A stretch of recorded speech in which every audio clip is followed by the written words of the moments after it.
Now I am just going to ask you two simple MCQs.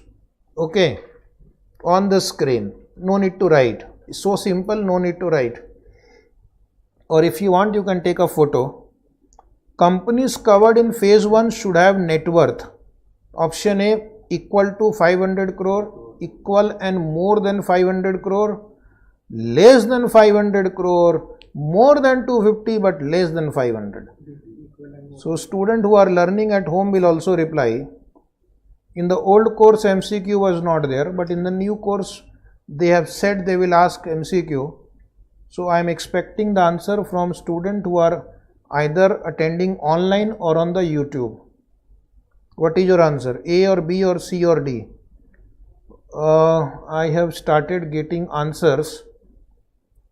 Let us see.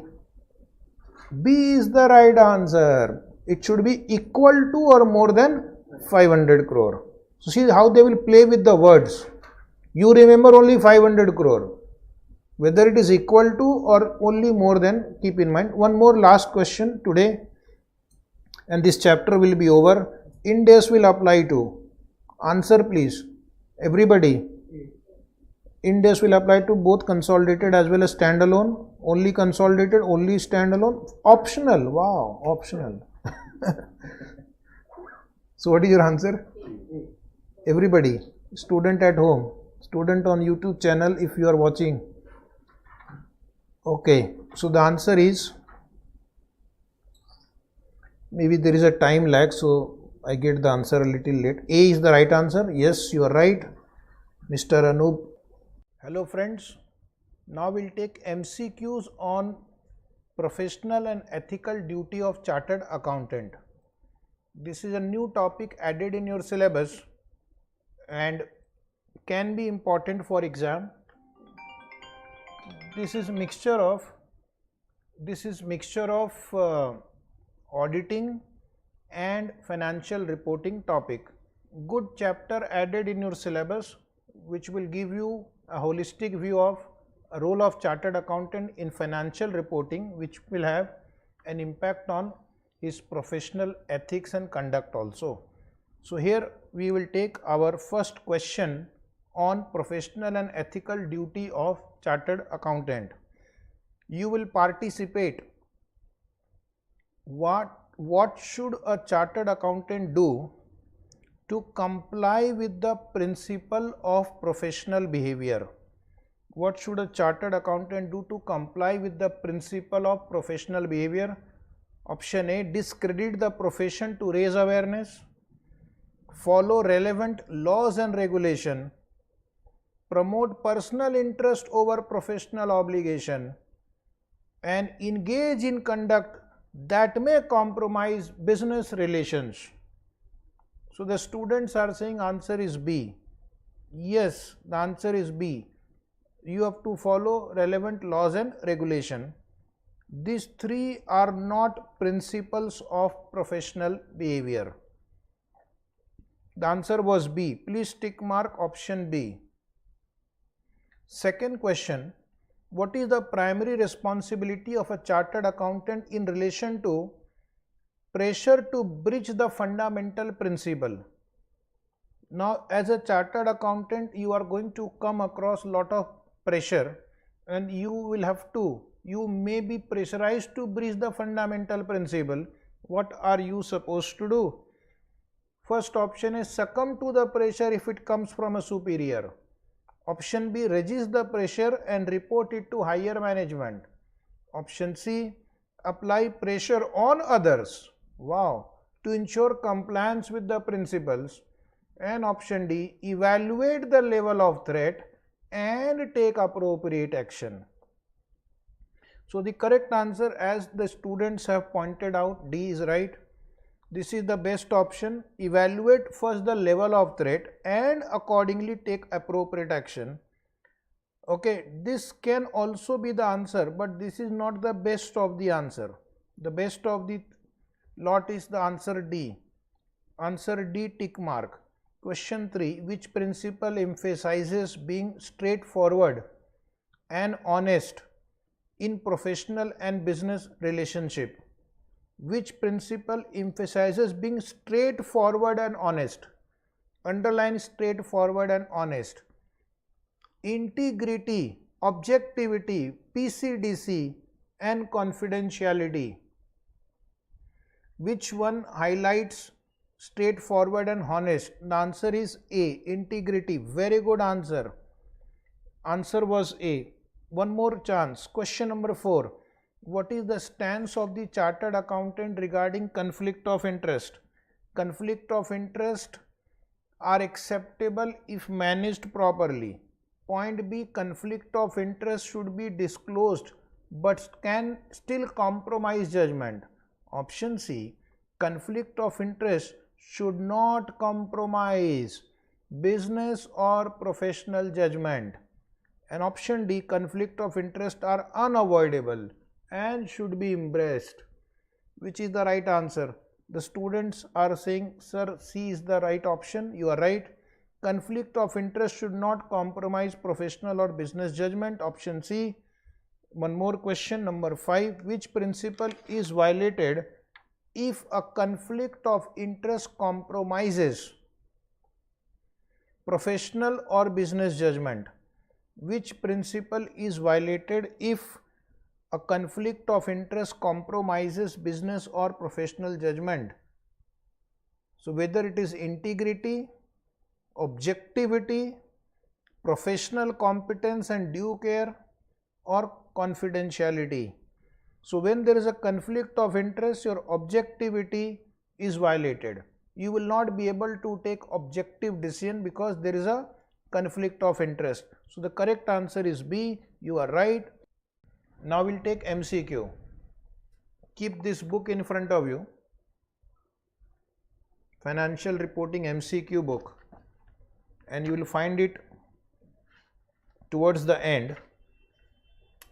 There is a chapter, Accounting and Technology. Can you locate that chapter?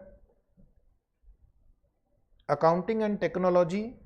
We will take few MCQs, quite simple ones. Don't worry. This will give you an idea as to what kind of questions can be asked. So here is your first question. Which of the following statement best describes cloud computing? Which of the following statement best describes cloud computing? Option A is the use of physical server located in a company's premise to store and process data. B, the delivery of computing services over the internet, allowing access to data and software from any device with an internet connection. The process of using local storage device to store and manage data. And 4, the practice of relying on traditional client-server architecture for remote data access. So the correct answer is, everybody got it right, answer B, the delivery of computing services over the internet, allowing access to data and software from any device with an internet connection. So answer is B. Then second, which of the following best describes artificial intelligence? Which of the following best describes artificial intelligence? Option A, the simulation of human intelligence in machines, enabling them to perform tasks that would typically require human intervention. Option B, the process of programming computers to perform tasks without learning. Option C, the analysis of large amount of data to make prediction about future trend. And 4th is the automation of routine tasks in the accounting profession. If you think there are more than one correct answer, then you have to choose the best of the lot. So the best of the lot answer is A, the simulation of artificial intelligence. They are using the word intelligence, so you should choose this answer, simulation of human intelligence in machine. That is the best description of AI. These are other aspects relating to AI, but the best way to describe AI is simulation of human intelligence in machine. So please tick mark option A. Question number 3. which of the following is not a benefit of automation process? Not a benefit. One is streamlined data entry, B, enhancing accuracy in accounting process, then C, increasing the risk of human error, and fourth, saving time and resources. So very simple answer, this is not a benefit of automation process. Automation does not increase the risk of human error, rather it reduces the risk of human error. So tick mark C. Now please come to question 4. What is the purpose of employee training in mitigating cyber security risk? Purpose of employee training in mitigating means reducing cyber security risk. Option A, to ensure that all the staff members are aware of the importance of cyber security. Option B, to make employees responsible for creating strong password. C, to limit access to sensitive data to a few select individual. And fourth, to eliminate the need of data backup. So here you are right, the answer is A, to ensure that all staff members are aware of the importance of cyber security and therefore employee training is required. Correct answer is A. Now one more, question number 5. Automation processes aid in compliance by introducing inaccuracy in accounting practice, generally generating financial statements that don't meet standard, C, streamlining data entry from source document, and D, increasing the risk of non-compliance and penalties only up to this, full stop, penalties. So the students have replied option C is the right answer. Streamlining data entry from source document, that is the benefit of automation. Other three are not the benefits of automation. So the answer was C. Now one more question I will take, question number 6. How do ERP system work? How do ERP system work? A, by using different data structure for each department to ensure data security. B, integrating multiple business systems from various vendors. And C, by providing real-time data to help managers compare performance across different locations. And D, by relying on manual data entry and validation process. What is the correct option? How do ERP works? The most relevant answer is C. The benefit of ERP is that the data is available to managers on real-time basis. Data is input from different sources, location, and you can access it on real-time basis and you can use it for decision making. So if you think more than one answers are okay, then you choose the best answer.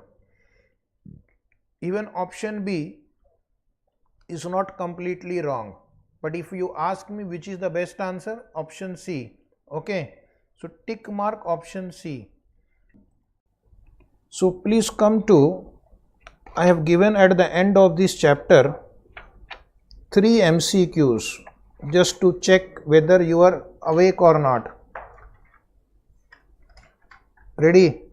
Quickly reply, then this standard will be over. Today don't sleep unless you revise all the questions given at the end. Okay? So read the question appearing on the screen and tell me which of the following report is not a component of financial statement as per IND AS 1? Director report is not? Sure? Right. Okay, one more chance. Which of the following information is not specifically A disclosure requirement of IND AS 1. You see the question. Normally students will ignore disclosure requirement of a standard, and they are asking you which of them is not a disclosure requirement. You have to know what are the disclosure requirement, and out of that which is not specifically required. So be ready for such questions now. So you have to disclose the name of the reporting entity, yes. Other means of identification, any change that is required. Name of the major significant shareholder. Did I tell you any time in the last 2 hours or 1 hour? No. So B, you keep it as side item. Level of rounding off you have to disclose, yes. Whether it is individual or consolidated statement, yes. So what is the answer which I am not supposed to disclose? Name of the major shareholder. If you disclose the name of major shareholder, your competitor will next day go and bargain with them. Is it right? So you can't give name of shareholder also. You can give some general information, but not the name of major shareholder.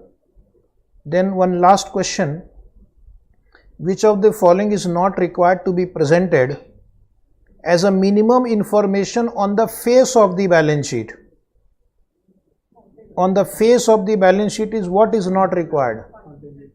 Investment property is required. Investment accounted under equity method, biological asset. But contingent liability is never shown on the face. Where it is shown? Notes, below the balance sheet. So the answer is D.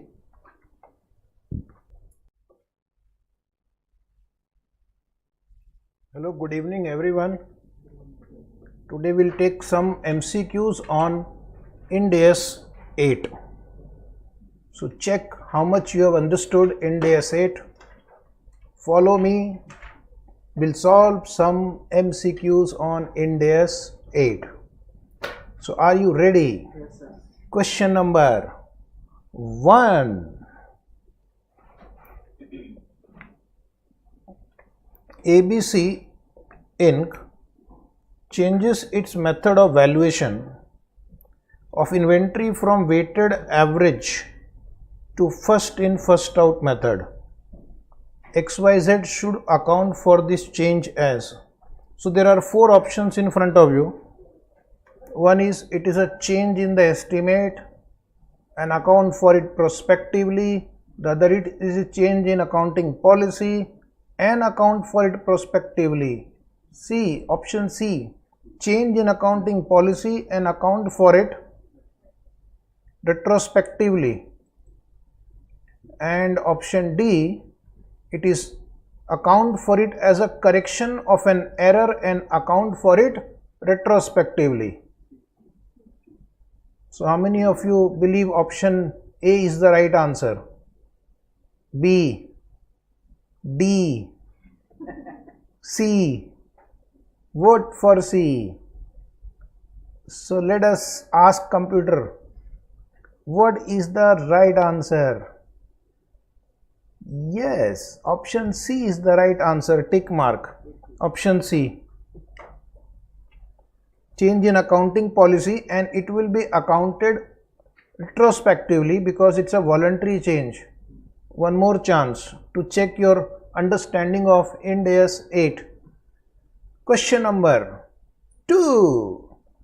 Change in accounting policy does not include change in useful life from 10 years to 7 years, does not include. Change in accounting policy does not include. Change in method of inventory from FIFO to weighted average. Then change in method of valuation of inventory from weighted average to FIFO. Change from the practice, that is convention. Accounting policy means practice and convention also, of paying as Christmas bonus 1 month salary to staff before the end of the year to the new practice of paying half month salary only. So which of these is not a change in accounting policy? A. Sure. Lock. Not B. B is an accounting policy. Very good. C is also change in accounting policy. D is also change in accounting policy. So if you have to choose the most appropriate answer, the answer will be A. Very good. So tick mark A. Then next question, number 3. When a company changes an accounting policy voluntarily, it has to inform shareholders prior to taking the decision, account for it retrospectively, treat the effect of change as an extraordinary item, and option D, treat it prospectively and adjust the effect of change in the current period and future period. B, not D. Treat it prospectively and adjust the effect of change in current and prior and future period. B, sure. It means you are understanding. It means you are understanding the standard. So the answer is account for it retrospectively because it's a voluntary change. Now question number 4 on your screen.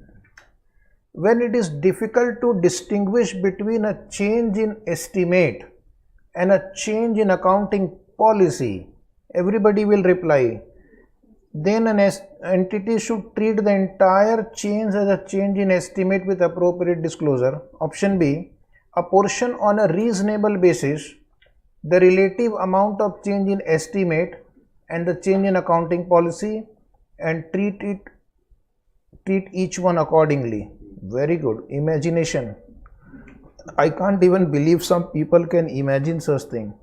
Treat the entire change as a change in accounting policy and treat this change is a mixture of two types of changes. It is best if it is ignored in the year of the change. The entity should then wait for the following year to see how the change develops and then treat it accordingly. So what according to you is the right answer? A. Everybody should reply louder. A. A is the right answer. Tick mark A.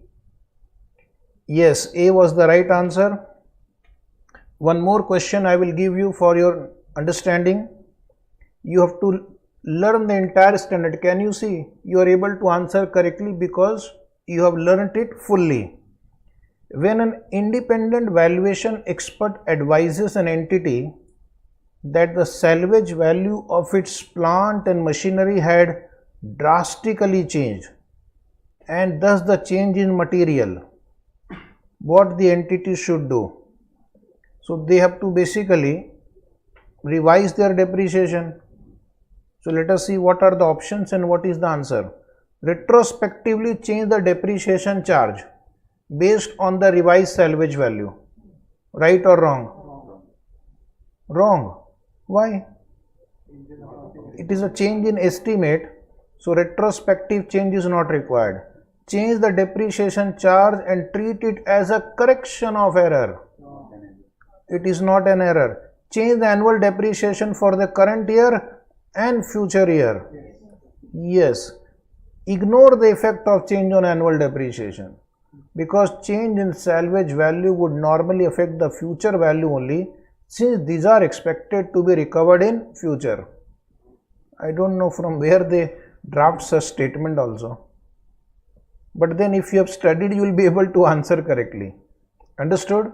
So these were some examples of MCQs on IND AS 8. You can be asked similar questions, so practice a lot. In order to answer MCQs, you have to study the chapter in detail. No shortcut. If you ignore certain thing, then some points can be asked in MCQ and you will not be able to answer. Like why it is wrong, that also you are aware. Why it is wrong, that also you should know, and why it is right, that also you should know. Okay, so these were some MCQ questions. The answer is C. So thank you very much for attending this MCQ session.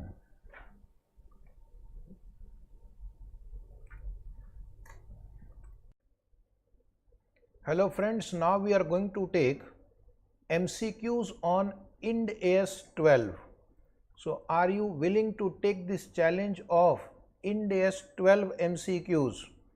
So let us see how many of you can get these answers right. First come to IND AS 12 MCQs. Question number 1.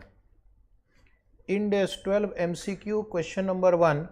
Let us test your knowledge of IND AS 12. Important question number 1. A subsidiary has sold goods costing $1.2 million to its parent for $1.4 million.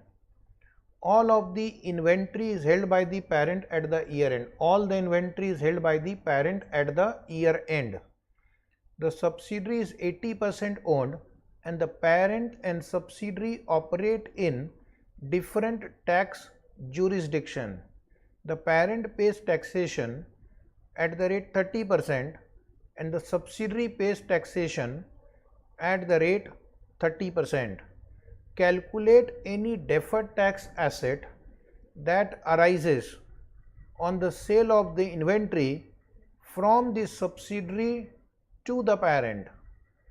Now the student will have to answer what will be deferred tax asset. What will be deferred tax asset? And in consolidated financial statement, what would be the deferred tax asset? Show your skill on IND AS 12. Show your skill on IND AS 12. Okay, time over. Let us see how to do it. What is the unrealized profit?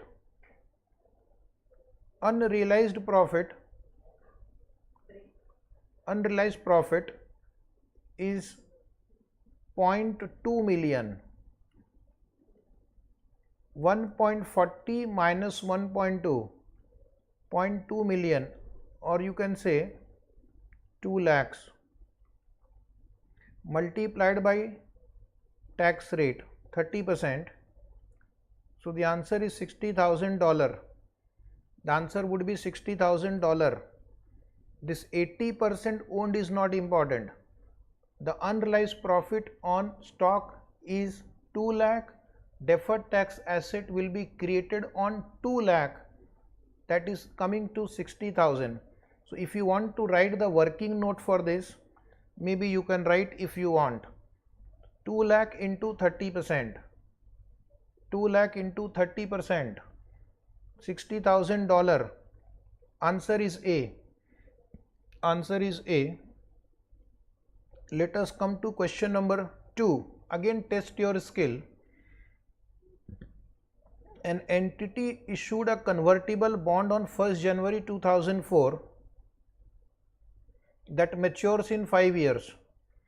The bond can be converted into ordinary share at any time. The entity has calculated that the liability and equity component of the bond are $3 million for the liability component and $1 million for the equity component. So this is a compound instrument and they have bifurcated the total proceeds into liability and equity component as 3 million and 1 million, giving a total amount of bond 4 million. Interest rate on the bond is 6% and the local tax legislation allows a tax deduction for the interest paid in cash. Calculate the deferred tax liability arising on the bond as at the year end, as at the year ending 31st December 2004. As at the year ending 31st December 2004, the local tax rate is 30%. The local tax rate is 30%. The local tax rate is 30%.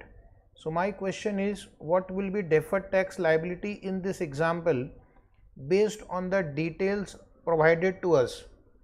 Deferred tax liability in this example based on details provided to us.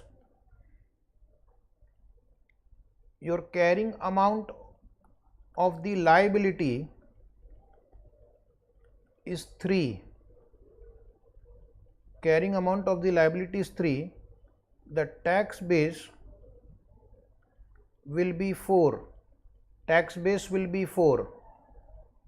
Carrying amount of liability is less than tax base 4 because income tax law does not distinguish between equity component and the liability component. For them it is a debt instrument worth 4 million. So therefore there is a difference of 1, TTD, taxable temporary difference of 1 million into 30% tax rate, and the answer would be $3 lakh. If you want to write the working for this, you can. The answer is $3 lakh. Very good. Very good. Those who have answered correctly, good. You have understood this chapter. $3 lakh write down, and the brief calculation you can write is 1 million into 30%. 1 million into 30% is 3 lakh. Okay. Now we'll come to question number 3. An entity has revalued the property and has recognized the increase in the revaluation reserve in its financial statement. The carrying value of the property was 8 million and the revalued amount was $10 million. So my carrying amount has become 10 now, and the tax base was 6 million. So taxable temporary difference will be 4. Okay. Now it says in the country the tax rate applicable to the profit is 35% and the tax rate applicable to profit made on sale of property is 30%. Where will the tax liability be recognized and at what amount? Where will the tax liability be recognized and at what amount? Where will the tax liability be recognized and at what amount?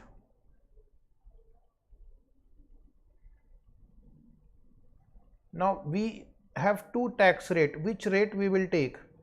We will assume that the objective is to sell the asset. If the objective is to sell the asset, we will apply 30%. But yes, this question can have one more answer. If the objective is to use the asset, we will apply 35%. Question is not fully clear on that front. So that comes to 1.2. And because it is because of revaluation, because it is due to revaluation, we are going to adjust in OCI. We are going to adjust in OCI. So only one answer is 1.20. Only one answer is 1.20. If I take 35%, the answer will be 1.40. But then it is saying it will be recognized in the statement of income and expense. Because the difference is due to revaluation, we have to take the deferred tax liability into OCI.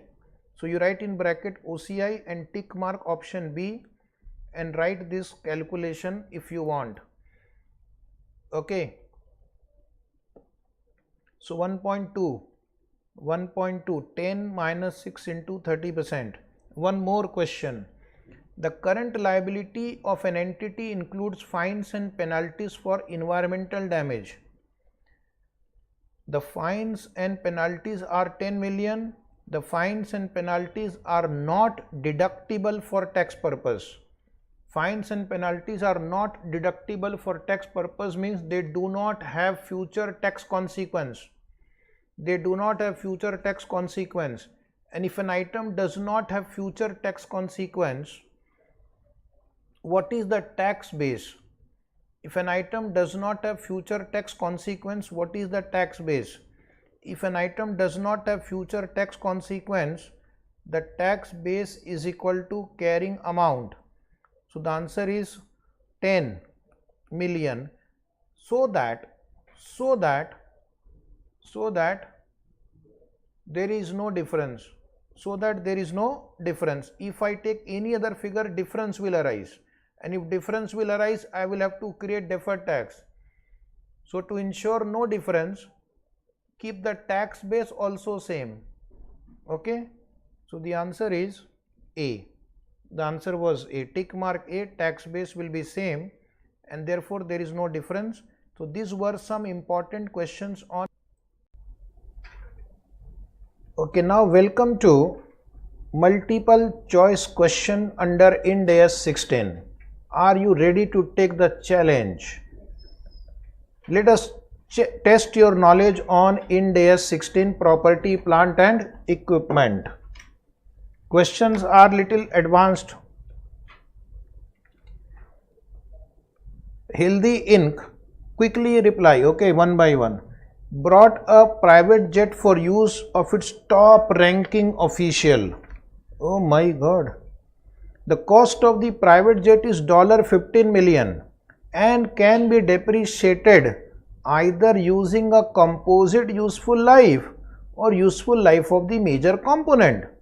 It is expected to be used over a period of 7 years. The engine of the jet has a useful life of 5 years.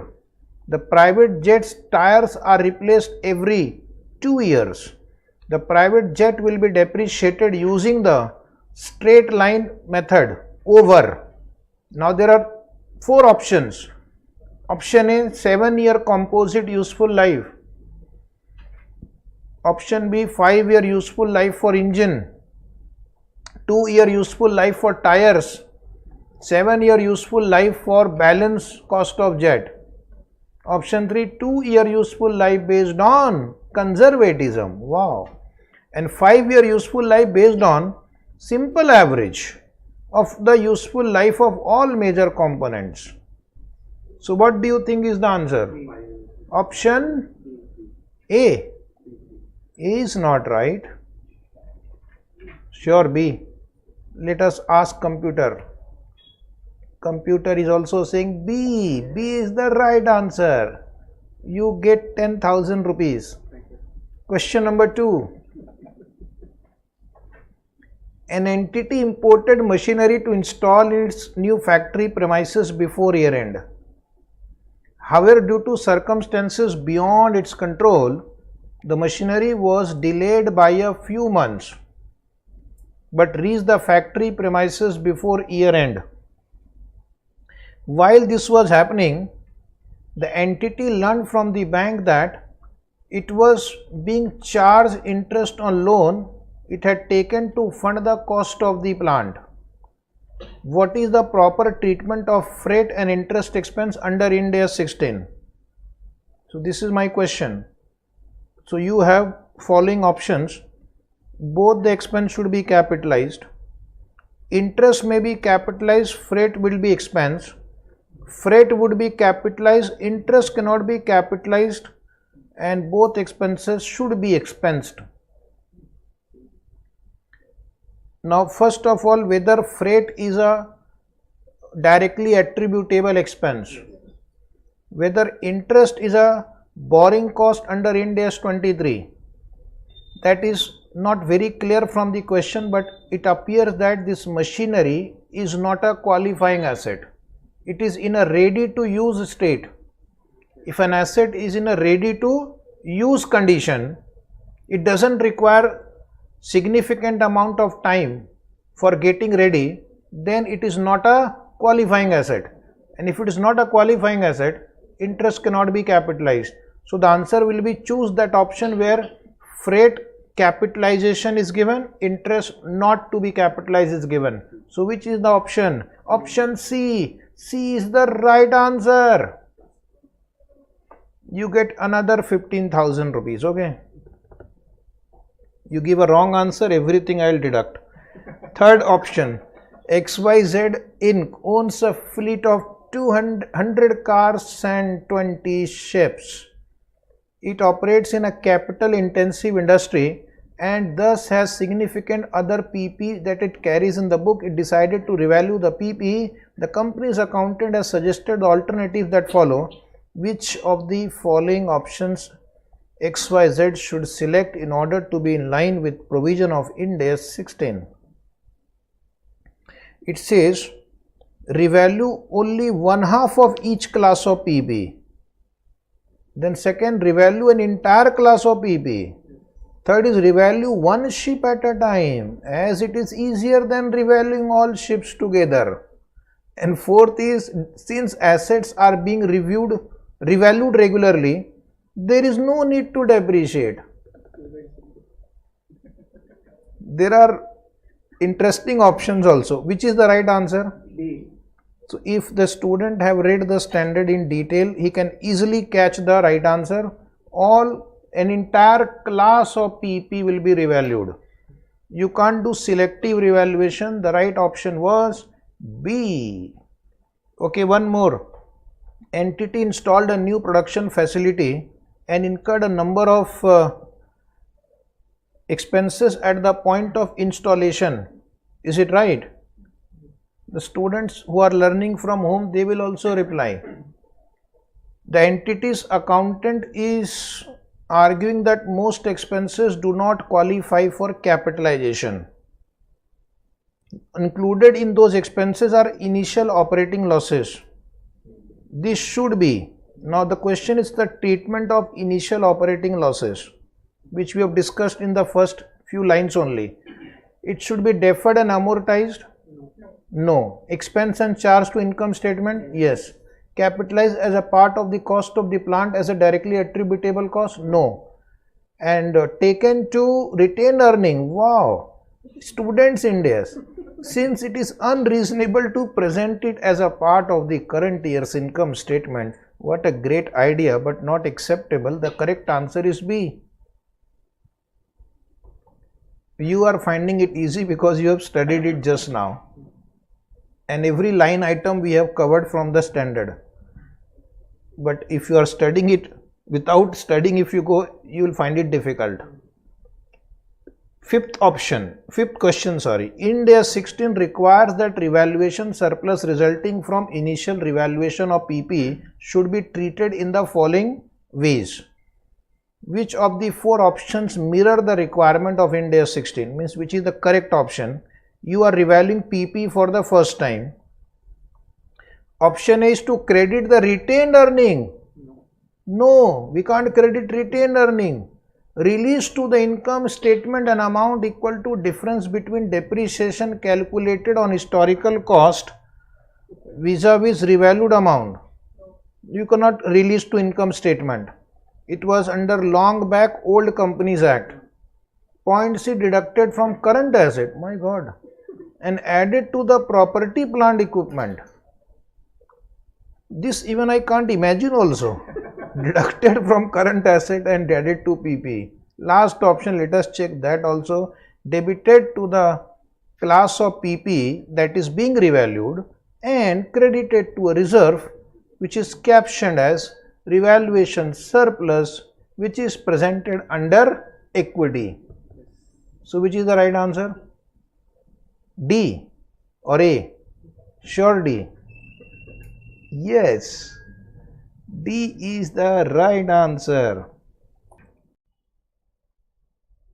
Hello and welcome to MCQs on IND AS 19 employee benefits.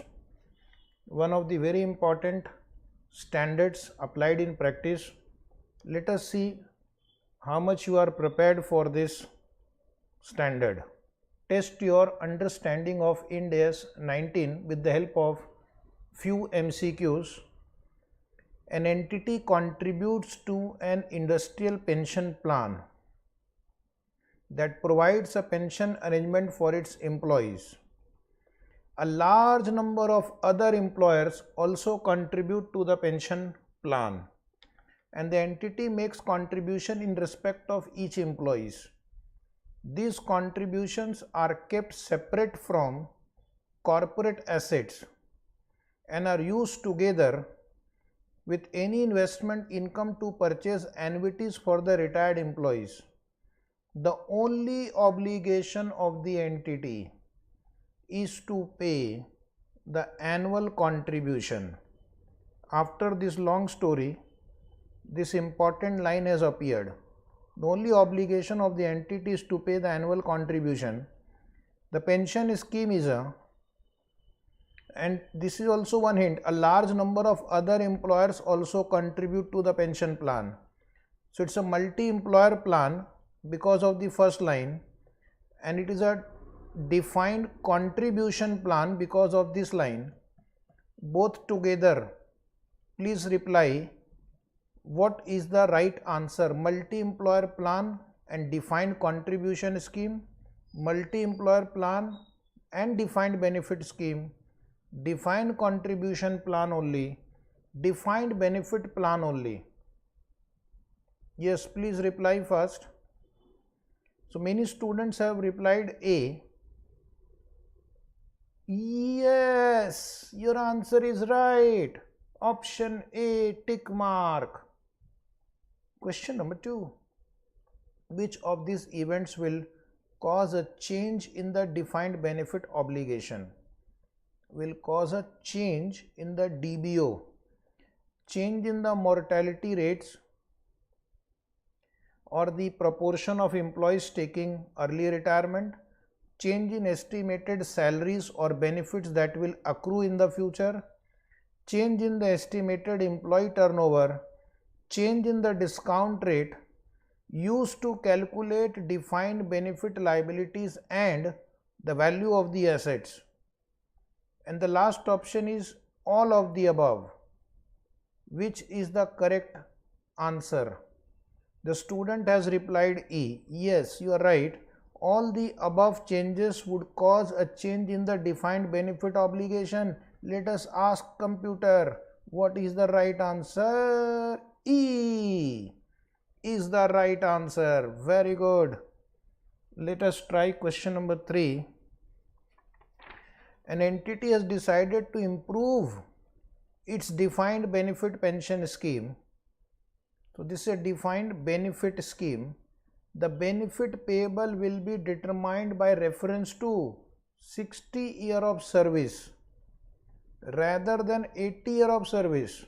As a result, the defined benefit pension liability will increase by 10 million.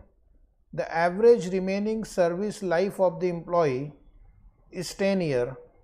How should the increase in the pension liability of $10 million be treated?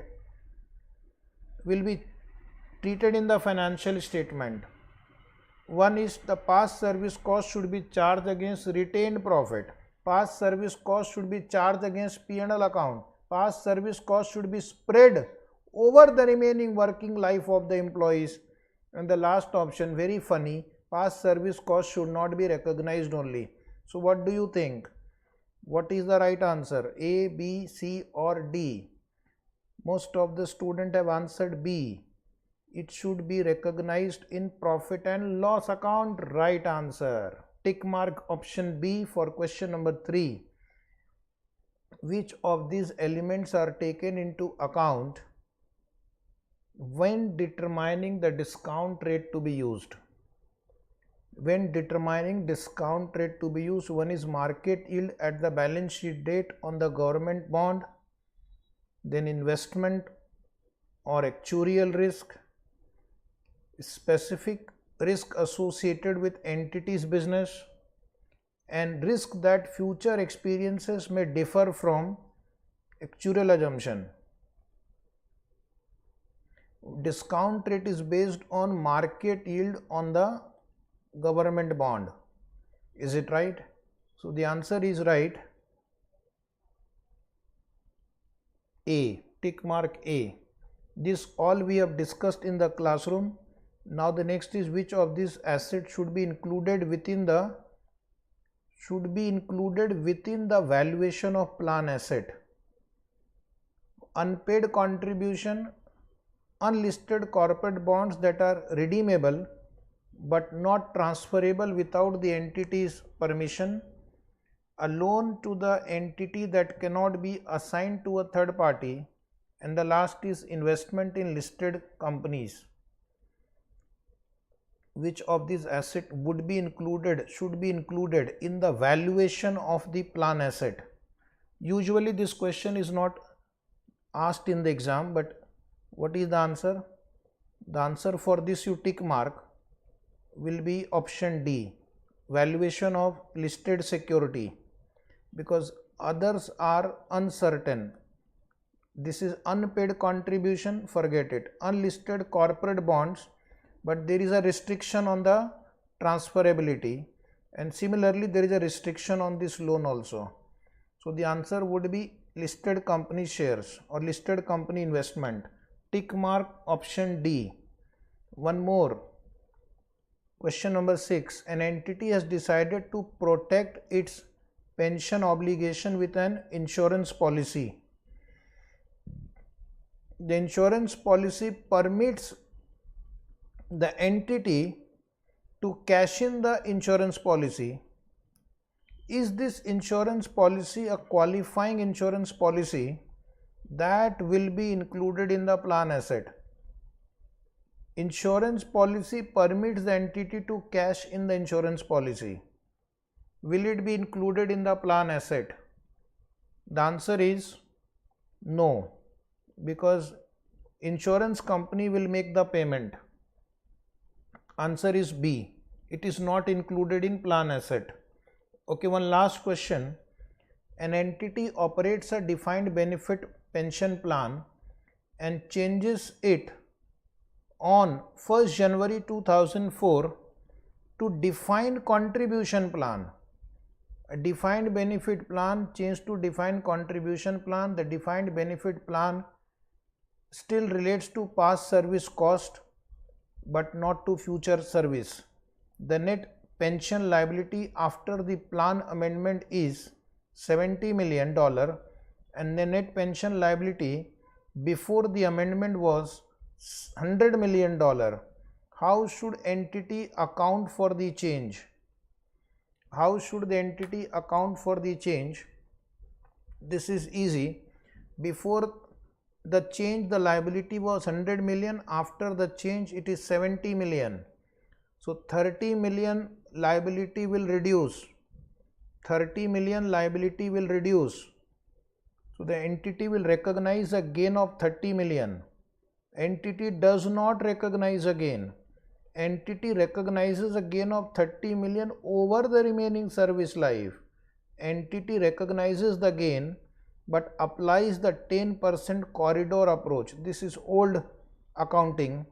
10% corridor approach, not relevant anymore. We have not discussed that also. It is not applicable. It was old system. So the answer is A. Gain of 30 million will be recognized. Is it right? So these were few important MCQ question of IND AS 19. Please subscribe. Please come to MCQ on IND AS 20, accounting for government grant and disclosure of government assistance. Are you ready? Yes. Have you studied the standard? Yes. So let us check your intelligence. Those who have studied will reply. Okay, quickly. Question number 1. In case of non-monetary grant, non-monetary, which of the following accounting treatment is prescribed by IND AS 20? Record the asset at replacement cost and the grant at nominal value. Oh, do we have anything like that? No. Record the grant at the value estimated by management. No. Record both the grant and the asset at fair value. Alternatively, measure these grants at nominal value. What do you think? Do we have this provision in the IND AS 20? Yes, very good. And last also, record only the asset at fair value. Do not recognize the fair value of grant. So very clear answer. But if you have studied, you can answer. Otherwise, you will have your own option. So answer C, tick mark. Question number 2. In the case of grant related to asset GRA, which of this treatment balance sheet presentation is prescribed by IND AS 20? Answer please. Record the grant at a nominal value in the first year and write it off in subsequent year. No. Do we have anything like that? No. Either set up the grant as deferred income or deduct it in arriving at the carrying amount of the asset. This seems to be right. Third, record the grant at fair value in the first year and take it to the income in the subsequent year. No. And take it to the income statement and disclose it as an extraordinary gain. That is the height of students' IND AS. Is it right? So the answer was B, which means you are understanding. Try the next one.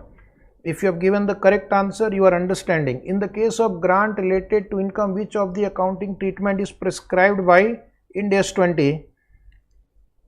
This time I will not tell you. You read the option and you give me the answer. 5 seconds will be allowed to you. Your time starts now.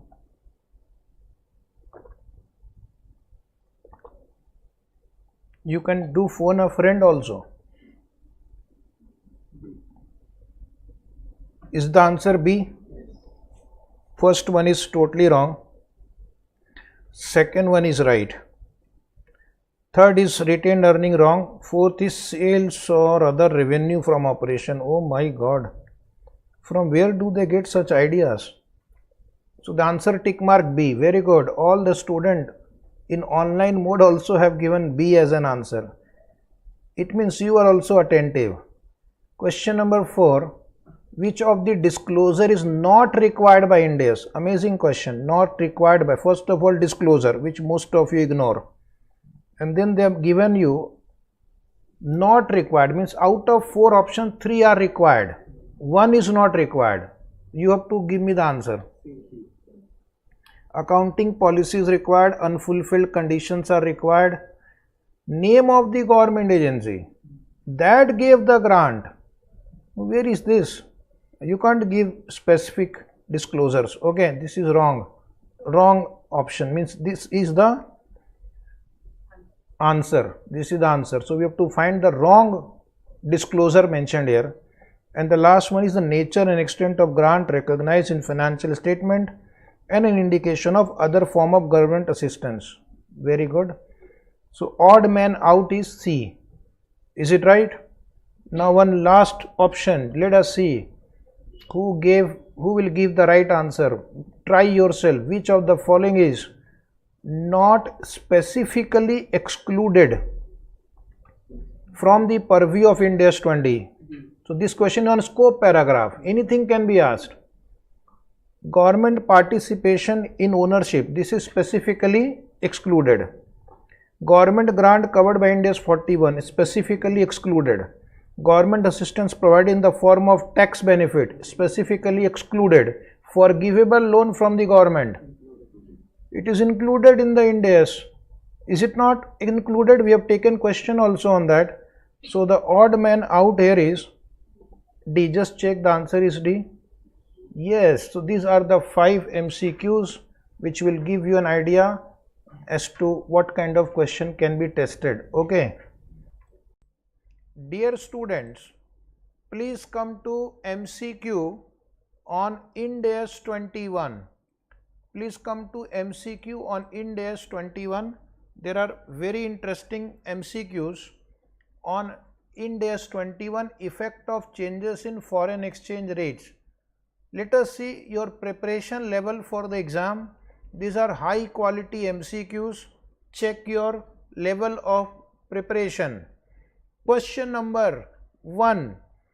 Which of these consideration would not be relevant in determining the entity's functional currency?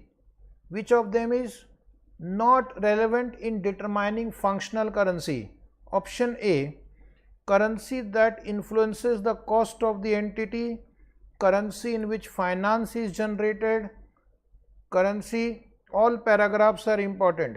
The currency in which receipts from operating activities are retained, and the next is the currency which is internationally acceptable for trading.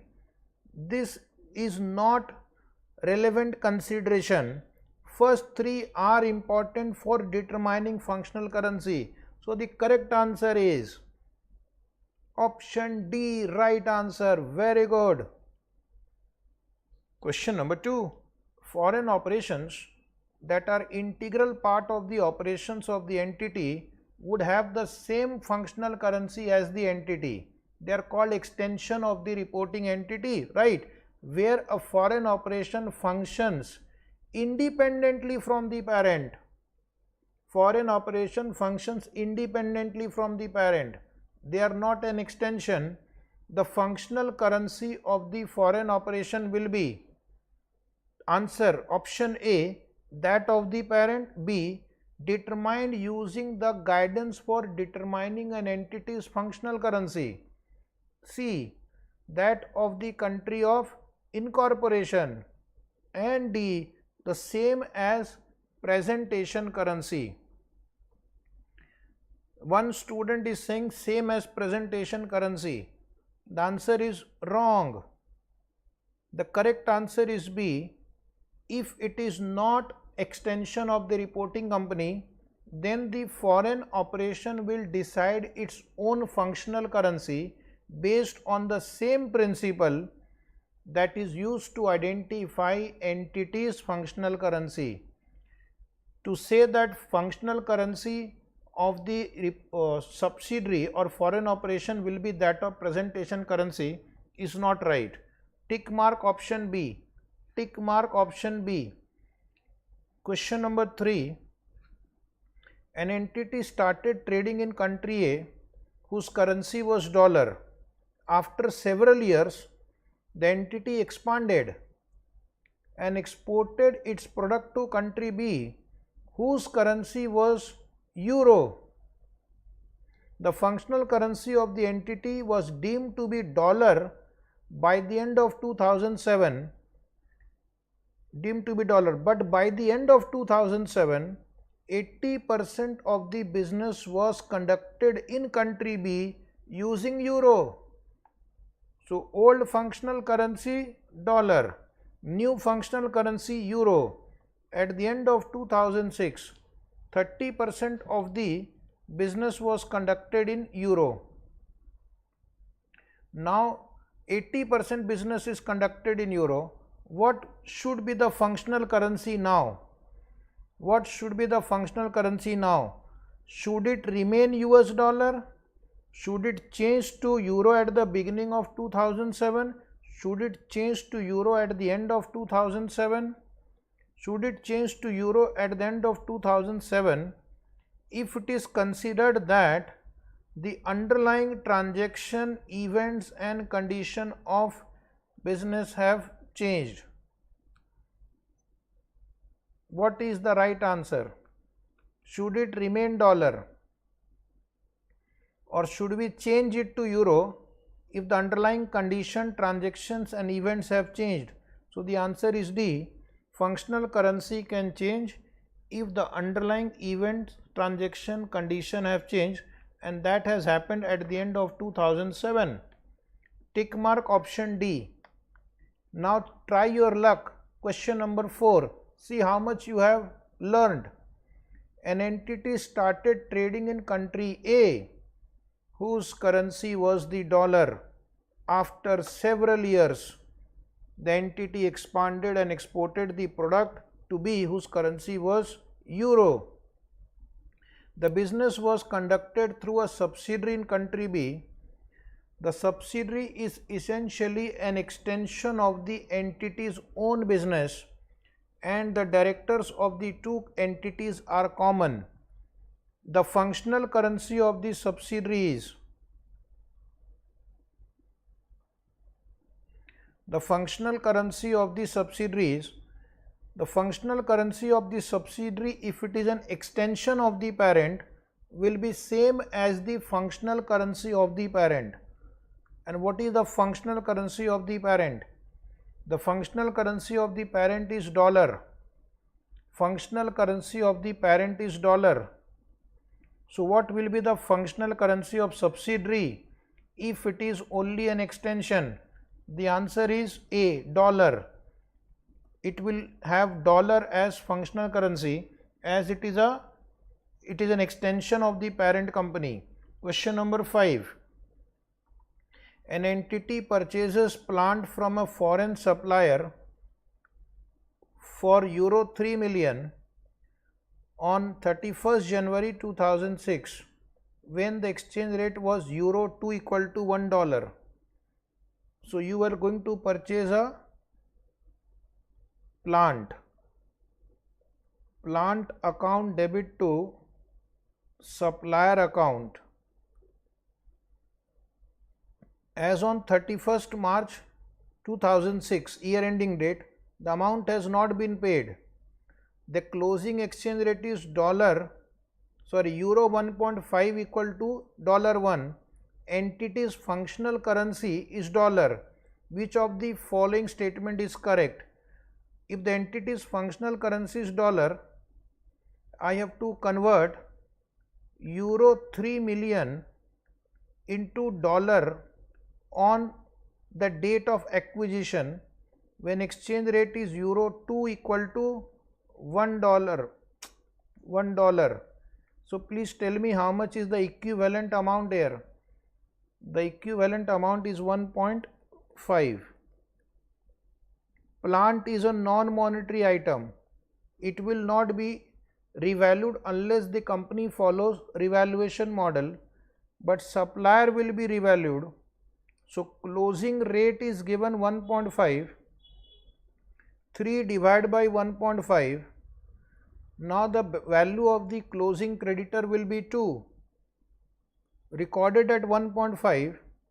So exchange difference will come 0.5 to supplier of plant 0.5. These are the two entries I will pass. I have not read the answer. Now I will read the answer and see which is correct. Cost of the plant $2 million. Our answer is 1.5. So this option cannot be right. Cost of the plant is 1.5 million. This is right. Exchange loss is 0.6 million. This is wrong. Trade payable is $2 million. This is right. But this part is wrong. So this option can also not be right. Cost of the plant 1.5. Exchange loss 0.5. Trade payable 2. This option seems to be right. Next one is wrong because cost of plant is $2 million. So the correct answer is option C. First, mentally you should do this exercise and then check whether any option satisfies your answer. The answer C was right. Question number 6. An entity acquired all the share capital of a foreign entity at a consideration of euro 9 million on 30th June. The fair value of the net asset was euro 6 million and you have acquired 100%. No NCI. Goodwill will be 3 euro on the date of acquisition. The functional currency is dollar. The financial year ends on 31st December 2006. Exchange rate on June 30, 2006 and December 31st, 2006 was euro 1 equal to euro 1.5 equal to $1, euro 2 equal to $1 respectively. What figure for goodwill should be included in the financial statement for year ended 31st December 2006? We will use closing rate. Closing rate is euro 2 equal to $1. So euro 3 will be equal to 3 divided by 2, $1.5. Goodwill should appear at $1.5. Goodwill should appear at $1.5. Please check. Goodwill $1.5. Option C is right. Option C is right. You can note down this calculation if you want. This itself can be a 4-mark question in the exam if the option was not provided to you. It can be an independent 4-mark question for you in the exam. Okay, now we'll try. Question number 7. An entity has a subsidiary that operates in foreign country. The subsidiary sold goods to parent. Upstream transaction. Subsidiary to parent is called upstream transaction. The cost of the good to the subsidiary was euro 1.2 million. The goods were recorded by the entity at the subsidiary. This is the cost. What is the selling price? Selling price is 2.1 million euro. What is the profit? Profit is 0.9 million euro. Profit is 0.9 million euro. Next line. The goods were recorded by the entity at $1.05 million when the rate was $2 equal to 1. Is it right? So exchange rate on the date of transaction, euro 2 equal to $1. So unrealized profit will be 0.9 million euro divided by 2 to convert into dollar. You will get 0.45 million euro. 0.45 million euro is the answer, sorry, dollar is the answer. Multiplied by 10 lakh, you will get $4,50,000. In case of upstream transaction, do not look at the closing rate. Do not look at closing rate. Parent's inventory are not measured at closing rate. Therefore, closing rate given is not useful. That is given to confuse you. What is the value of the intra-group profit? That will be eliminated. The answer is 4,50,000. If any interested candidate wants to write the calculation, he can write it. Is it right? But in your book also I have given you the calculation. You can check it from there also. So this completes our discussion on MCQ. The answer C was right. Hello friends, please come to MCQ on IND AS 23. IND AS 23 is borrowing cost. So we have some important MCQs for you. Please test your understanding of IND AS 23. So my first question for you is, which of the following may not be considered a qualifying asset under IND AS 23? Which is not a qualifying asset? I'll give you 4 options. You have to tell me which is the not a qualifying asset. First, a power generation plant that normally takes 2 years to construct. An expensive private jet that can be purchased from a local vendor. A toll bridge that usually takes more than 1 year to build. A ship that normally takes 1 to 2 years to complete. Which is not a qualifying asset in this option? Please try. Which is not a qualifying asset? Your answer is right. Option B, tick mark option B. Private jet which can be purchased from a local vendor is in a ready to use condition. It is not a qualifying asset. Now you try your luck. Question number 2. Which of the following cost may not be eligible for capitalization as borrowing cost under IND AS 23? Which cost is not eligible? 1. Interest on bond issued to finance the construction of the qualifying asset. Amortization of discount or premium relating to borrowing that qualify for capitalization. 3rd, imputed cost of equity. 4th, exchange difference arising from foreign currency borrowing to the extent they are regarded as an adjustment to interest cost pertaining to a qualifying asset. Which is not a borrowing cost under IND AS 23? Please try. Which is not a borrowing cost? which is not a borrowing cost? Very simple question. Out of these 4 options, which is not a borrowing cost under IND AS 23?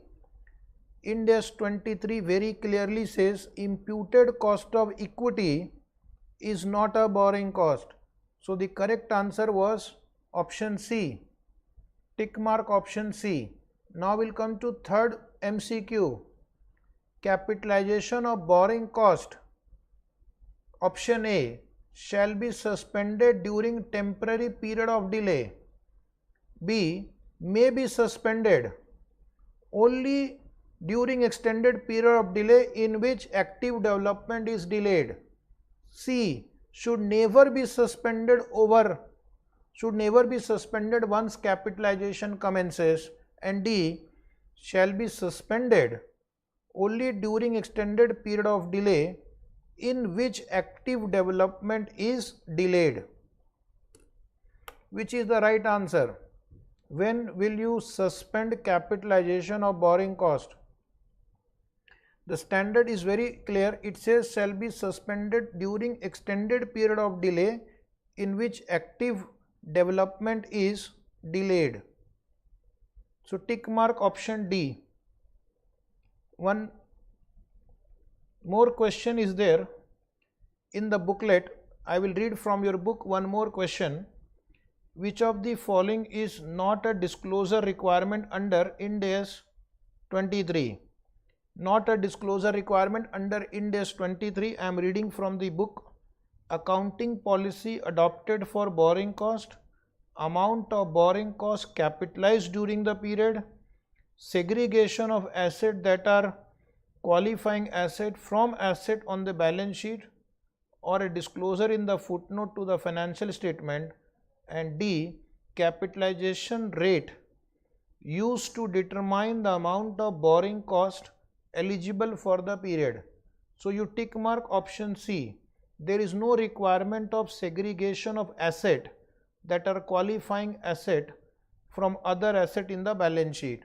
So that option is the right answer. Accounting policy is to be disclosed, borrowing cost capitalized is to be disclosed, capitalization rate used is to be disclosed. Is it right? So this wonderful chapter. Hello and welcome to IND AS 28 MCQs. Test your knowledge of IND AS 28 by answering these MCQs, so you will know how much you are prepared. First question on IND AS 28. An entity has bought a 25% share in another entity with a view to selling that investment within 6 months. So investment is acquired with an intention to sell. The investment has been classified as held for sale in accordance with IND AS 105. How should the investment be treated in the final year accounts? How should investment be treated? So first answer option A is it should be equity accounted. True or false? If it is held for sale, the assets and liabilities should be presented separately from other assets in the balance sheet under IND AS 105. Pooling of interest method of accounting should be used. Oh my God. Purchase accounting should be used. Equity method, purchase method, pooling of interest method, or IND AS 105. IND AS 105 will become applicable if the investment is held for sale, and it will be shown separately as current asset item held for sale investment. Answer B, tick mark. Okay, let us see who will get the second answer right. How is goodwill arising on acquisition of an associate dealt within the financial statement? Please reply. Is it amortized? Is it impairment tested individually? No.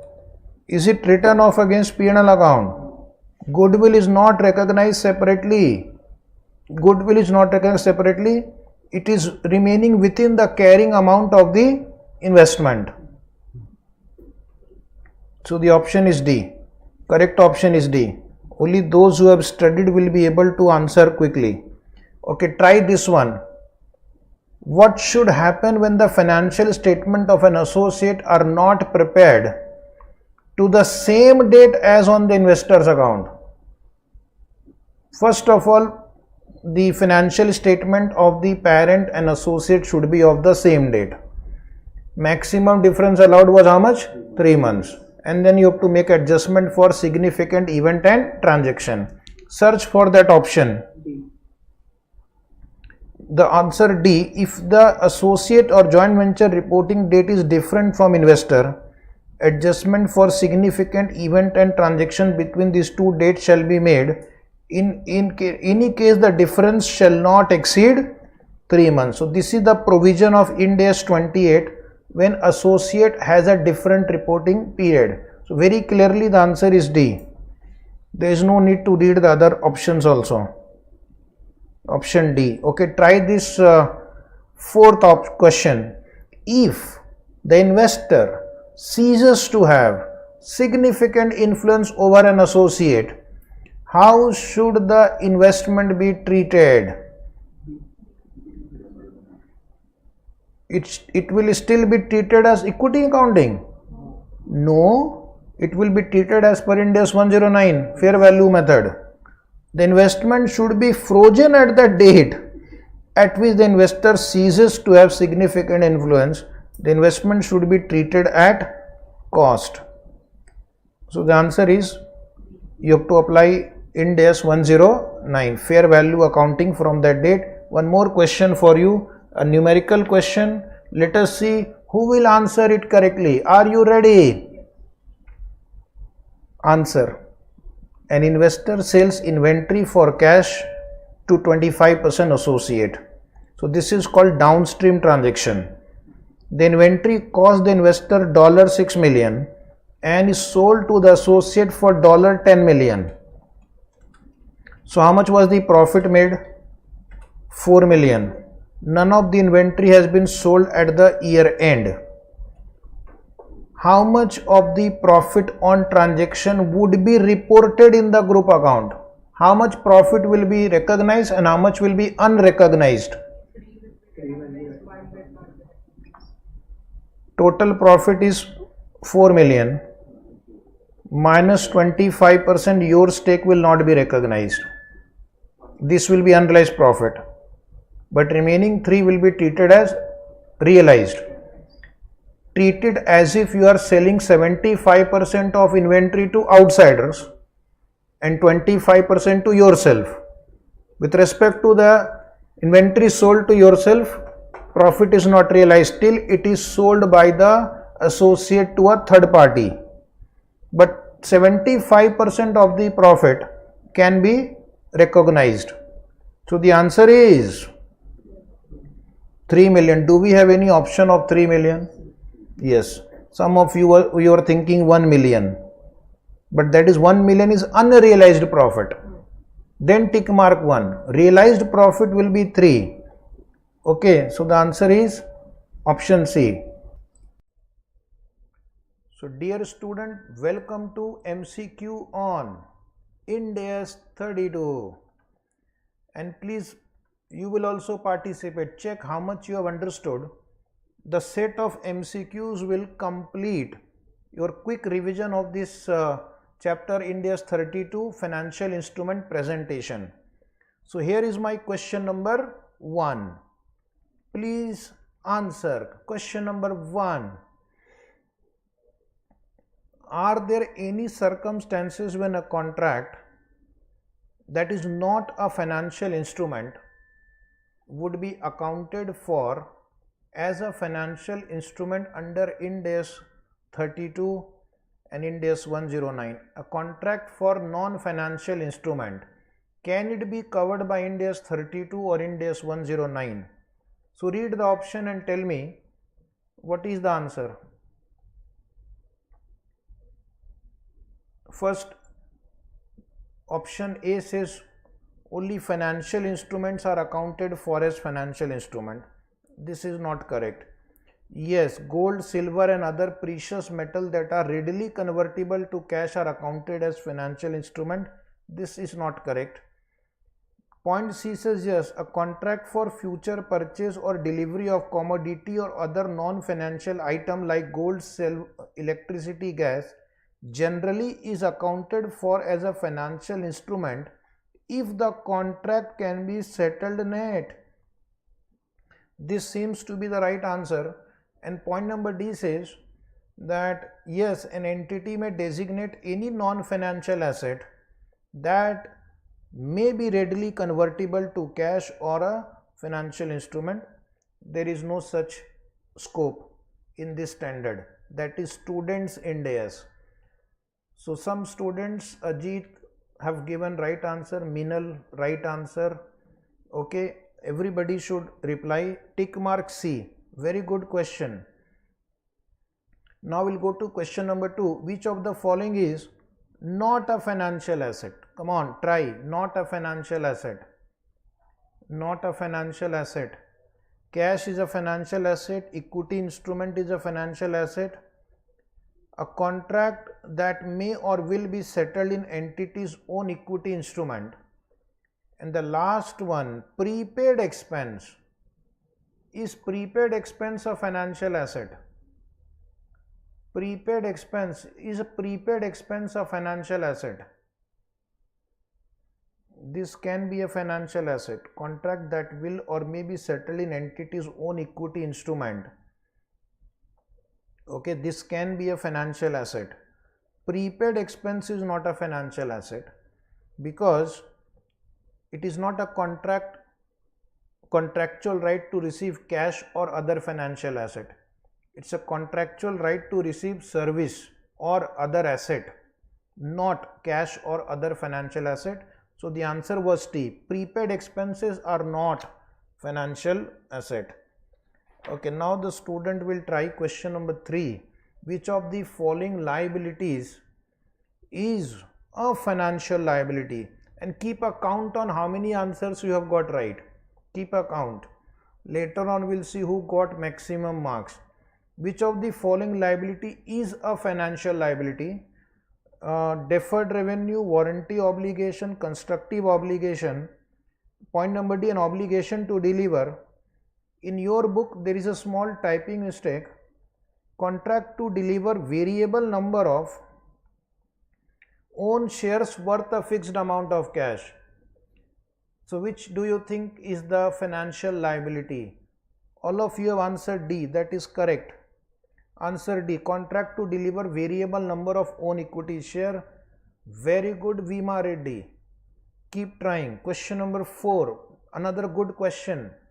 Which of the following statements best describes the principle for classifying an issued financial instrument as either a financial liability or equity?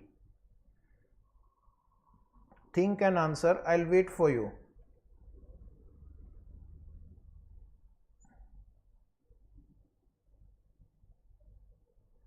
I'm waiting for your answer. All the students are saying option A is right. Instrument should be classified as equity or liability in accordance with the substance of the contractual arrangement. Seems to be right, so I will keep it on hold. Issued instruments are classified as liability or equity as per legal form. No, we don't have to look at legal form. Instruments are classified as liability or equity in accordance with management's designation. This is students' way of IND AS. Okay. Issued instruments are classified as liability or equity in accordance with the risk and reward of the contractual arrangement. This is totally imaginary statement. So the answer was A. A is the right answer. Tick mark A. Keep the score with you. Question number 5. Which of the following instrument would not be classified as financial liability? Would not be classified as financial liability. You will read it and then we'll check.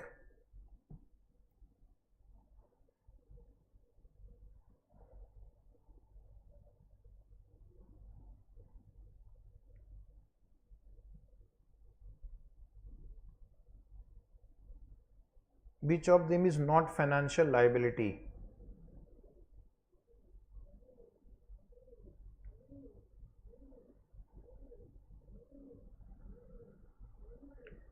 Many students have replied C.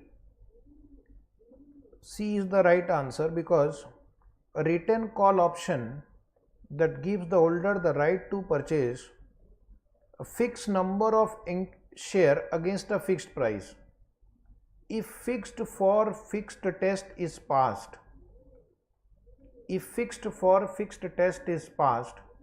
it is an equity instrument.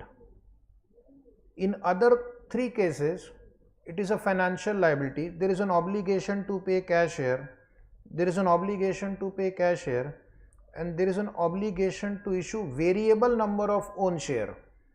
A, B and D are financial liabilities. C is an equity instrument. So tick mark option C. Question number 6.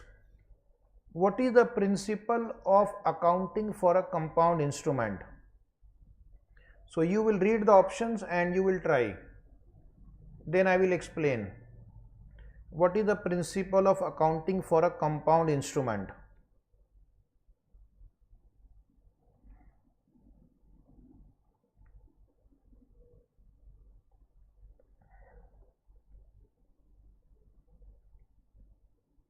All the students are saying B. B is the right answer. The issuer shall classify the liability and equity component of a compound instrument separately as financial liability and equity instrument. Why others are wrong? Let us see. The issuer shall classify a compound instrument as either a liability or equity. Either as a liability or equity. There is no such choice based on an evaluation of the predominant characteristics of the contractual arrangement. This is wrong. The issuer shall classify a compound instrument as a liability in its entirety until converted into equity, unless the equity instrument is detachable and separately transferable, in which case the liability and equity will be presented separately. No, there is no such condition of detachability and separately transferable. This is imagination only. The issuer shall classify a compound instrument as a liability in its entirety unless converted into equity. This is your intermediate classification.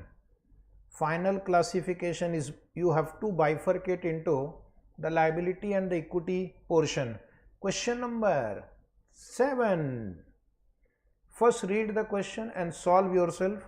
Then we will discuss why some answer is right and why some answer is wrong.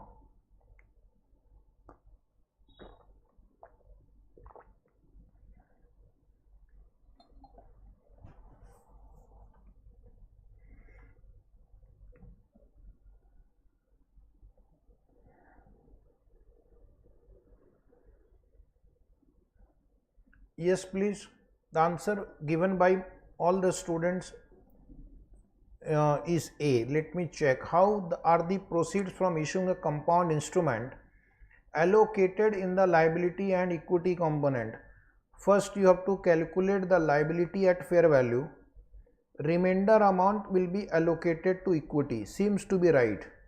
I'll hold it, but we have to read other options also. First, the equity component is measured at fair value. Wrong. I will not read further.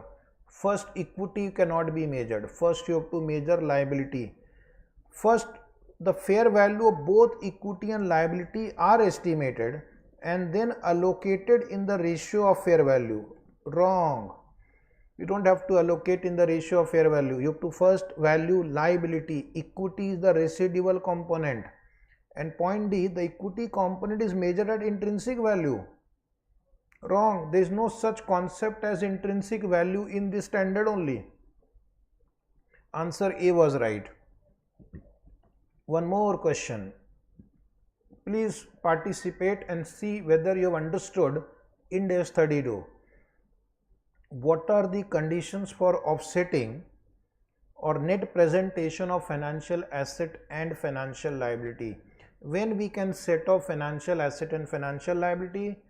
First, it says there is a legal right to set off. This is partially correct. legal right to set off and an intention to settle net or simultaneously. This is right. So many students have given this answer as right. B, the existence of a clearing mechanism or other market mechanism for net settlement and an expectation of net settlement. I don't know from where they have got this idea of clearing mechanism or market mechanism. Ram has to pay to Shyam, Shyam has to pay to Ram. Why we need a clearing mechanism? Students IND AS. A netting agreement and an expectation of net settlement. Okay, we don't require a netting agreement. There must be intention to settle net and legal right to set off. So option B is right. Option B was right. Check the answer. Option B is right. Dear student, now we are going to take MCQs on IND AS 33, earnings per share. So please participate and check how much you are prepared for IND AS 33 MCQs. So here we begin with our first question. Earnings per share is calculated before accounting for which of the following items? Please reply. Earning per share is calculated before accounting for which of the following items? Earning per share is calculated before accounting for which of the following items? Is it before deducting preference dividend, ordinary dividend, taxation, or minority interest? So the answer is B, ordinary dividend. We do not deduct ordinary dividend while calculating profit attributable to shareholders of parent entity. So tick mark B. Other options are not right. Then second question, is it right? When an enterprise makes a bonus issue, stock split or reverse stock split, or a right issue, then option A, previous year EPS is not adjusted, previous year's EPS is adjusted, only a note of the effect of the previous year EPS is made, and only the diluted EPS for the previous year is adjusted. Many students have replied option B is the right answer. The previous year basic and diluted EPS both will be adjusted. Tick mark option B. Third question, if a stock option is converted on 31st March 20x1, if a stock option is converted on 31st March 20x1, then option A, potential ordinary share, that is stock option, are included in the diluted EPS up to 31st March 20x1 and then in the basic EPS from the date converted to the year end, both weighted accordingly. Now option B, the ordinary shares are not included in the diluted EPS calculation but are included in basic EPS. Option C, the ordinary shares are not included in the basic EPS but are included in the diluted EPS. Which is the right answer? The answer A is the right answer. Up to 31st March 20x1, it will be included in diluted EPS and thereafter it will be included in the basic EPS. Option A is right. Very good. Question 4. In calculating whether potential ordinary shares are dilutive, the profit figure used as the control number is option A, net profit after taxation including discontinued operation. Option B, net profit from continuing operation. Option C, net profit before tax including discontinued operation. Option D, retained profit for the year after dividend. There can be only one answer to this question. Anybody? Many students have replied option B. You are right. Net profit from continued operation is the control figure to identify whether a potential ordinary share is dilutive or Anti-dilutive. You are right. Question number 5. True false question. Potential ordinary shares issued by a subsidiary should be included in the diluted EPS calculation, as they could potentially have an impact on the net profit for the period, and the number of shares to be included in the calculation. Is the statement true or false? Is the statement true or false? Potential ordinary shares should issued by a subsidiary is included in the diluted EPS calculation. The answer is true. We have solved few questions in the class where subsidiary had issued potential ordinary shares. The statement is true. Now come to 6th question. An enterprise need disclose diluted EPS only if it differs from basic EPS by a material amount. This is totally false. Even if they are not different, you have to disclose diluted EPS. The statement was false. Next question number 7. If a bonus issue occurs between the year end and the date the financial statements are authorized, bonus is issued after the year end but before the financial statements are authorized, then EPS for both the current year and previous year are adjusted. EPS for only current year is adjusted, no adjustment is made, and diluted EPS is adjusted only. Which is the right answer? Which is the right answer? Option A is the right answer. Even if bonus issue is made after the year end but before the financial statements are authorized, you will give the effect of bonus issue in the current year as well as the previous year presented for comparison purpose. The correct answer is A. Question number 8. If a new issue of share for cash is made between the year end, this is for cash, this is not bonus share, and then the financial between the date of year end and the date when financial statements are authorized, then option A, EPS for the current and previous year are adjusted. EPS for current year only is adjusted, no adjustment is made to the EPS. And D, diluted EPS only is adjusted. What is the answer? The answer is no adjustment is made to the EPS. Only disclosure is made in the notes. Only disclosure is required in the notes. So the answer is C. But if it was a bonus issue or stock split or reverse stock split, we would have made the adjustment. Question number 9. The weighted average number of shares outstanding during the period for all periods other than the conversion of potential ordinary shares shall be adjusted for A, any change in the number of ordinary shares without change in resource, any prior period adjustment, any new issue of share for cash, any convertible instrument settled in cash. What is the right answer? The right answer is A. So whenever there is any change in the number of ordinary share without a change in resource, the current all previous period will be adjusted. All previous period would be adjusted. And then the second option is any prior year adjustment. The answer cannot be true here because any means it may not affect the profit. It can be any other prior period adjustment which may not have any effect on the profit. Therefore, answer B is not right. Now one more, question number 10.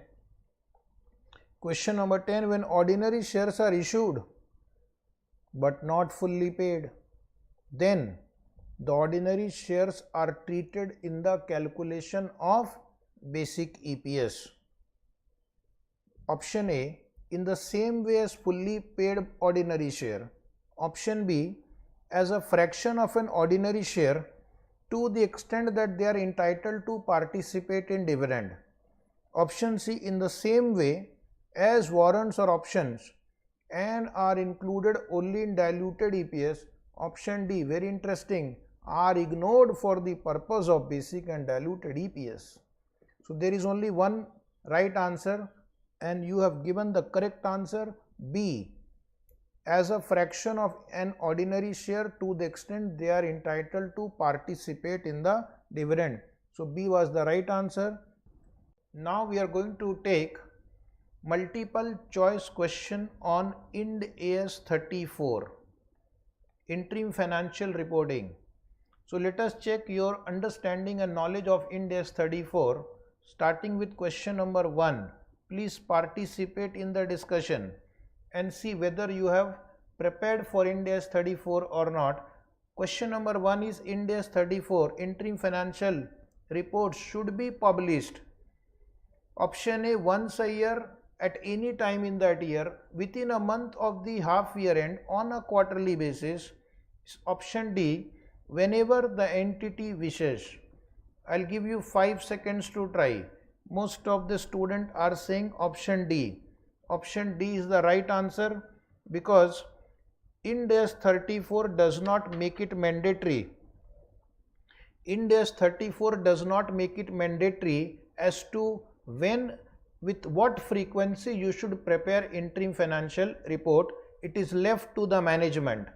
It is left to the entity, and the entity may prepare interim financial report which can be monthly, quarterly, half yearly, or they may not prepare also. They can prepare if required by the law, but IND AS 34 does not make it compulsory to prepare interim financial report. Question number 2. If an entity does not prepare interim financial report, suppose you don't prepare interim financial report, then the year-end financial statements are deemed not to comply with IND AS. Option B, the year-end financial statements compliance with IND AS is not affected. Option C, the year-end financial statement will not be acceptable under local legislation. Option D, interim financial report should be included in the year-end financial statement. So which of the options is correct? All the students are saying option B is correct. You are right. So it does not affect your compliance with IND AS because you have not prepared interim financial report. It is not mandatory. Under IND AS it is not mandatory. So if you don't prepare interim financial report, your financial statements are still IND AS compliant at the end of the year. Now we will test your one more knowledge. Question number 3. Interim financial report should include as a minimum a complete set of financial statement complying with IND AS 1. Option B, a condensed set of financial statement and selected notes, a balance sheet and income statement only. Option D, a condensed balance sheet, income statement and cash flow statement only. Which option is right? All the students are saying option B. I also agree. Option B is right. A condensed set of financial statement and selected notes. So tick mark option B is the right answer. So now we'll move to question number 4. IND AS 34 states a presumption that anyone reading interim financial report will, option A, understand all IFRS. That means person reading interim report, it is assumed that he knows IFRS. He have access to the records of the entity. Amazing. Have access to the most recent annual report and not make decisions based on the report. So which option is right? Person reading interim financial report, it is assumed that he has access to the most recent annual report. You are right. Answer was option C. Fourth answer is C. Please tick mark C. Question number 5. An entity owns a number of farms and harvests produce seasonally. So this is a seasonal business. Approximately 80% of the entity sales are in the period August to October. Seasonal business. 80% of revenue comes from the 4 months, August, September, October, 3 months. Because the entity's business is seasonal, IND AS 34 suggests. So what is the suggestion of IND AS 34? Additional notes be written in the interim reports about the seasonal nature of the business, disclosure of the financial information for the latest and comparative 12 months period in addition to the interim report. Option C, additional disclosure in the accounting policy note. And fourth is no additional disclosure. So this question will have two answers. One is you have to give additional financial information for latest and comparative 12 months period, so that one full cycle is complete, and you have to also give information about seasonal nature of the business. You also give information about seasonal nature of the business, so that the users are not confused because of the fluctuating profit. So you can tick mark B and A, but in the exam the first preference will be given to B.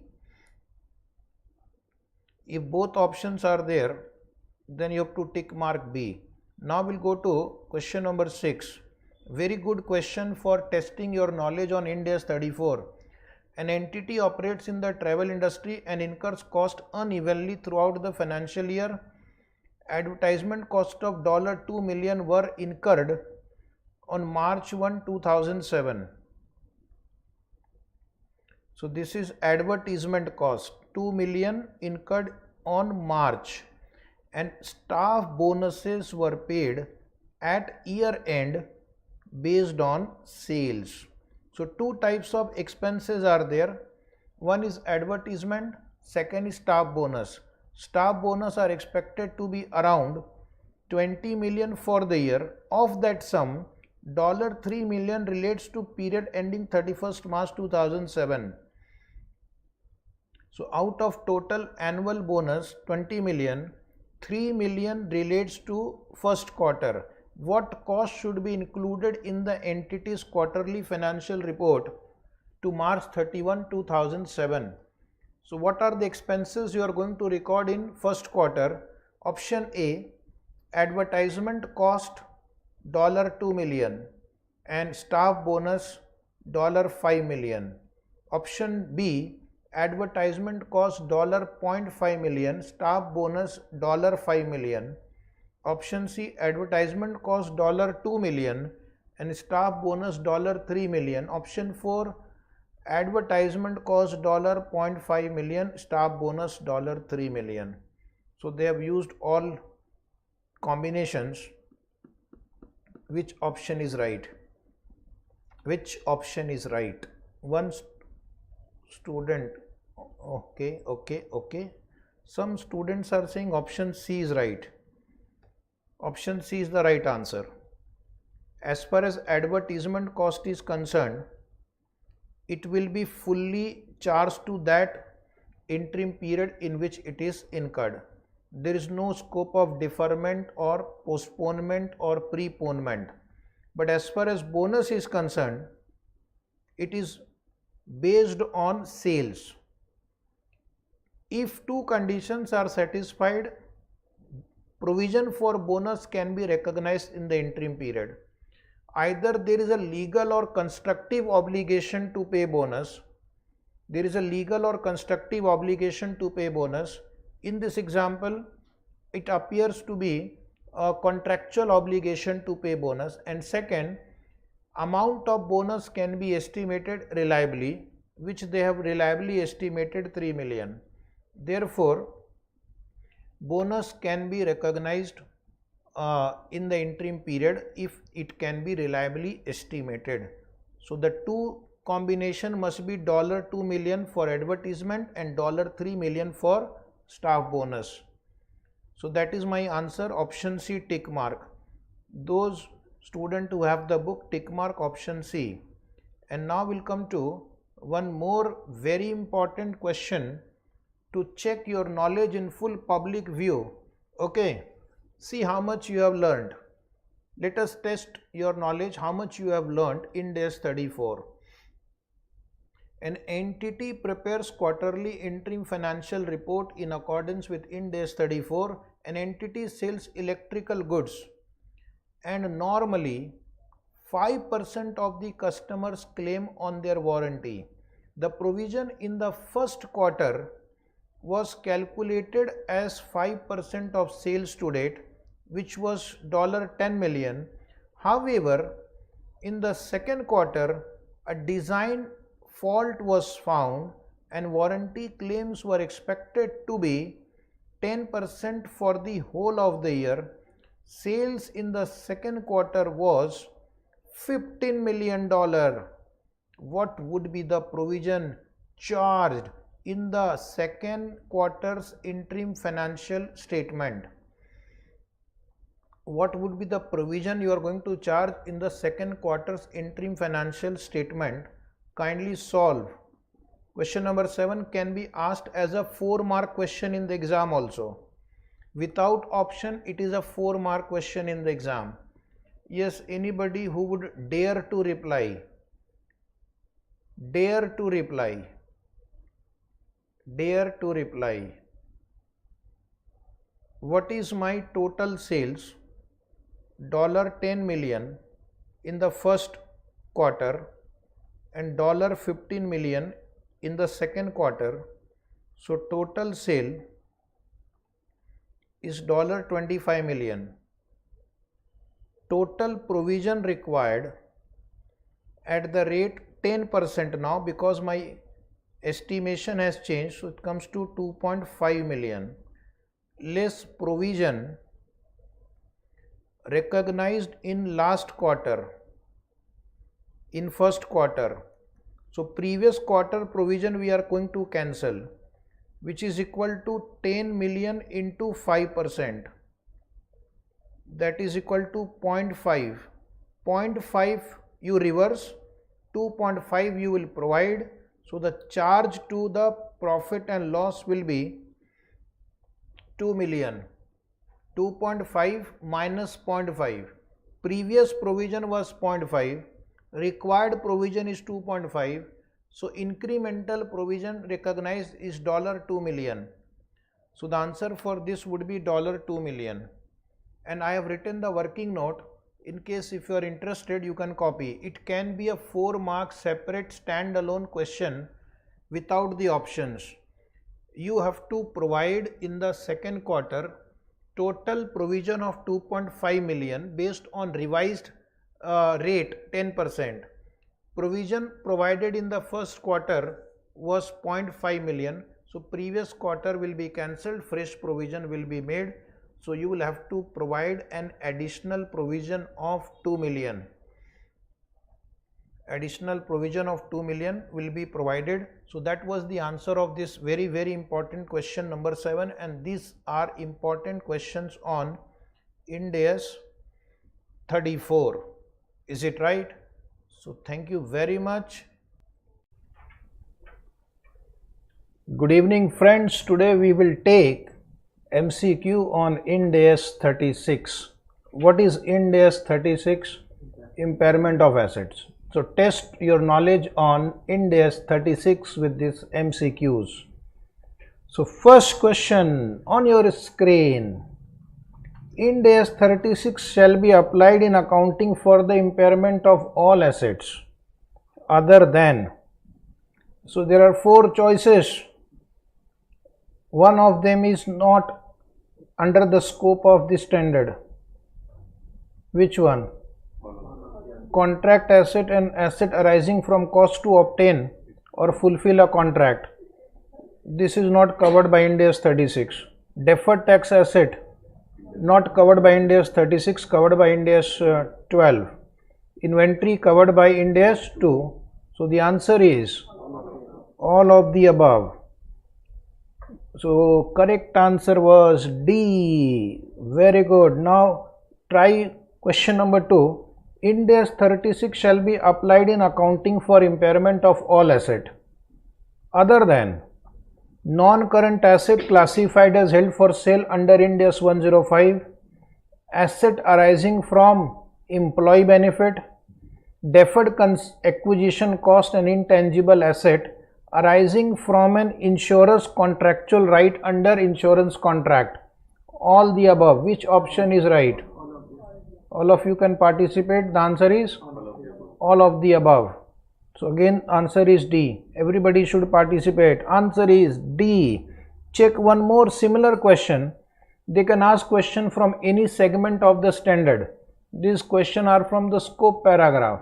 IND AS 36 shall be applied in accounting for impairment of all assets other than financial assets which are covered in the scope of 109, biological asset IND AS 41, asset arising from employee benefit, all of the above. Every time don't answer all of the above, but yes, in this 3 question we had all of the above. One more time. IND AS 36 shall be applied in accounting for impairment of all asset other than associate as defined in IND AS 28, joint venture as defined in IND AS 111 and subsidiaries as defined in IND AS 110, and the last option D is none of the above. None of the above. These 3 will be covered by IND AS 36. The answer was D. Question number 5. Which of the following statement best describes the carrying value of an asset? So choose the right option from IND AS 36. The higher of the asset's value in use and its recoverable amount. Is it carrying amount? No. The higher of the assets NRV and its value in use? No. Then the amount at which the asset is recognized in the balance sheet after deducting accumulated depreciation and accumulated impairment loss? Yes. Cost of the asset minus residual value? No. So the correct answer would be C. Very good. Try question number 6. How should an entity allocate goodwill to its cash generating unit for the purpose of impairment testing? Good question. So first you will try, then I will give you the answer. Yes, students, please check which option is the right answer. Which option is the right answer?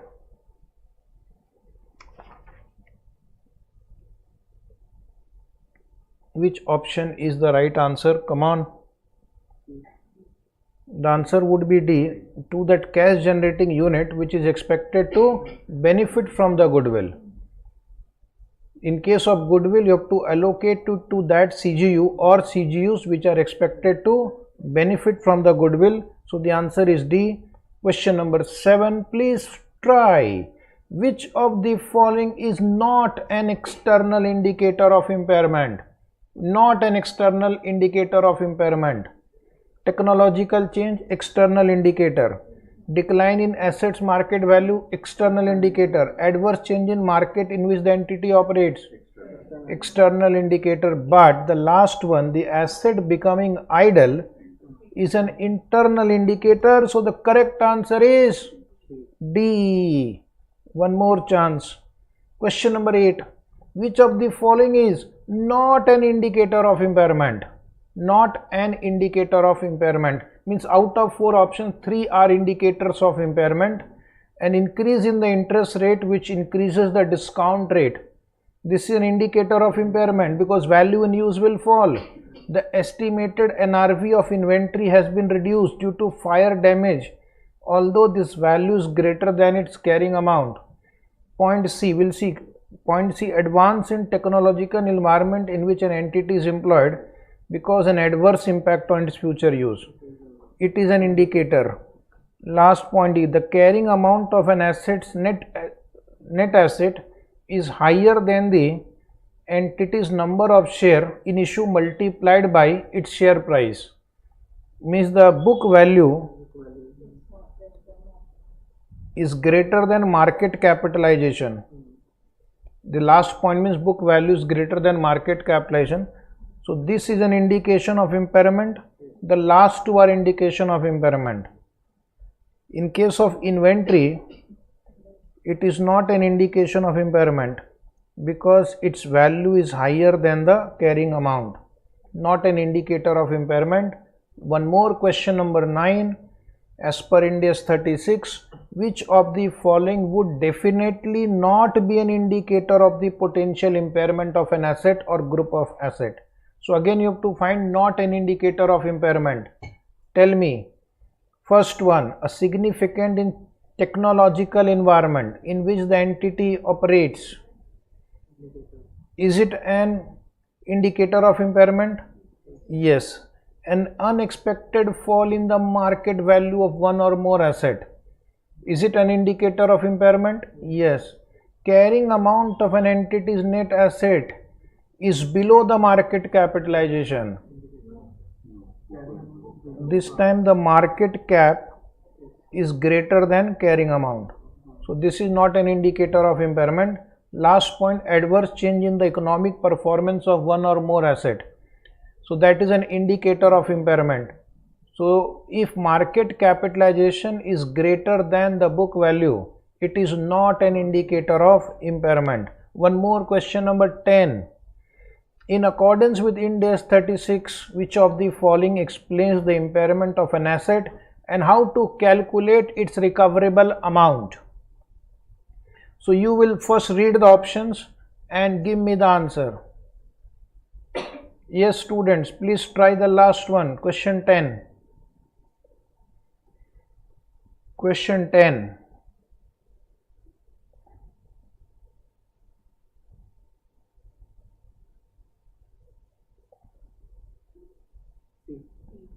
All of you are saying C. Okay, the asset is impaired when carrying amount is greater than recoverable amount and recoverable amount is higher of fair value less cost of disposal and its value in use. So you are right, the correct answer was C. Okay, now we'll come to multiple choice questions relating to IND AS 37. So quickly you will reply. Let us see how much you have understood IND AS 37. These are some advanced questions. So only if you have a very clear understanding of IND AS 37, you will be able to answer. So let us start.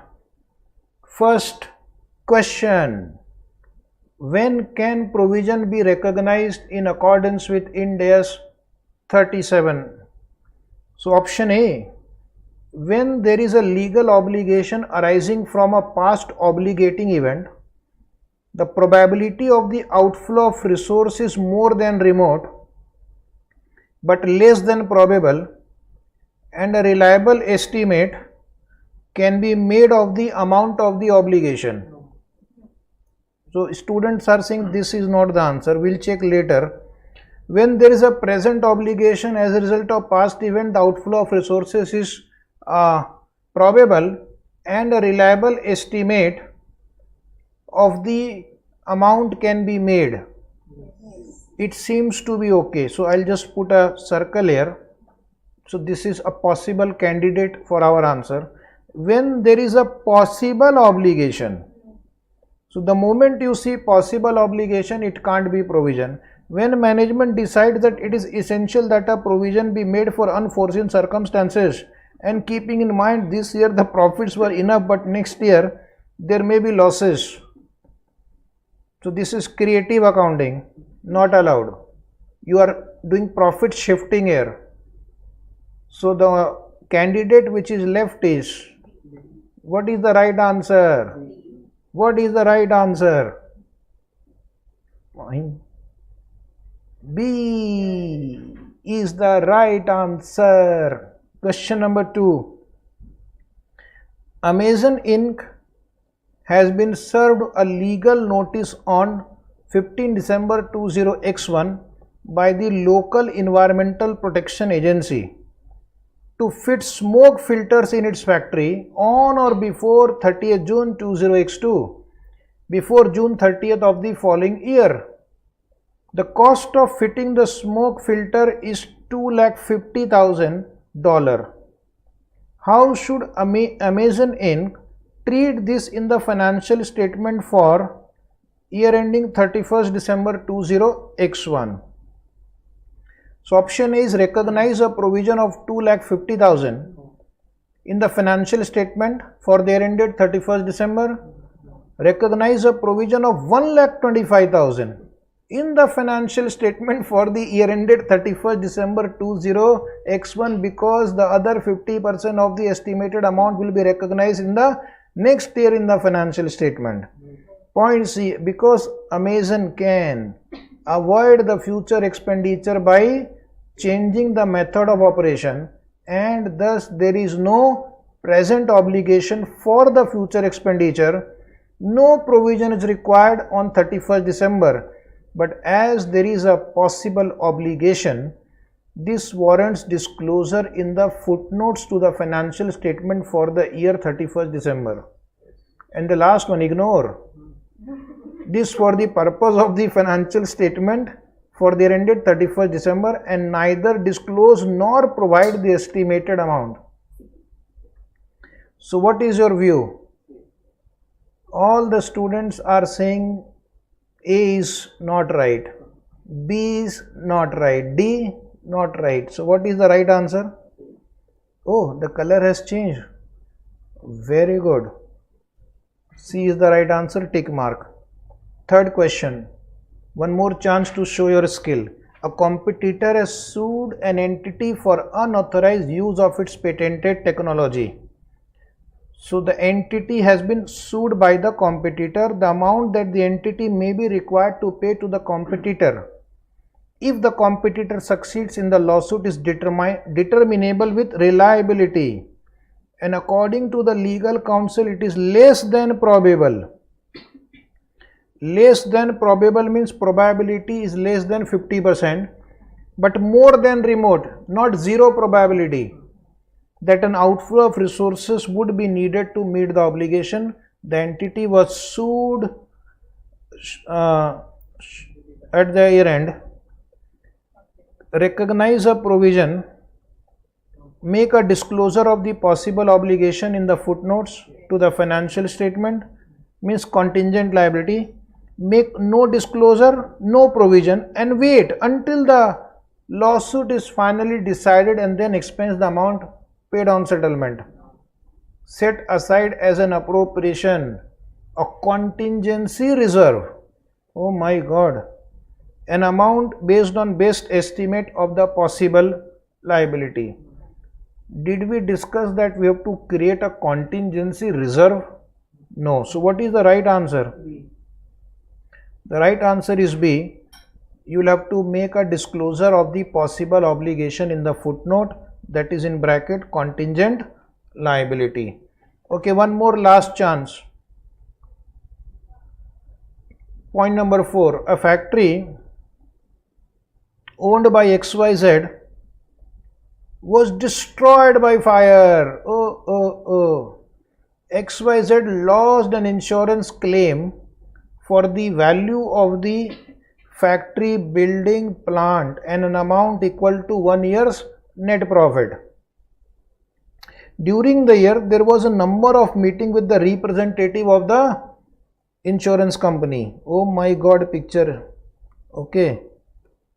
Finally, before year end, it was decided.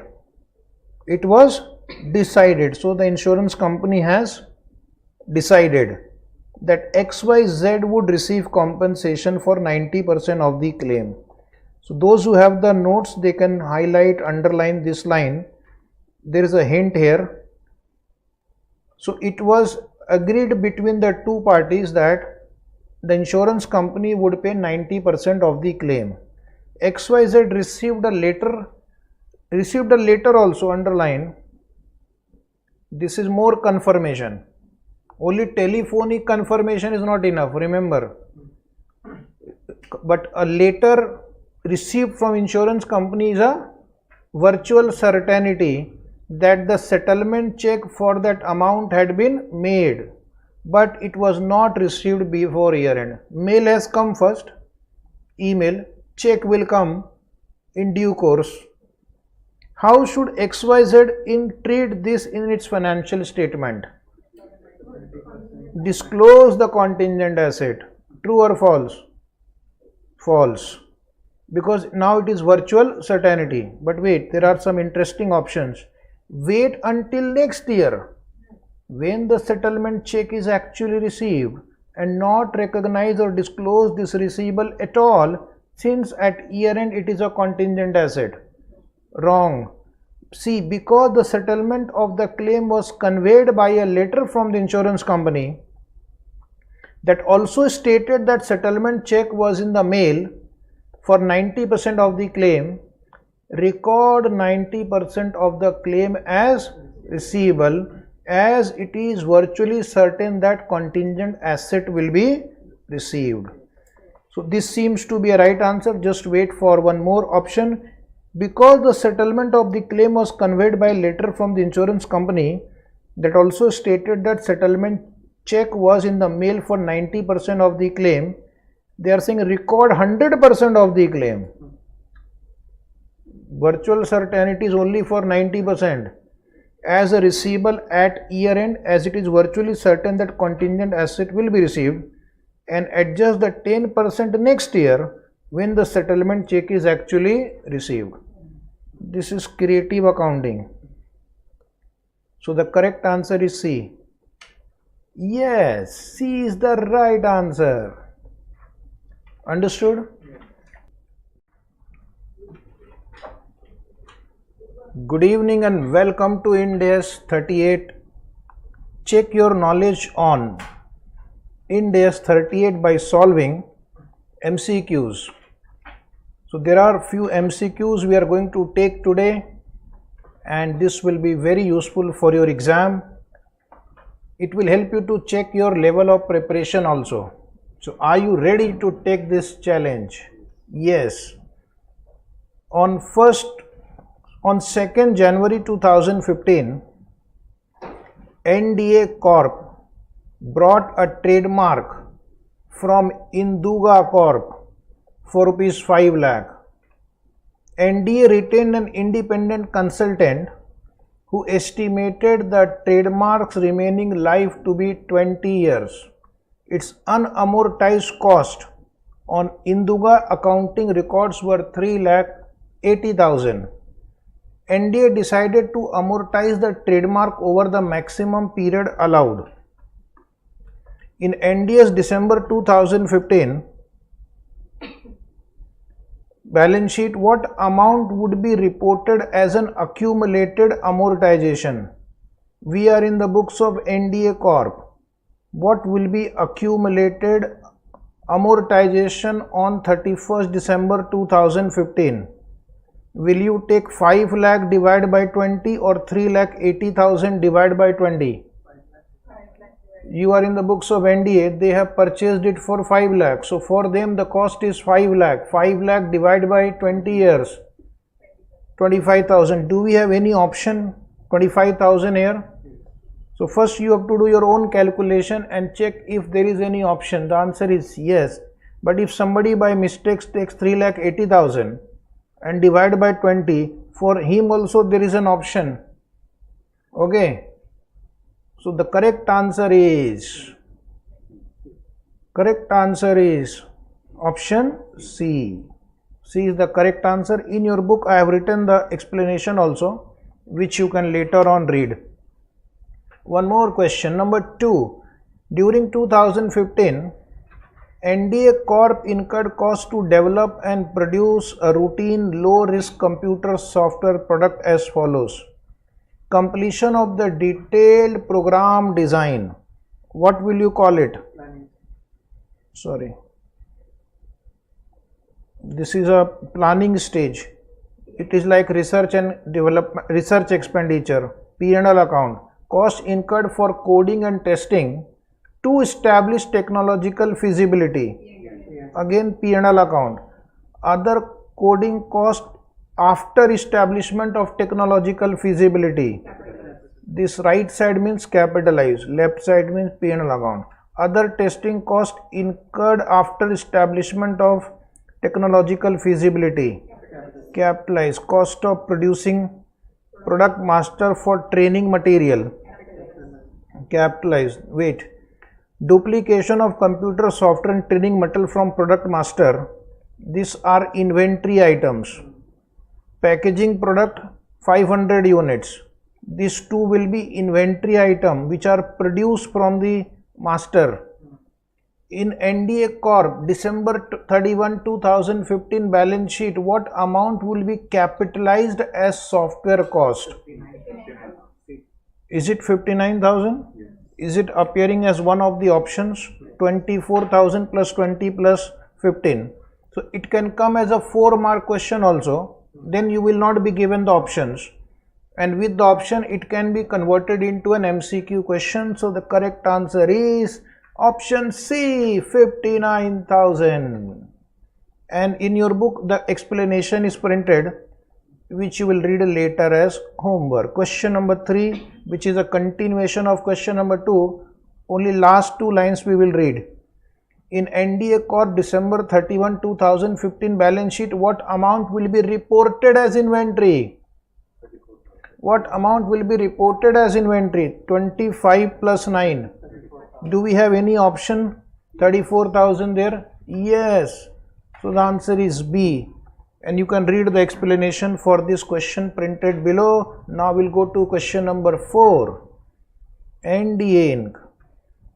has 2 patents that have allegedly been infringed by the competitor. After investigation, legal counsel informed that it had a weak case on patent A34. Weak case on patent A34 and a strong case in regard to patent B39. NDA incurred additional legal fees to stop infringement of B19. Both patents have a remaining life of 8 years. How should NDA Limited account for this legal costs relating to the 2 patents? These are the costs incurred to defend your patent. These are not directly attributable costs to bring the patent to the location and condition as intended by the management. So whatever story they will write, you will be firm. You will say both the legal expenses will be expensed. Which is that option? Option B is the right answer. Legal expenses to defend your patent, trademark, copyright, all will be charged to profit and loss account.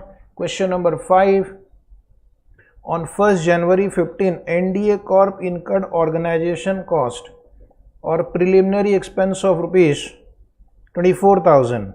What portion of organization cost will be deferred to the year subsequent to 2015? Can we defer organization cost or preliminary expense? What have you studied? This cannot be deferred. They have to be charged to P&L account. So the answer is 0. If you give 0 answer, you will get a positive mark. If you write any positive answer, you will get 0 marks. So the answer was D. You are right. Question number 6. According to IND AS 38, which one of the following criteria are relevant in determining the useful life of an intangible asset? Which criteria are relevant? Expected usage, residual value, amortization period? None of the above. What will help you to decide the useful life of the asset? Expected usage of the asset. How you are going to use, for how long you are going to use will affect the useful life. So the answer is A. Tick mark A. Next question. According to IND AS 38, amortization of intangible asset with a finite useful life should commence. Should commence. When should amortization commence? When it is available for use. Is there any option called available for use? Which option? B. Option B. Next, question 8. A newly set up .com entity has engaged you as its financial advisor. The entity has recently completed one of its highly publicized research and development projects and seeks your advice on the accuracy of the following statement made by one of its stakeholder. Which one is it? So you have to check which statement is correct. Cost incurred during the research phase can be capitalized. Is it a correct statement? Wrong statement. Cost incurred during development phase can be capitalized if criteria such as technical feasibility of the project being established are met. Yes. Training cost of technician used in research can be capitalized. No. Designing of jigs and tools qualify as research activities. No. So which is the most appropriate answer out of for this? B is the right answer. Option B. Okay, now try question number 9. Which item listed below does not qualify as an intangible asset?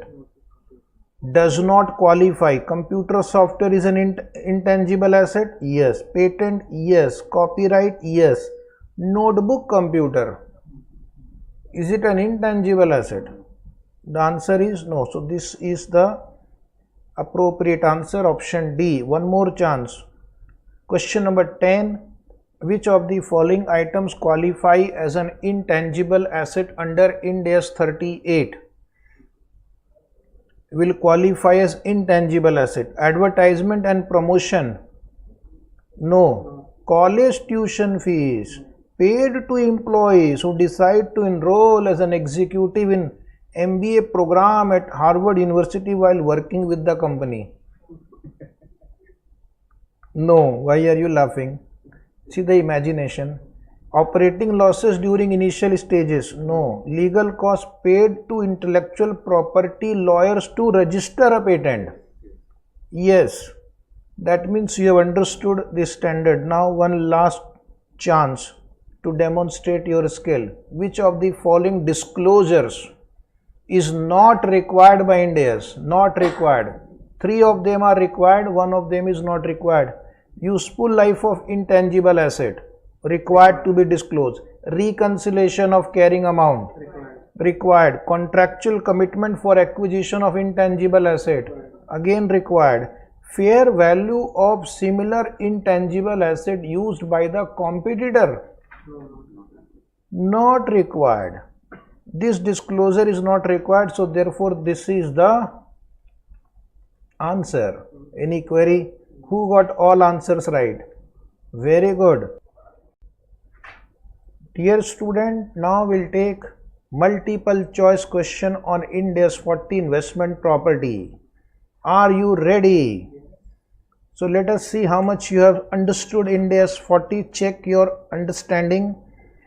First question. An investment property should be measured initially at cost less accumulated impairment, depreciable cost less accumulated impairment, fair value less accumulated impairment. Yes. Cost model at cost. Ting ting ting. The option which will move, that is the right option. Write down A. Tick mark A. Then the applicable IND AS for a property being constructed or developed for future use as investment property is, read the full options.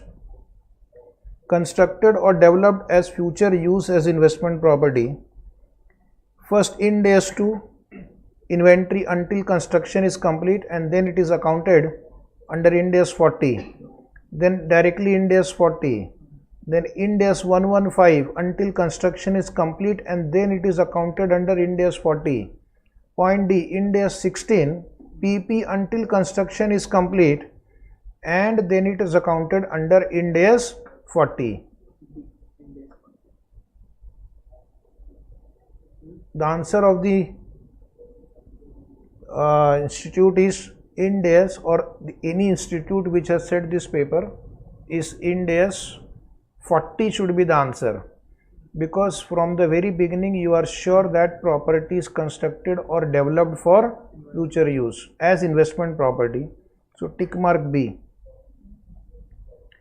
Tick mark B. Principles of IND AS 16 will apply for the purpose of calculation of cost.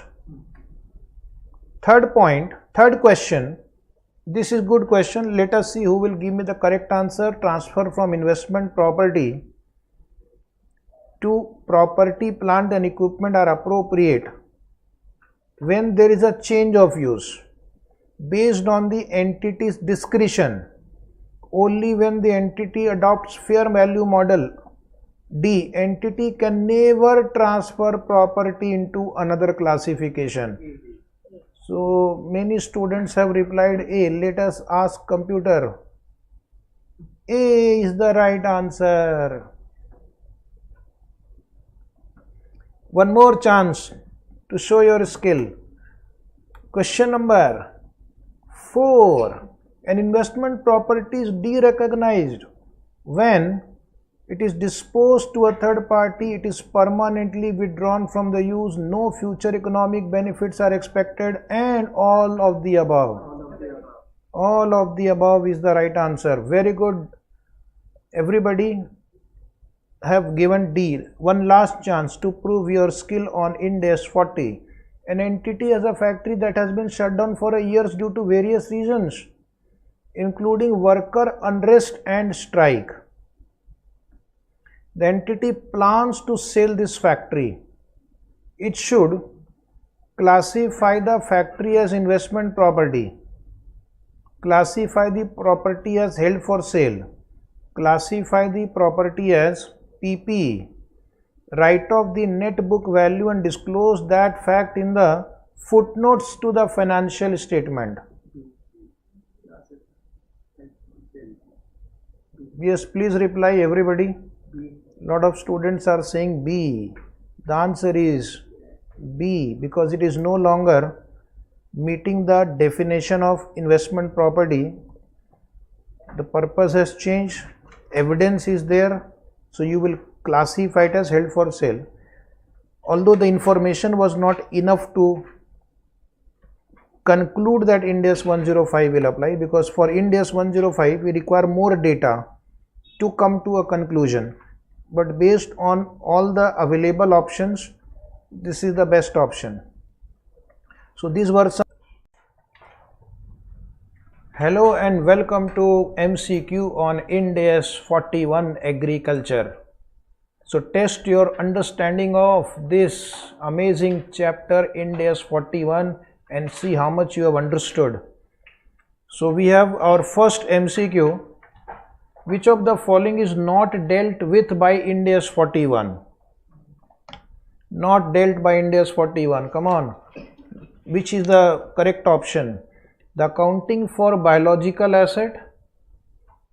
Is it covered by IND AS 41? You will say yes. Initial measurement of agricultural produce harvested from entity's biological asset. Yes, covered. Processing of agricultural produce after harvesting. This is not covered. Accounting treatment of government grant received in respect of biological asset. This is also covered. So automatically the answer you have to tick mark is point number C. Tick mark C. Tick mark C. Yes. Okay, one more trial. Where there is a long aging or maturation process after harvest. After harvest, the accounting for such products should be dealt with by IND AS 2 inventory, or IND AS 41, or IND AS 16, or IND AS 40. Unbelievable option, IND AS 40 investment property. They should have simply given 3 options. You can't give such option. So the answer is B, inventory. One more option, one more question. Generally speaking, biological asset relating to agricultural activities should be measured using at fair value approach. Historical cost approach, no. This is usually not the answer. It is exceptional answer. I have used the word generally here. This is right. NRV is also not right for biological asset. The correct answer is C. Question number 4. Entity A had a plantation forest that is likely to be harvested and sold in 30 years, the income would be accounted for in the following way. First option, no income will be reported until first harvest and sale in 30 years. Right option or wrong option? Wrong. Income should be measured annually and reported using a fair value approach that recognizes and measures biological growth. This seems to be right. Okay, but we'll read the other options also. The eventual sale proceeds should be estimated. Eventual sale proceeds should be estimated and matched to the profit and loss account over 30-year period. Do we have any such provision in this standard? No. This is students' way of IND AS understanding. Plantation forest should be valued every 5 years. There is no question of every 5 years. It is every year. An increase in value should be shown as gain or loss. Wrong. It's every reporting date you have to do fair value less cost to sale. The correct answer was B. If your understanding is clear, you can answer. I have covered everything, okay, which you need. Question number 5. Recording the choice of measurement basis used for valuing biological asset. Regarding the choice of measurement basis, IND AS 41 sets out several ways of measuring fair value. In our book, we have discussed 7 methods. So this seems to be right. Recommend the use of historical cost. That is the last choice. Current cost. Never. Recommend the use of present value. This is one of the measurement technique only, but that is not recommended. First choice is to find the fair value in the active market, then comparable price, etc. So present value can be used, but that is not the recommended method to begin with. So the correct answer was A. Question number 6. Where the fair value of the biological asset cannot be determined reliably, the biological asset should be measured at cost. Some student will think yes, cost is right, but read the next option, cost less depreciation. Some of you will think, oh, this is also right. They read one more option, cost less depreciation less impairment. This is the most appropriate answer. NRV is not recommended. Option C is the right answer. Next, 7th, a gain or loss arising on initial recognition of a biological asset and change in fair value, estimated point of sale cost of a biological asset should be included in. All gain or loss in this chapter will go to net profit or loss. Okay, net profit or loss for the period. There is no revaluation reserve, there is no capital reserve, there is no separate statement called statement of recognized gain and loss. It is called statement of profit and loss only. Question number 8. Try your luck now. When agricultural produce is harvested, the harvest should be accounted for by using IND AS 2, inventory or other applicable standard. For this purpose, the cost on the date of harvest will be equal to fair value less cost to sell at the point of harvest. This is the right option. Historical cost is not the answer. Historical cost minus depreciation and market values are not the answers. So the correct answer was A. Question number 9. Contract prices are not necessarily relevant in determining fair value, and the fair value of a biological asset or agricultural produce is not adjusted because of the existence of a contract. We have discussed this line that forward contract or future contract prices are not relevant. So the answer is true. This is a correct statement. Every time you don't have to tick mark false. One more choice. Land that is related to agricultural activity is valued at fair value. Is the option right or wrong? Wrong. Is accordance with IND AS 16 or IND AS 40? Yes. At fair value in combination with the biological asset that is being grown on the land. Amazing. Students, IND AS. at the resale value separate from the biological asset that has been grown on the land. There is no such statement in our standard. Okay, if you have not studied, then you will apply your own IND AS. So the answer was B. You have to follow IND AS 16 or IND AS 40 if it is a leased asset. 11th number, unconditional government grant relating to biological asset that has been measured at fair value less cost to sell. Now first of all, it is unconditional grant, and second, it is measured at FVL CTS. So what have you learned? When the grant becomes receivable, is there any option like this? A.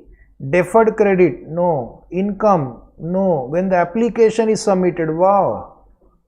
If on submission of application, if I start recognizing income, then what I am doing here every day? Shouting, my throat is paining, my voice has changed. People are not able to recognize my voice.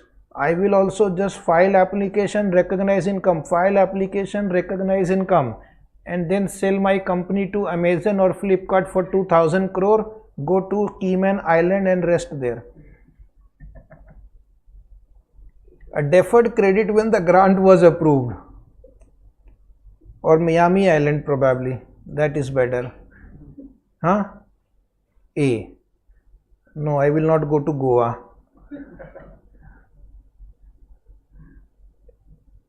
Twelfth number, last question. If a government grant is conditional on certain events, now this is a conditional grant. This set of MCQs have actually revised your entire chapter.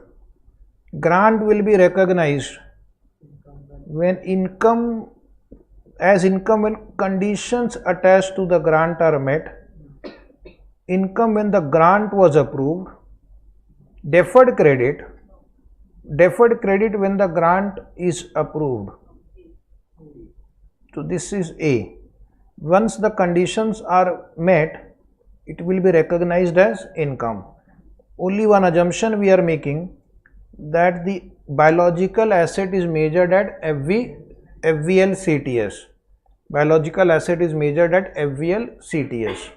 So that was the answer of question number 12. Now we are going to take MCQ on IND AS 101, first time adoption of IND AS. So let us check your level of preparation on IND AS 101. First question on your screen. XYZ is a first time adopter under IND AS 101. The most recent financial statement it presented under its previous gap was that of 31st December 2005. It has adopted IND AS for the first time and intends to present first IND AS financial statement as of December 31, 2006. It plans to present 2-year comparative information for the year 2005 and 2004. So this company wants to give 2 comparatives. Yes, it can do it. The question is, the opening IND AS balance sheet should be prepared on which date? If you are preparing 2 comparative, the opening IND AS financial statement will be beginning of the earliest comparative period. The earliest comparative period is 2004. So the beginning of 2004 will be 1st January 2004. 1st January 2004. Do we have any answer? Yes. 1st January 2004. This option you tick mark. Beginning of 2004. This question has 31st December as year ending date. So the answer is beginning of 2004. It was December 31st as year ending date. Had it been 31st March as year ending date, then the answer would have been 1st April 2003. Okay, so answer is C. One more question I will take on IND AS 101. Which of the following is not a requirement of adjustment in preparing the opening IND AS balance sheet? Not requirement. 1. Recognize all assets and liabilities whose recognition is required under IND AS. Second, recognize items as assets or liabilities if IND AS do not permit such a derecognition. So first is recognize, yes. Derecognize, yes. Third one, think and answer. Disclose as comparative information all figures under previous gap alongside figures for the current year presented under IND AS. And fourth, measure all recognized assets and liabilities according to principle contained in IND AS.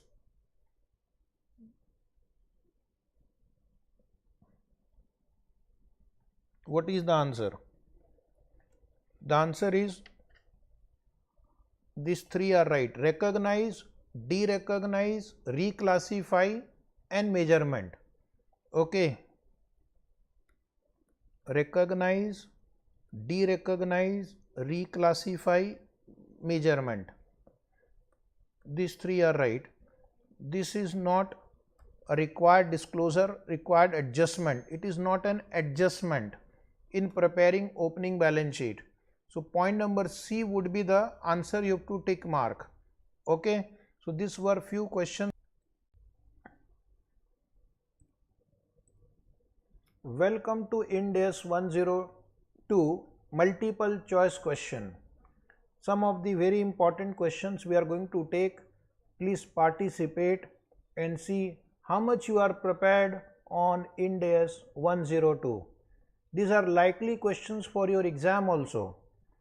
Which of the following transactions involve the issue of shares does not come within the share based payment under IND AS 102? So read the options and tell me which does not come under the scope of IND AS 102. Most of the students have replied option C.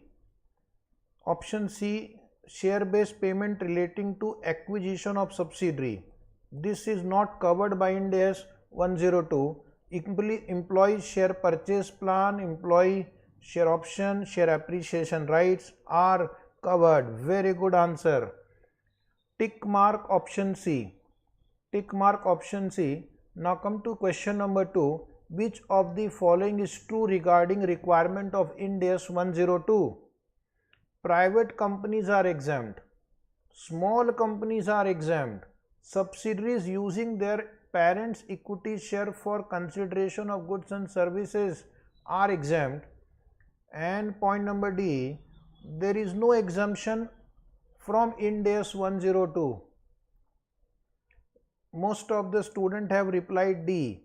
Very good answer. Tick mark D. None of the above three companies are exempted from the requirement of IND AS 102.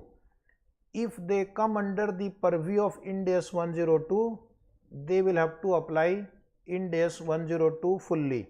Now we'll come to question number 3. An entity issues shares as consideration for purchase of inventory. The shares were issued on 1st January 2004. The inventory is eventually sold on 31st December 2005. The value of the inventory on 1st January 2004 was 3 million. Fair value of the goods received was 3 million. This value was unchanged up to the date of sale. The sale proceeds were $5 million. The shares issued have a market value of $3.2 million.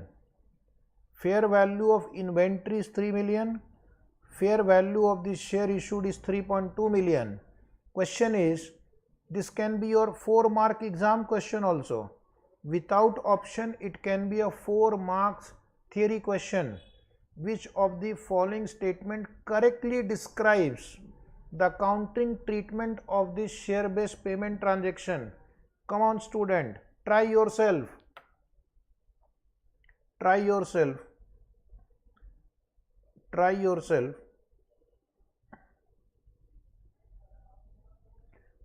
Some students are replying option A.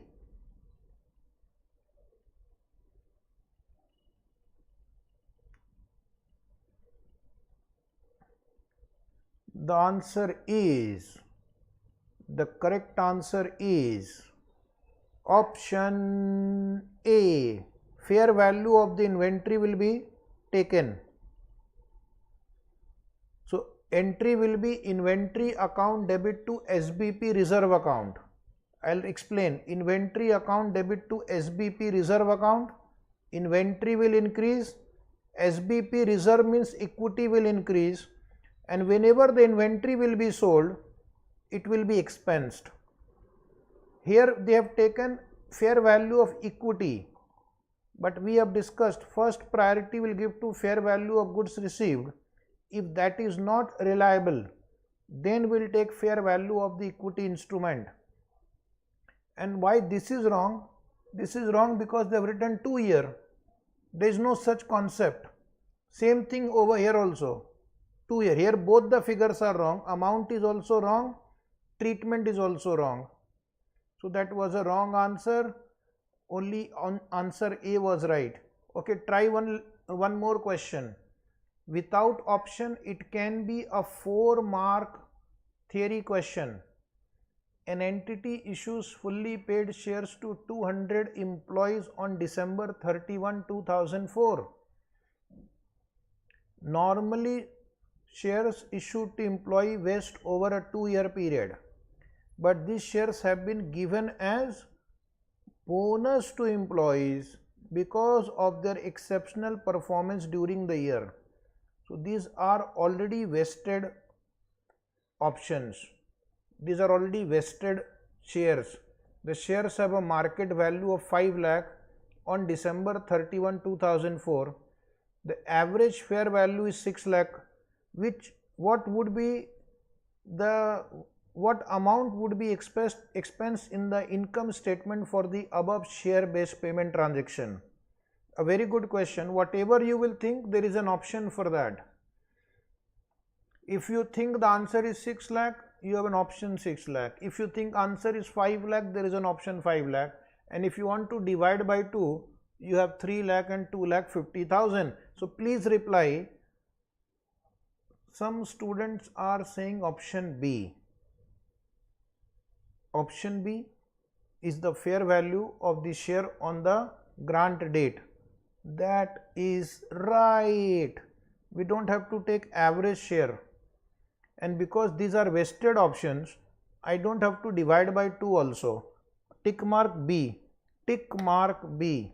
Now we'll come to last MCQ for this chapter. Question number 5. An entity grants 1000 share options to each of its 5 directors.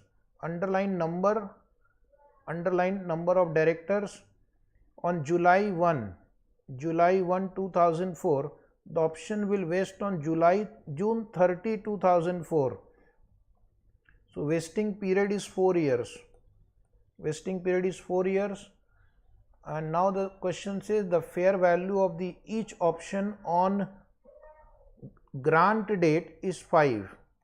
So 1000 into 5 directors into fair value 5. It is anticipated that all the share options will vest on June 30, 2008. What will be accounting entry in the financial statement for the year ended 30th June 2005, first year? Total estimated expense divide by 4 years. Can you do this calculation and tell me how much will this be? 6250. So I have to record an expense of 6250, credit SBP reserve 6250, check whether there is any option like this. So this will be eliminated, this will be eliminated. Now we have to make a choice between A and C. Even A will be eliminated. A talks about 25,000. So if I use elimination process, only option C will remain. Entry will be employee compensation expense account debit 6250 to SBP reserve account 6250. So this answer only possibility is option C. Tick mark option C.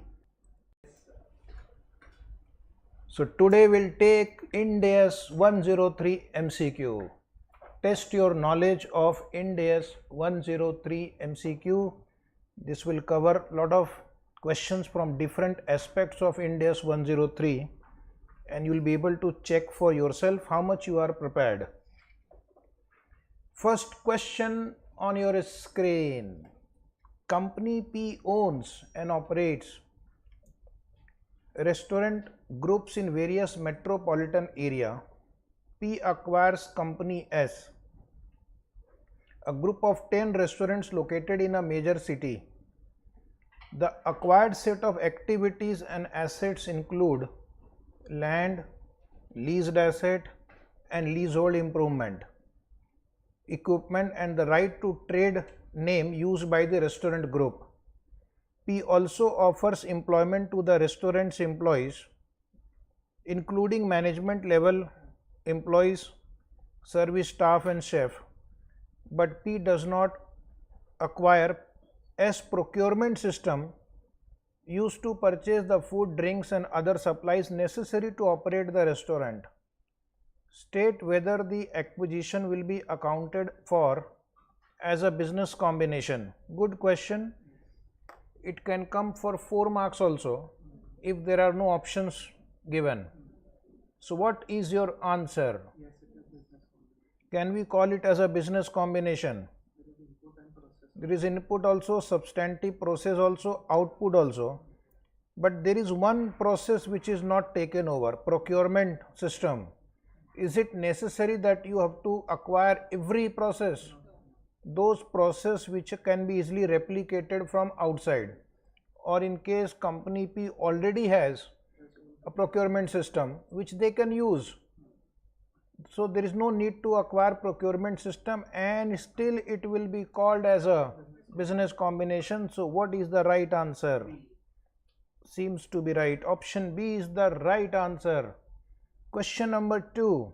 Which of the following accounting methods must be applied to all business combination under IND AS 103?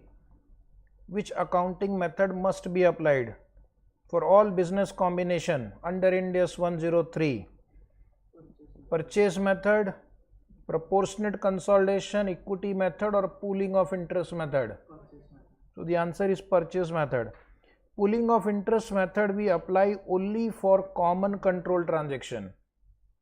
Equity method we apply for associates and joint venture. Proportionate consolidation method is not there. It is applied only for joint operation. And this method is applied for business combination. So the correct answer, tick mark, is D. Question number 3. Purchase accounting requires an acquirer and an acquiree to be identified for every business combination where a new entity H is created to acquire 2 pre-existing entities S and A. Which of these entities will be designated as the acquirer? Which of the entities will be designated as the acquirer? Question has not given complete information.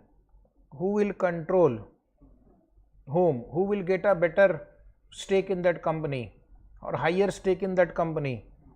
So usually one of the two will get more stake in that company and therefore the company which will get a higher share can be treated as the acquirer. So the answer can be H also, or the answer can be A or S also.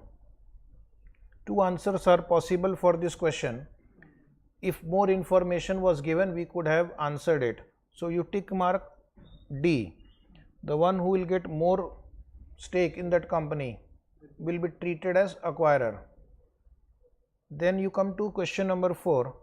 Which of the following examples is unlikely to meet the definition of intangible asset for the purpose of IND AS 103? Which of the following is not likely to meet the definition of intangible asset?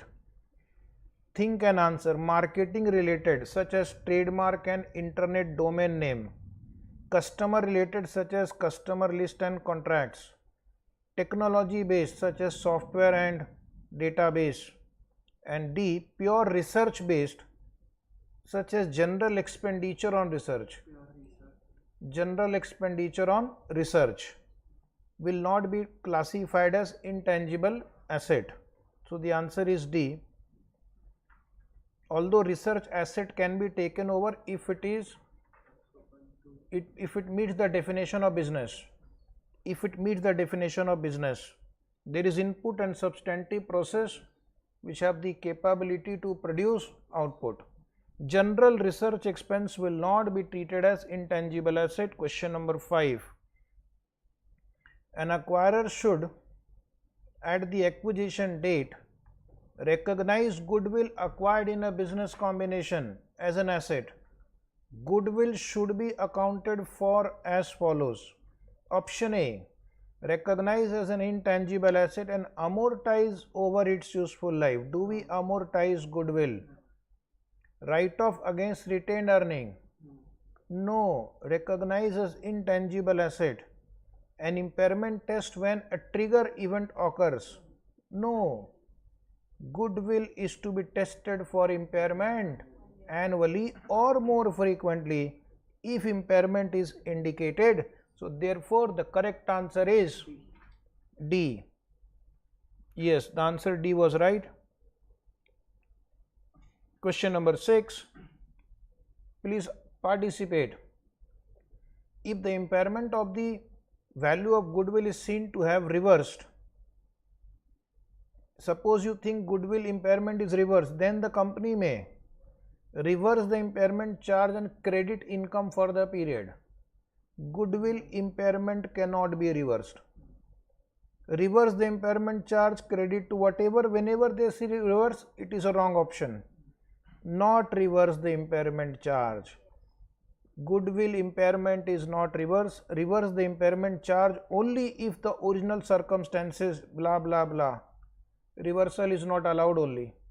It will amount to creating self-generated goodwill. Whenever they talk about reversal, that option is wrong. The correct answer is option C. Question number 7. IND AS 103 requires that the contingent liability of the acquired entity should be recognized in the balance sheet at fair value. The existence of contingent liability is often reflected in a lower purchase price. The existence of a contingent liability is often reflected in a lower purchase price. Recognition of such contingent liability will. So what will be the effect of recognizing contingent liability? It will decrease the value attributable to goodwill, thus decreasing the risk of impairment of goodwill. Decrease the value attributed to goodwill, thus increasing the risk of impairment of goodwill. Increase the value attributable to goodwill, thus decreasing the risk of impairment of goodwill. Increase the value attributable to goodwill, thus increasing the risk of impairment of goodwill. Only if you can visualize the treatment, you will be able to answer. What is the treatment for business combination? Asset account debit, to liabilities, to consideration. First to understand this much. And balancing figure is goodwill. If I add one more liability here, contingent liability, goodwill will increase. So first we will eliminate those options which have decreased the value of goodwill. Now we have two options left, C and D. Increase the value of goodwill, but if goodwill value increases, risk of impairment will also increase. The risk of impairment will also increase. Let us see whether the answer is D. Yes, this is called applying intelligence and elimination method also. There is one question number 8 in our book, but that will require some correction. Two correction. One line you have to add in that question. One line you have to add in the question. Here, measure NCI at fair value. Second correction you have to write in the option given here. This option you rectify. I think in your book some different figure is there. Make it 12.5 million. Now let us read the question. Entity A purchases 30% of the ordinary share capital of entity B for $10 million on 1st January 2004. First lot was purchased on 1st January, 30%.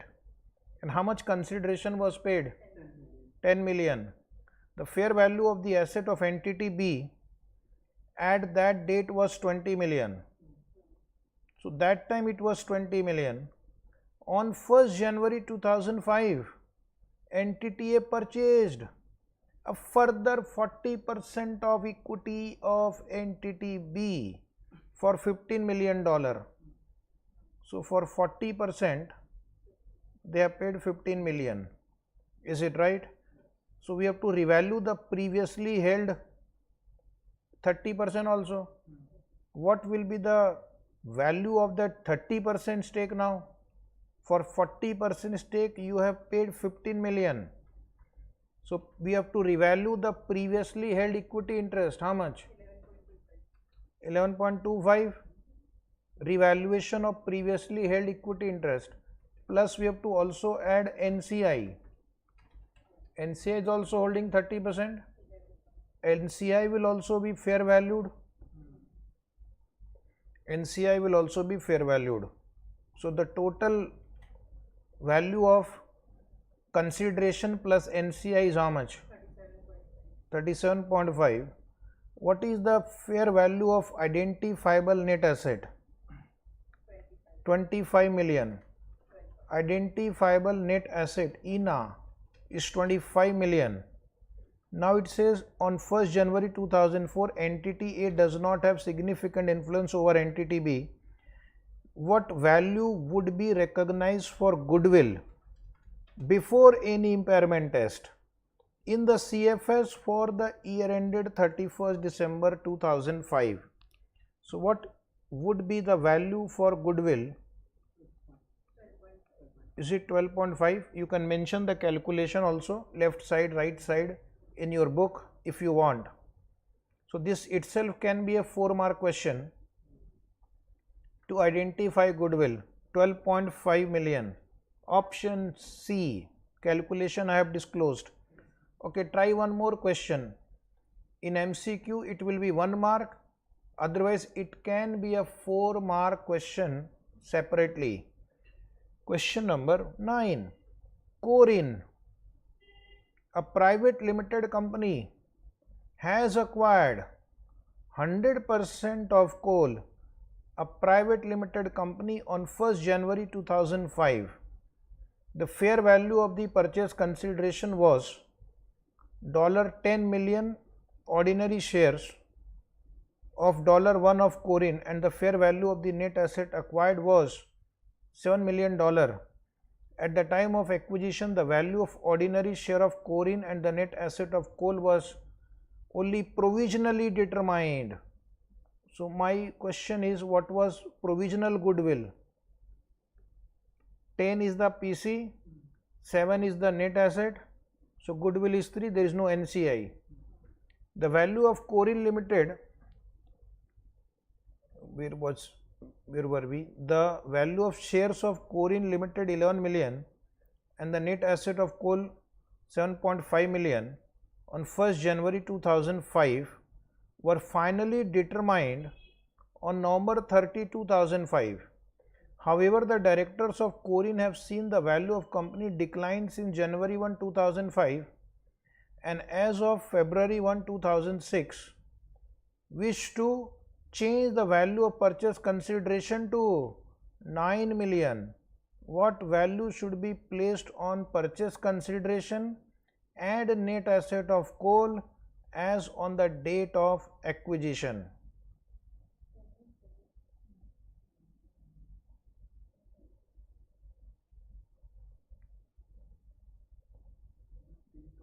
What is the date of acquisition? 1st January 2005. measurement period is 1 year. That means up to, let us say, 1st January 2006 you can make adjustment, and they have found that the value of these shares of Coal Limited and net asset of coal was 7.5 million, and this they have determined was on 30th November. 30th November 2005 is within the measurement period, so that value we can take that value, but the value changed after 1st January, that is February 1, 2006, is outside the measurement period, so those value will not be considered. Is it right? So now you have to see the answer which contains 11 and 7.5. Which option has 11 and 7.5? Option B. Option B has 11 and 7.5. PC will be changed. All figures can be changed, okay, within measurement period if it relates to a condition already existing on the date of acquisition, and the net asset value will be revised to 7.5 million. Wherever 9 is there, that is a wrong answer. 9 cannot be the answer, so at least you can eliminate 9, and then you can't have a combination which does not have 11 and 7.5. Only 11 but not 7.5, wrong. And this is provisional figure. Provisional figure we will not take. In case if you are able to find the correct value within the measurement period, those figures will be taken. On the date of acquisition still we record 10 and 7. On the date of acquisition, but the question is what value should be placed on purchase consideration and net asset of coal. We can do the provisional, but then for accounting purpose we are going to change those figures on 30th November, but for the purpose of goodwill calculation this figure will be relevant. Is it right? We are allowed to change the provisional figure within 12 months from the date of acquisition. So the intention of the question is what finally you will take as cost of acquisition and net asset value for the purpose of accounting. Otherwise there was no need to give so much information. If you have to take it literally, what was the value on the date of acquisition, then first 2 lines are enough. The purpose is that you have to apply measurement period concept and answer this question. Maybe the drafting may not be as accurate as it should be. So the answer is B. We'll come to last question, number 10. Question number 10, again try yourself. Mask, a private limited company, has arranged for MAN, a public limited company, to acquire it as a means of obtaining a stock exchange listing. MAN issues 15 million shares to acquire the whole of share capital of Mask, 6 million shares. The fair value of the net asset of Mask and MAN are 30 million and 18 million respectively. The fair value of each of the share of Mask is $6 and the quoted market price of MAN share is $2. The share capital of MAN is 25 million shares after the acquisition. Calculate the value of the goodwill in the above acquisition. Calculate the value of the goodwill in the above acquisition. Does it look like a reverse acquisition question? It looks like a reverse acquisition. Total number of share is 25. Share issued to other companies 15. So now the breakup will be the acquiring company, legal acquiring will be holding 60% share, and the legal acquirer will be holding 40% share. So this is a case of reverse merger, reverse acquisition. In case of reverse acquisition, the accounting acquirer will be masked. Accounting acquirer will be masked and accounting acquiree will be man. So you'll have to see what is the fair value of man. What is the fair value of man? One share is $2 million. How many shares were there before?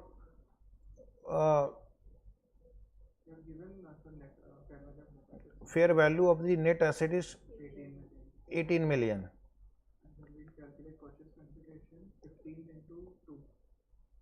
Purchase consideration will be the share capital of man is 25 million after the acquisition. How many shares Man Limited had before acquisition? 10 million. 10 into 2 is how much? 20. And the asset is how much? 18 million. 20 minus 18.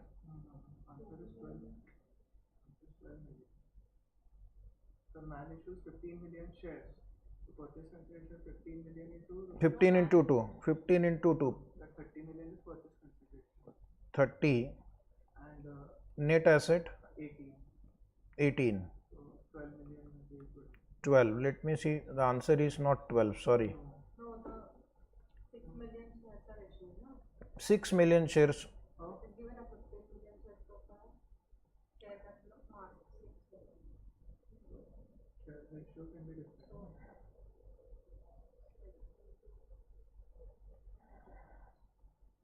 Please try. Number of shares of Man Limited before this is not given clearly. They are saying total number of shares is 25 million in issue. 15 million shares were issued. So if it is a reverse acquisition, the value of Man Limited will be 10 million into 2. Total number of share before merger was 10 into 2, 20, minus net asset 18. So the answer should be 2 million.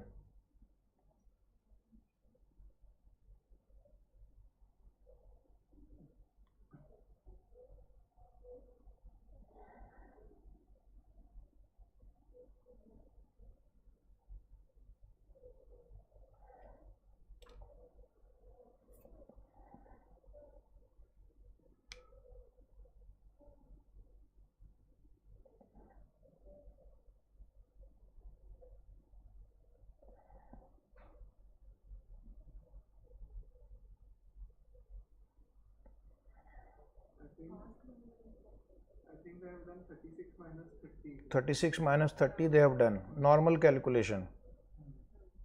They have not considered reverse acquisition. They have not considered. Okay, so this question I'll just keep pending. I'll think about it. 10th number you keep it on hold. Okay.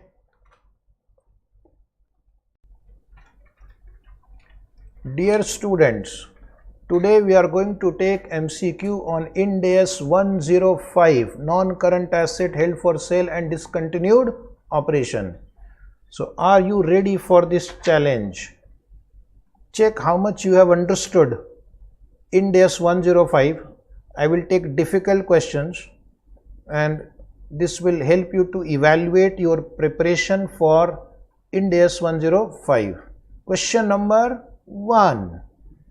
How should the income from discontinued operation be presented in the income statement? Choose the option and tell me the answer. The entity should disclose a single amount on the face of the income statement with analysis in the notes or a section of the income statement. Second option be amount from discontinued operation should be broken down over each category of revenue and expense. Third is discontinued operation should be shown as a movement on retained earning. Unbelievable option. But some 5-10% people will tick that also. Point D, discontinued operation should be shown as a line item. after gross profit with the taxation being shown as a part of income tax expense.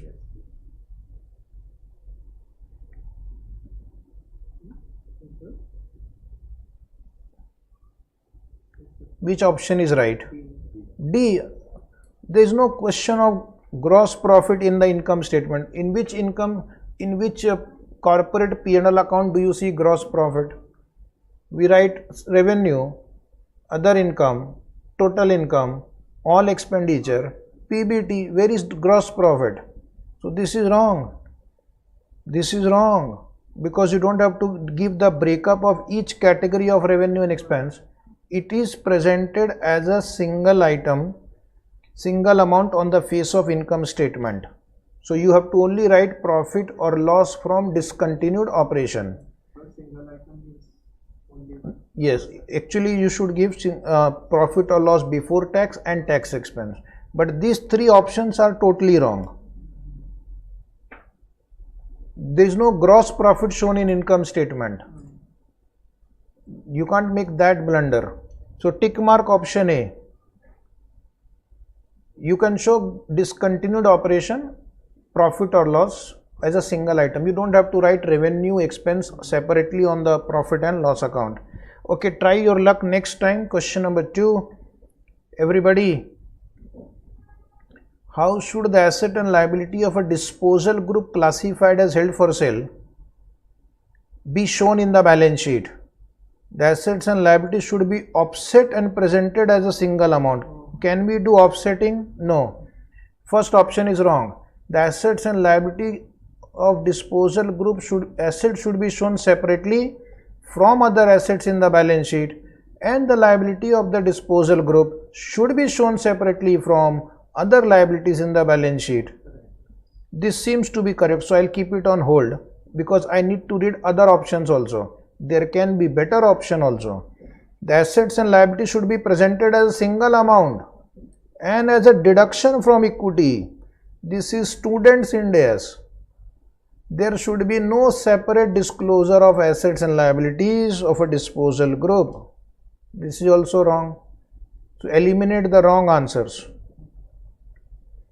3 answers are completely wrong, but only if you have read the standard.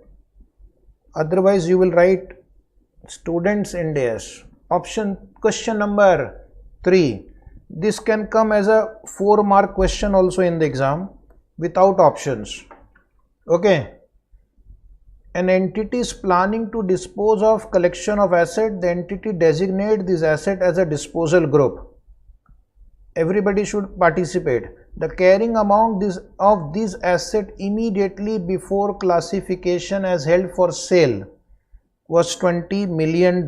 So carrying amount 20. Upon being classified as held for sale, the assets were revalued to 18 million. The entity feels that it would cost $1 million to sell the disposal group. So that means your FVLCTS will be 17. Then it says what would be the carrying amount of the disposal group in the entity's account after its classification as held for sale. So we will take lower of the two. Which figure is lower of the two? 17. Do we have any option? First you have to don't look at the option. For a numerical question you have to do yourself roughly and see if any option contains your answer. If yes, the chances are that would be right, but not always, because whatever you will imagine, there is an option for that. Suppose you think 20 is there. Suppose you think 18 is there. Some of the great student can add 18 plus 1 also. So 19 is also there. Or some of them deduct 1 from 20. So whatever you will visualize, a good examiner will put all those options in the answer. 17 is right. Okay, try one more. This can come as a 4-mark question in the exam without options, or 2-mark question.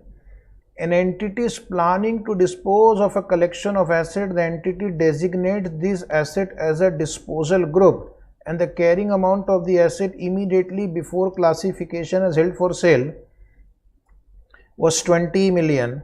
Upon being classified as held for sale, the assets were revalued at 18 million, that is fair value. An entity feel that fair value less cost to sell will be 17 million. So 20 versus 17. How would the reduction in value will be treated in financial statement? So we have to show 17 in balance sheet. You have to write off 3. What is the treatment of that? So we'll first play elimination route. Entity should recognize a loss of $2 million immediately before classification as held for sale, and then recognize an impairment loss of $1 million. Entity should recognize an impairment loss of 3 million. Entity should recognize an impairment loss of 2 million. Entity should recognize a loss of $3 million immediately before classifying the disposal group as held for sale.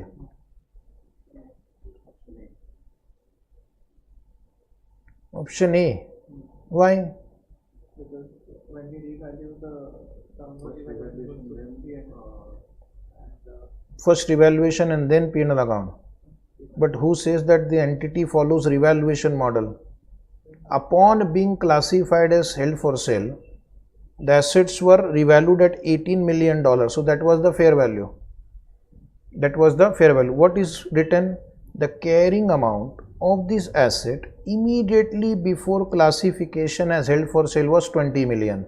So 20 million is the updated carrying amount.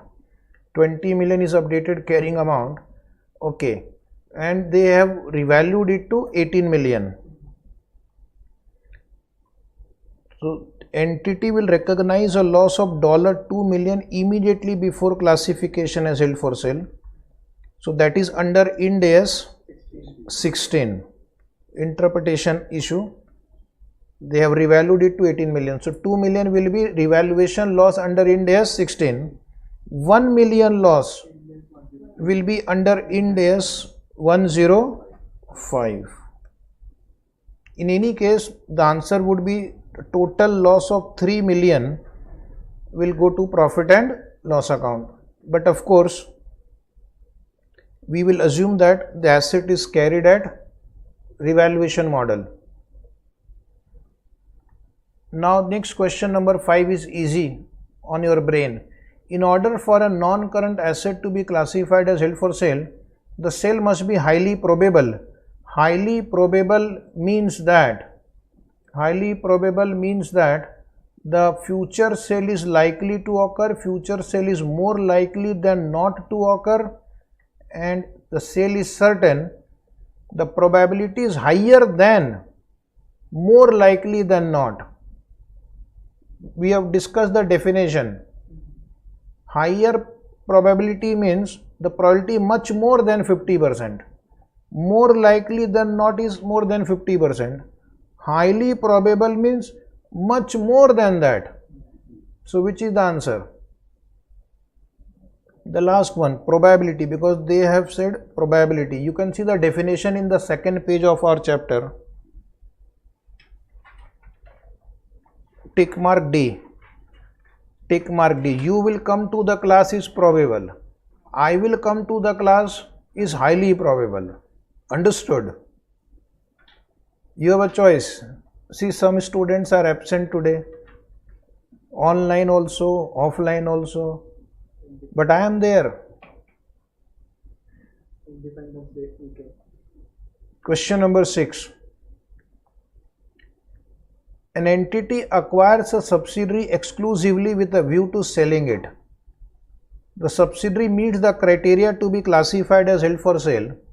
At the balance sheet date, subsidiary has not been sold and 6 months have passed since its acquisition.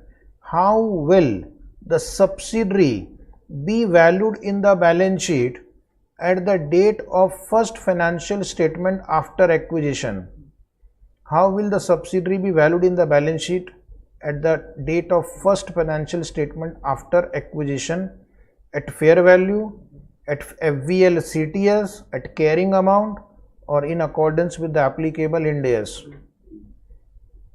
The answer is B, because now it will be taken care of by IND AS 105. A subsidiary held for disposal is also treated under IND AS 105. So then it will be FVL CTS. Question number 7. Please reply everybody. Any gain on a subsequent increase in fair value less cost to sale of a non-current asset classified as held for sale should be treated as follows. Gain should not be recognized in full. Gain should not be recognized. Gain should be recognized but not in excess of the cumulative impairment loss. Gain can be recognized but not in excess of the cumulative impairment loss that we have provided, and gain should be recognized only in the retained earning. Last one is wrong. First one is wrong. B is also wrong.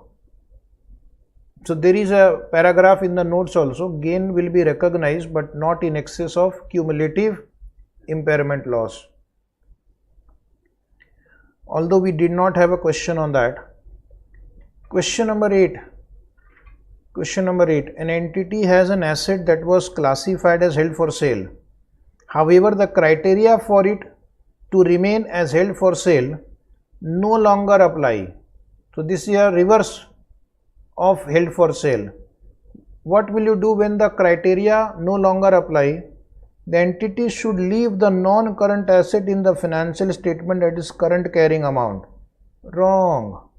Remeasure the non-current asset at fair value. Wrong. Measure the non-current asset at the lower of the carrying amount before the asset was classified as held for sale as adjustment for depreciation, amortization, revaluation and its recoverable amount. So this is correct answer, because once you decide that the asset is no longer held for sale, it will be valued at lower of the two. Carrying amount, if there was no depreciation, amortization, if there was no classification as held for sale.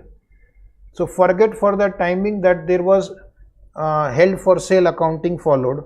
Go to that date when you had classified it as held for sale. Provide depreciation, amortization, revaluation, impairment loss or recoverable amount, whichever is lower. So this seems to be right. Recognize the non-current asset at its carrying amount prior to its classification as held for sale as adjusted for subsequent amortization revaluation. This is half of the answer. We have to also compare with the recoverable amount. So this option is also wrong. The correct option is C. Tick, tick. Question number 9. Which of the following criteria do not have to be met in order for an operation to be classified as discontinued? Which criteria is not required to be met? Means out of 4, 3 criteria are to be met. So tell me, the operation should represent a separate line of business or geographical area? The answer is yes. The operation is a part of single plant to dispose of a separate major line of business. The operation can be a subsidiary exclusively acquired with a view to resale. Yes. The operation must be sold within 3 months of the year end.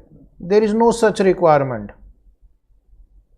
Within 1 year from the date of classification as held for sale.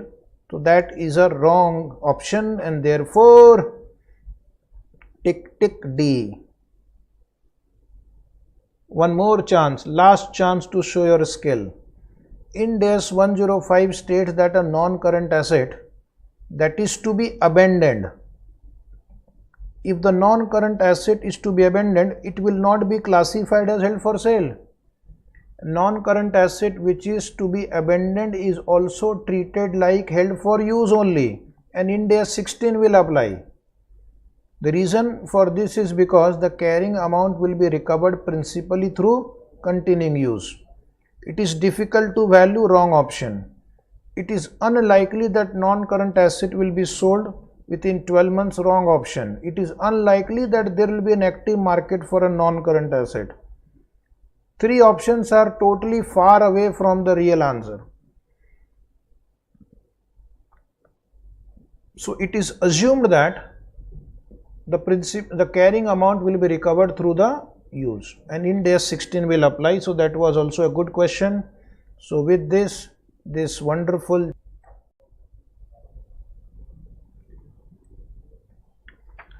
solve other questions as home exercise.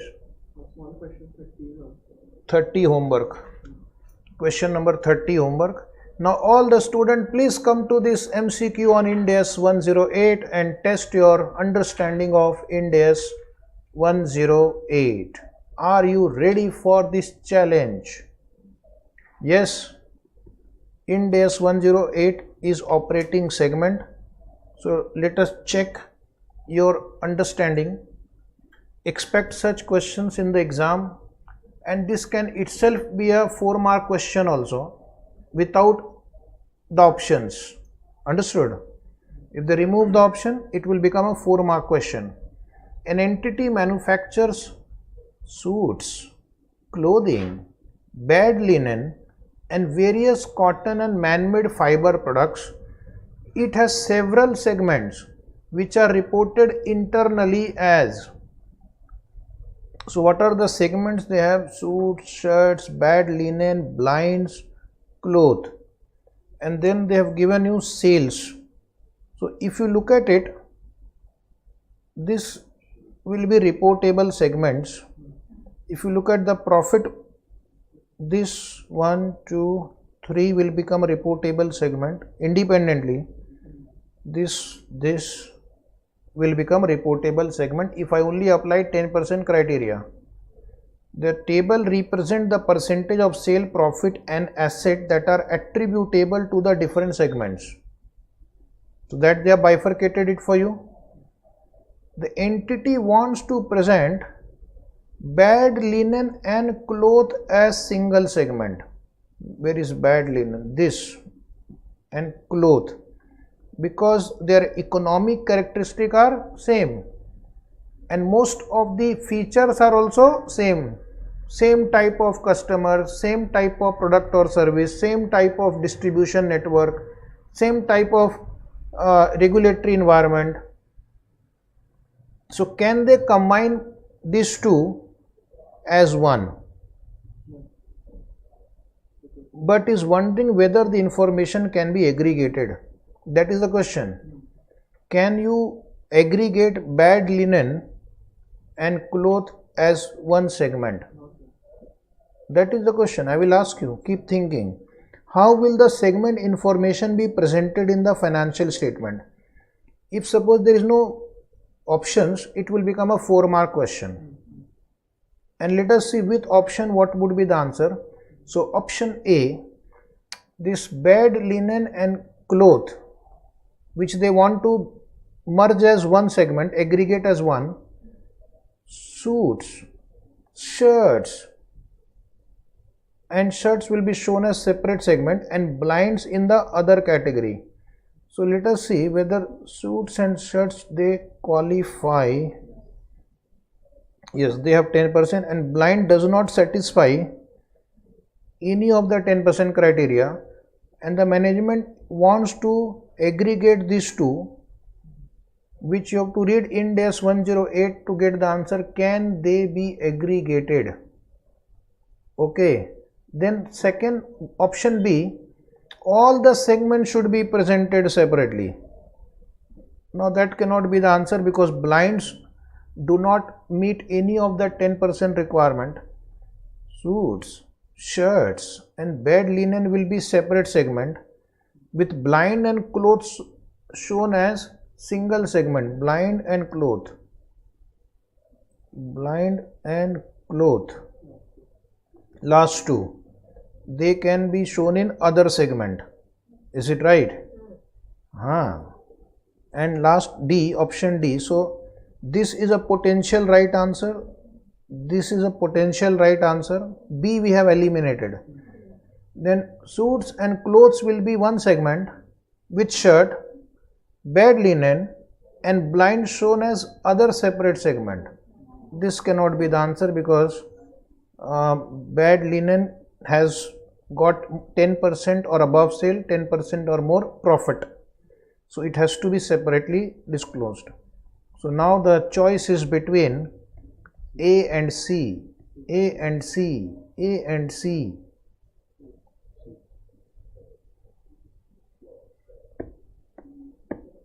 A, C. Anup Bapat A. And Ajit Pawar what? C. Vima A. Yes, Nikki? Nikki A. A. C. So, democratic process. More votes go for A. So, the answer is A. Write down A. See, some minutes before we have discussed that company can aggregate some segment which are similar in economic characteristic, and majority of the aggregate criteria are same.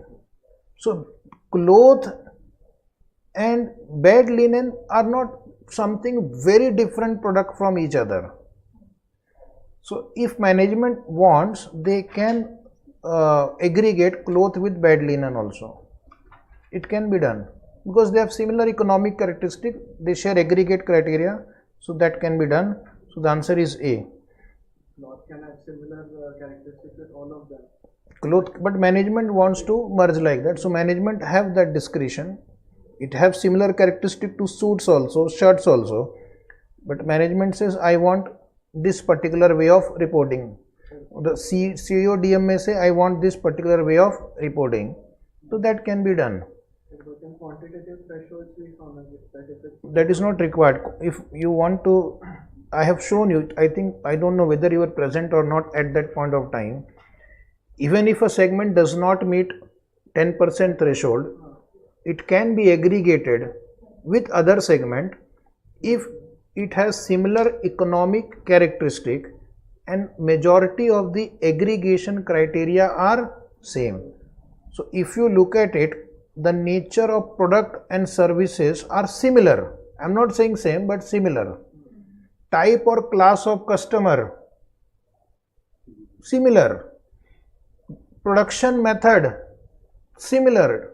Distribution channel, similar. Regulatory environment, maybe same only. So majority of the criteria are same. So if they want, they can aggregate, and that is the right answer. You can't force them that no, this cannot be done. It is right. Management has got lot of discretion in this standard. As long as you are within the definitions and the provision of the standard, you can do it. So answer was A. No problem. One more chance. So one more chance, try your luck. An entity operates in the gas industry and has 4 different productive processes. Within the production cycle, it is essentially a vertically integrated business. Vertically integrated means output of one becomes input for the next process.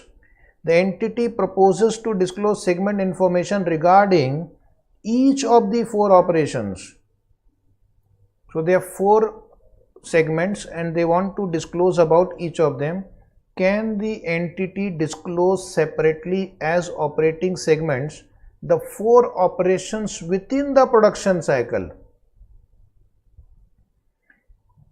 Can you disclose separately as operating segment 4 operations within the production cycle?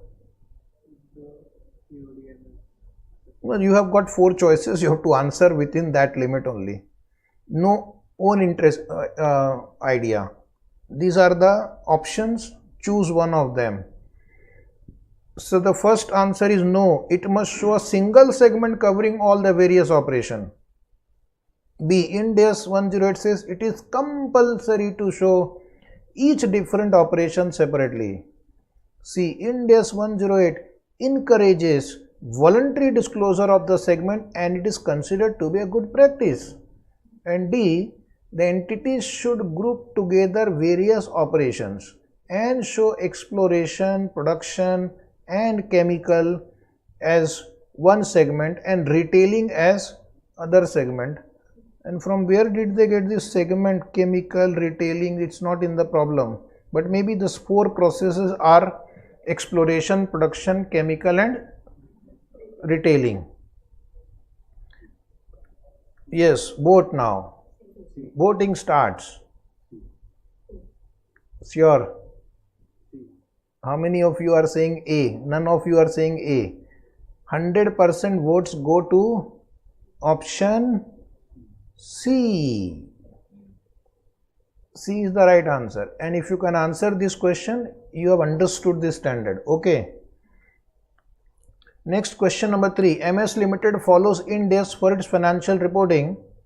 The CODM of the company reviews all of its segment assets and liabilities based on their fair values. Can CODM review on fair value? Yes, we'll see yes or no. The recently joined finance manager of the company has sought your advice on the preparation of the financial statement of the company. You are required to select the correct answer from the below mentioned options. Oh my God. Who will read so much? You will read, you are a student. Point A. So this is very advanced level MCQ. Okay. In the this kind of question they ask in when I appeared for CPA exam, the options were like this. So it was very difficult to choose the option. They were so close that you really need to know your concepts very well. In the operating segment disclosure, the assets and liabilities should be disclosed at the amount reported in the balance sheet. So if you think it is wrong, let us do the elimination. This is wrong because you don't have to report as per balance sheet. You can have different measurement basis. A disclosure should be given, so that is wrong. In the operating segment disclosure, let us read point B. The asset and liabilities should be disclosed at the amount reported in balance sheet. Again wrong. Point C. In the operating segment, asset and liabilities should be disclosed at the fair value being reviewed by the CODM. The company should present a reconciliation between the amount disclosed and the operating segment disclosure and the amount reported in the balance sheet. This seems to be right, so I will keep it on hold. In the operating segment, you should read the fourth answer also. Sometimes fourth is a better answer than the third one. In the operating segment disclosure, assets and liabilities should be disclosed at the fair value reviewed by CODM. Up to this is right. The company should provide a note in the financial statement that the amount disclosed under operating segment disclosures are at fair value, where the amount reported under balance sheet are measured based on their nature and classification. A quantitative reconciliation is not required. Because of this line, it is wrong. So you can answer like this also. If you are sure what is wrong, first cancel it. So the answer write down is C. One more chance. Question number 4. Frames Limited prepare segment information for its management reporting purpose. Under IND AS 108, just make it 108, operating segment, the company can also use this segment information to determine the appropriate segment for financial reporting. Applying this approach, which of these are frames reportable segment under IND AS 108? So let us look at the answer and give reasons in brief. Everything is printed. Now there are 5 options. Oh my God. Segment deemed significant by the management and are reviewed regularly by them. Option B. Segment whose information is presented by Frames Limited industry peers. Can it be the answer?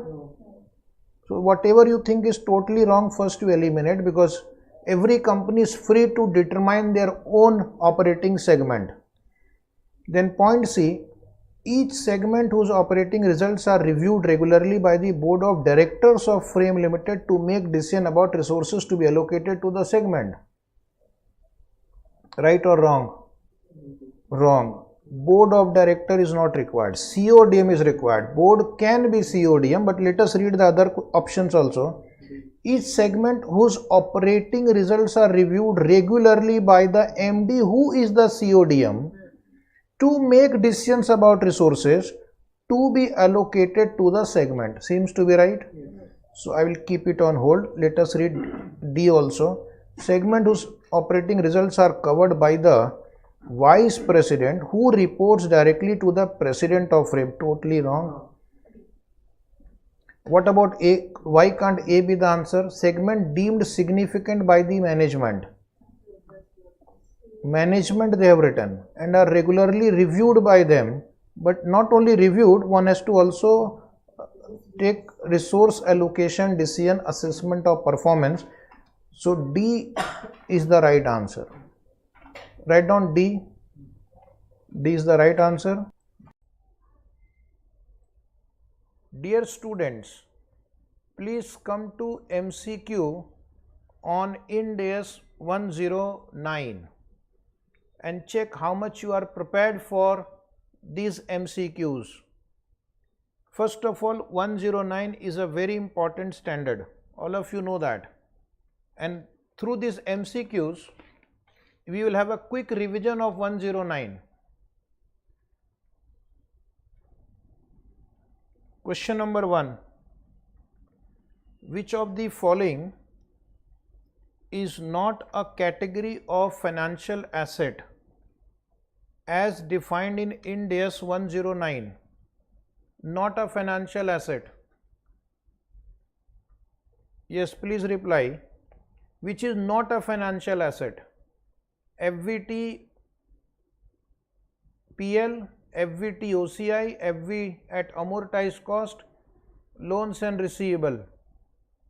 Please tick mark the right option. What do you think? Option A, B, C or D, which is not a category of financial asset?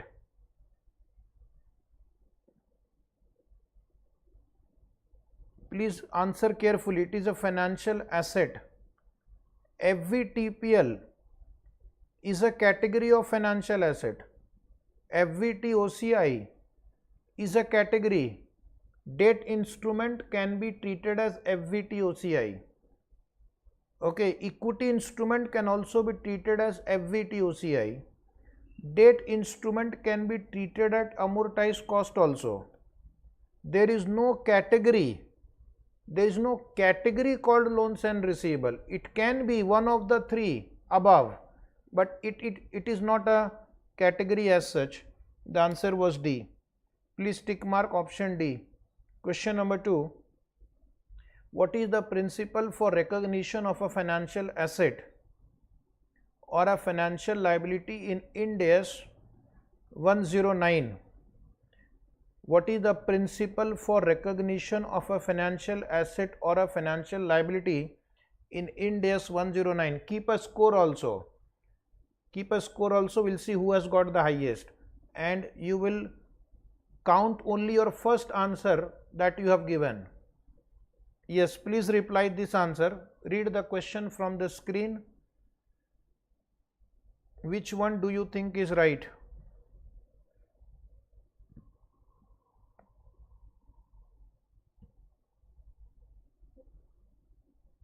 Anybody answer? You will mention question number also, because if reply comes a little late. Okay, many students have answered D. The answer is D, because a financial asset is recognized when and only when entity becomes party to the contractual provisions of the instrument. That is what is written in IND AS 109. Very good answer. Tick mark. Give yourself 1 mark. Question number 3. In which of the following circumstances derecognition of financial asset is not appropriate. Derecognition of financial asset is not appropriate. Read the options and give me the answer. Read the options and give me the answer.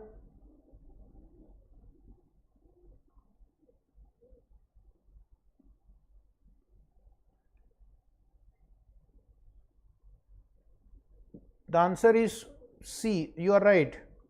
The financial asset has been transferred and the entity has retained significant risk and reward of ownership.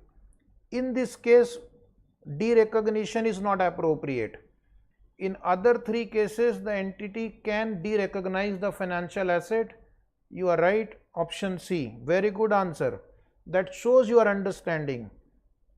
Question 4. Which of the following transfers of financial asset qualifies for derecognition? Qualifies for derecognition. Think and answer.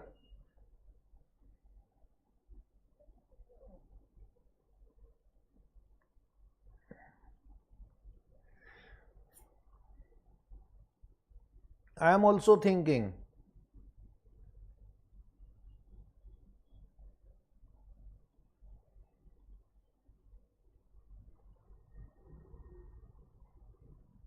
Most of the students have answered A. Answer A is right. If there is an option to buy back the asset at its current fair value, then you can derecognize. In other three cases, you will not derecognize. These are special cases where you will not derecognize. You are either taking all the risk and reward on yourself only, or the instrument are designed just for borrowing and lending arrangement, not for genuine sale. So answer A, tick mark. Question number 5. These are some very good questions I have found from reference books. Which of the following is not a relevant consideration? Not a relevant consideration when evaluating whether to derecognize a financial liability. Whether the option has been discharged, whether the obligation has been discharged, whether the obligation has been cancelled, whether the obligation has expired, whether substantially all the risk and reward of obligation have been transferred. Out of these 4 options, 3 factors are relevant for derecognition. One of them is not relevant. This is very easy question. Yes, come on. We are talking about financial liability, not financial asset. You can think again. In financial liability, we don't have to check this one. This is checked at the time of derecognition of financial asset. Okay. So the answer was D. The correct answer was D.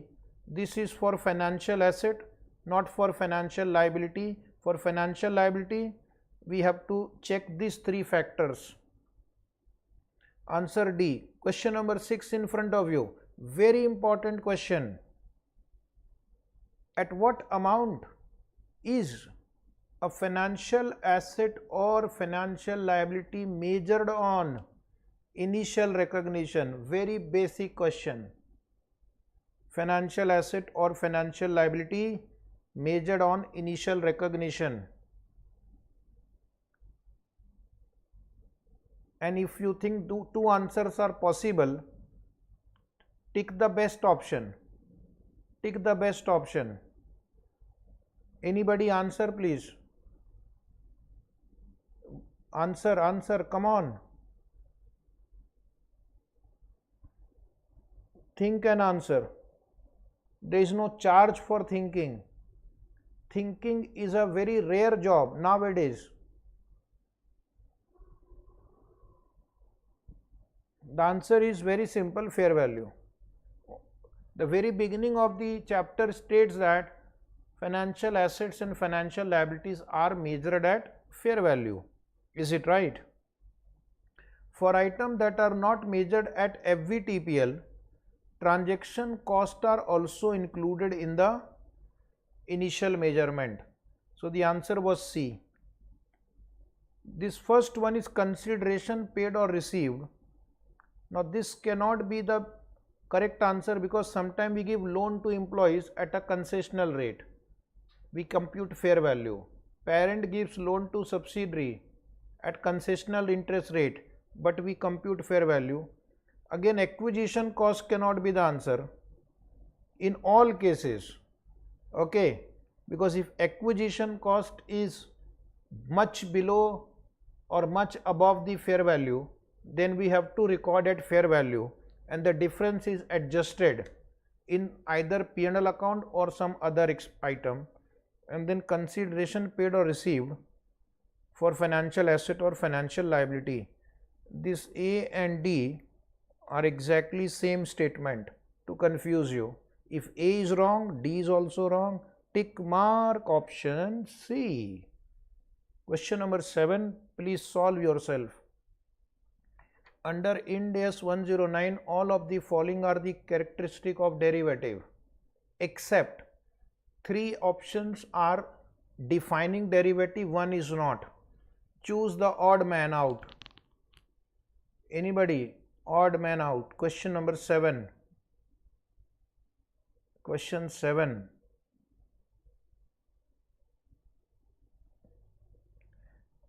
The correct answer is A, because the definition does not talk about the purpose of generating a profit from short-term fluctuation. This is not the object or definition.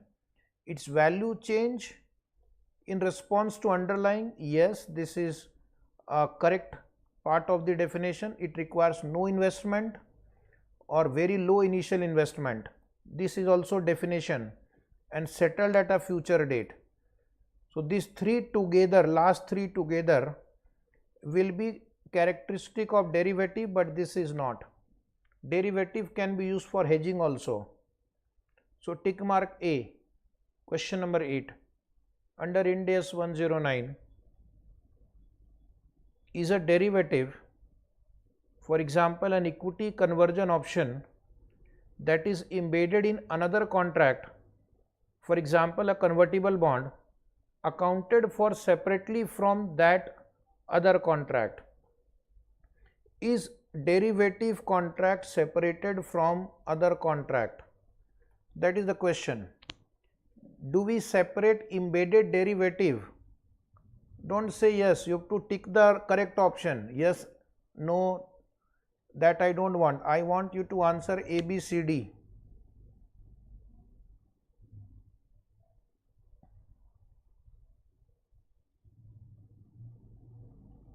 The answer is D.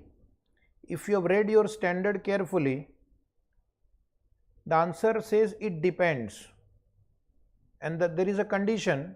The condition is that the embedded derivative will be accounted separately if and only if economic characteristic and risk of the embedded derivative and host contracts are not closely related, and the combined contract is not measured at fair value, with change in fair value recognized in profit and loss account. So this is what our standard talks about embedded derivative. Your answer D was right. Okay, question number 9. Which of the following is not a condition for hedge accounting? Not a condition for hedge accounting. They can ask question from any corner. Formal designation and documentation of hedging relationship and the entity's risk management objective and strategy for undertaking the hedge at the inception of hedging relationship. So this is a part of the condition. The hedge is expected to be highly effective in achieving offsetting changes in fair value of cash flow attributable to hedge risk. The effectiveness of the hedge can be measured reliably, and the hedge is assessed on an ongoing basis and determined actually to have been effective. This is also a condition. For cash flow hedges, a forecast transaction must be highly probable and must present an exposure to variation in cash flow that could ultimately affect profit or loss. Okay. The hedge is expected to reduce entity's net exposure to the hedge risk, and the hedge is determined actually to have reduced the net entity-wide exposure to hedge risk. This condition is not there. You can check. We have dictated or read these three conditions only. The answer is D, because the hedge is determined actually to have reduced. There is no actual proof required. It has to be highly effective. So tick mark D. That was a little difficult one. Question number 10. What is the accounting treatment of the hedging instrument and the hedged item under fair value hedge accounting? Under fair value hedge accounting, please reply. What is the accounting treatment of both the instrument, hedging instrument and hedged item, under fair value hedge accounting?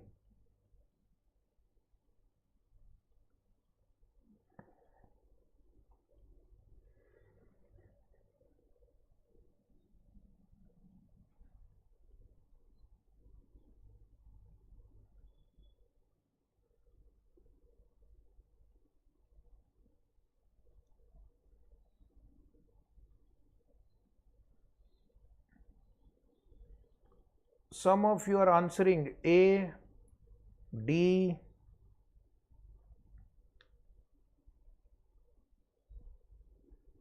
so the correct answer is A. Correct answer is A, although D was also quite close.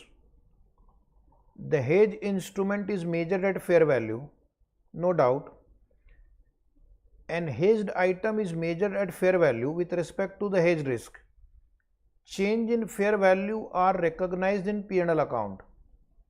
Hedged item goes to P&L account, hedge instrument goes to P&L account.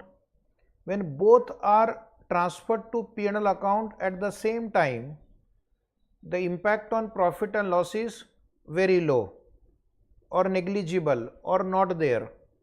This one, the hedging instrument is accounted for in accordance with the accounting requirement for the hedged item.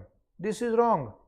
The hedging instrument is accounted as per fair value only.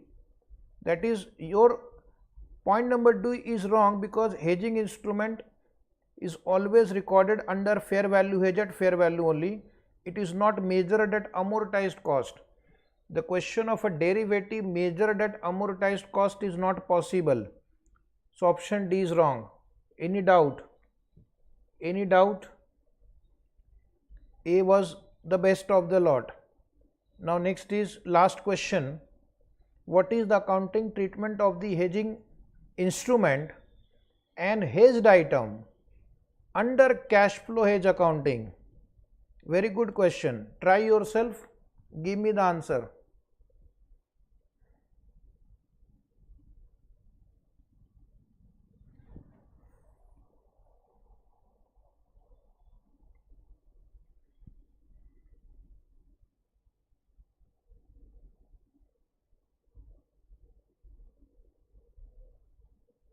Yes, please read carefully. Read carefully, line by line, word by word. Anybody wants to reply? Look at this option. The hedging instrument is measured at fair value. With change in fair value recognized directly in equity, means cash flow hedge reserve, to the extent hedge is effective.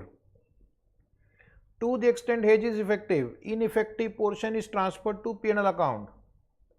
The accounting for the hedged item is not adjusted. Accounting for the hedged item is not adjusted. This is the right answer. Some of you said B also. So let me explain why B is not right. The hedged item and hedging instrument are both measured at fair value with respect to the hedge risk, and change in the fair value are recognized directly in equity. One student is saying change in hedged item we take at fair value. Not necessary. It will depend on what is that hedged item. It will depend on what is that hedged item, and therefore hedged item is not necessarily measured at fair value. It will depend on what is that hedged item. Is it right? So the answer C is more appropriate. Answer C is more appropriate. Hedged item need not be always at fair value in cash flow hedge reserve. So that was the wonderful discussion. Welcome to IND AS 110 MCQs. So I am going to ask you some MCQs and check how much have you prepared. Okay, very simple question. Number 1 on the screen. A manufacturing group has just acquired a controlling interest in a football club that is listed on a stock exchange. So in short, one company has acquired another company, controlling its stake. Okay. Then the management of the manufacturing group wishes to exclude the football club from the consolidated financial statement on the ground that its activities are dissimilar. How should the football club be accounted for? Read the options and give me the answer. Let us see who will answer first and correct answer. The entity should consolidate as there is no exemption from consolidation on the ground of dissimilar activities. So this option seems to be right. So I will keep it on hold. The entity should not be consolidated using the purchase method but should be consolidated using equity method. Wrong. Entity should not be consolidated and should appear as an investment in the group entity. Wrong. The entity should not be consolidated. Details should be disclosed in the financial statement. Wrong. So the first option is right. Irrespective of the nature of activity, a subsidiary would be consolidated. Right? Unless they qualify for exemptions given in the standard, which is not mentioned in the problem, by default a subsidiary will be consolidated irrespective of its level of activity. Okay, try one more. Question number 2. Which of the following is not a valid condition? Not a valid condition that will exempt an entity from preparing consolidated financial statement. Which of the following is not a valid condition? First option is parent entity is a wholly owned subsidiary of another entity. The parent entity's debt or equity capital is not traded on the stock exchange. The ultimate parent entity produces consolidated financial statement available for public use that comply with IND AS. The parent entity is in the process of filing its financial statement with SEBI.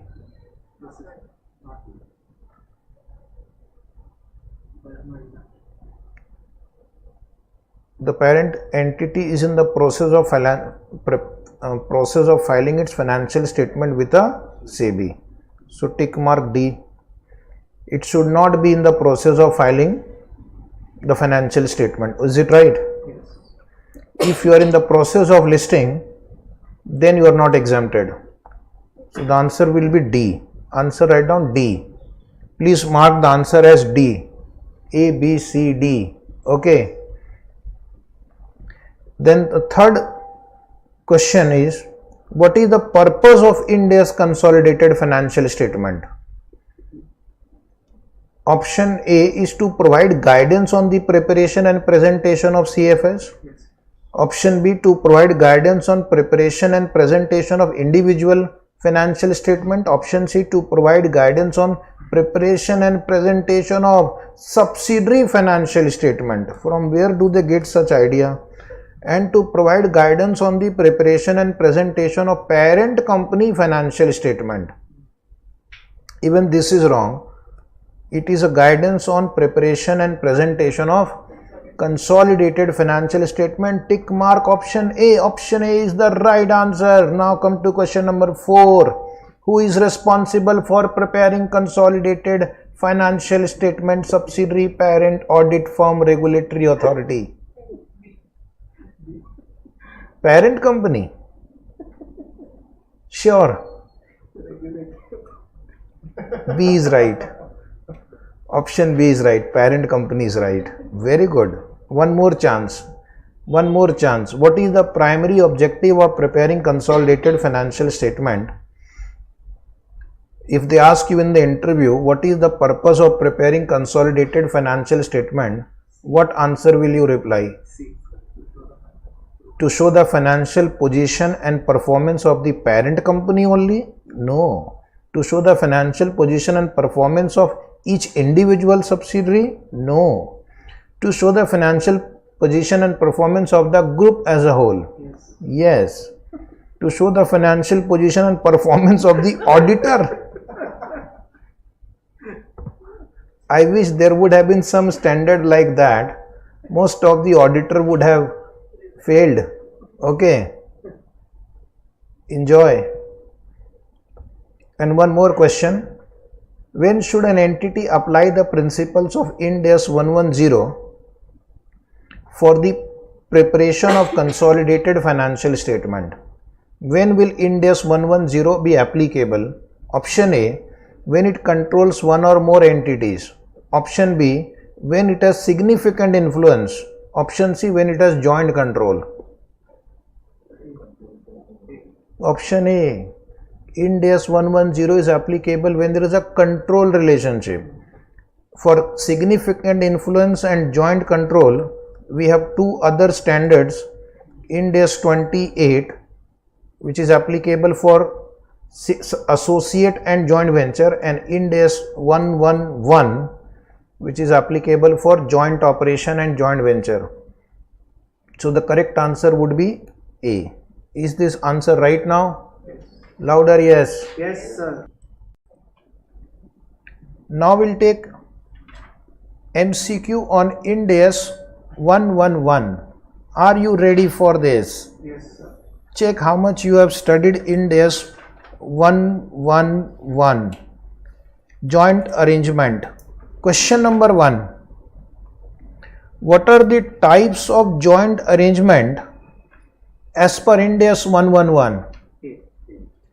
Option A, joint operation, joint venture. Option B, partnership and joint operation. Option C is joint venture and partnership. Option D, joint operation and consortium. Yes, please reply. Option A, joint operation and joint venture. You have studied so much that in your dream also you will remember now. As per IND AS 111, what is the definition of a joint arrangement? These are the 4 options. Read yourself and suggest me the right answer. Read the options on the screen. Read the options on the screen.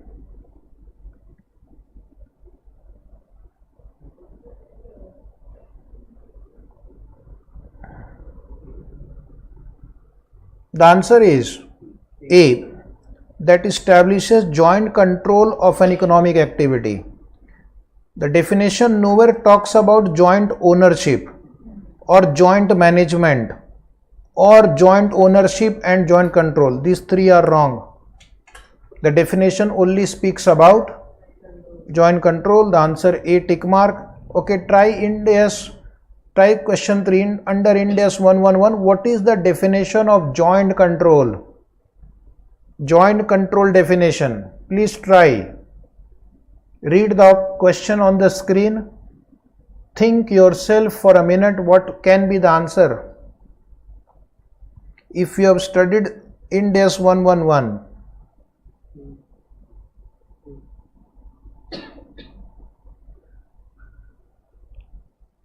The answer is A. It only talks about contractually agreed sharing of control of an economic activity between two or more parties. It doesn't talk about ownership. It doesn't talk about management. And again, it doesn't talk about ownership. It only talks about sharing of control. The option A is the right answer. Try fourth question. What is the presentation of a joint operation in the financial statement of the parties involved in the arrangement? Read the option, think about the solution.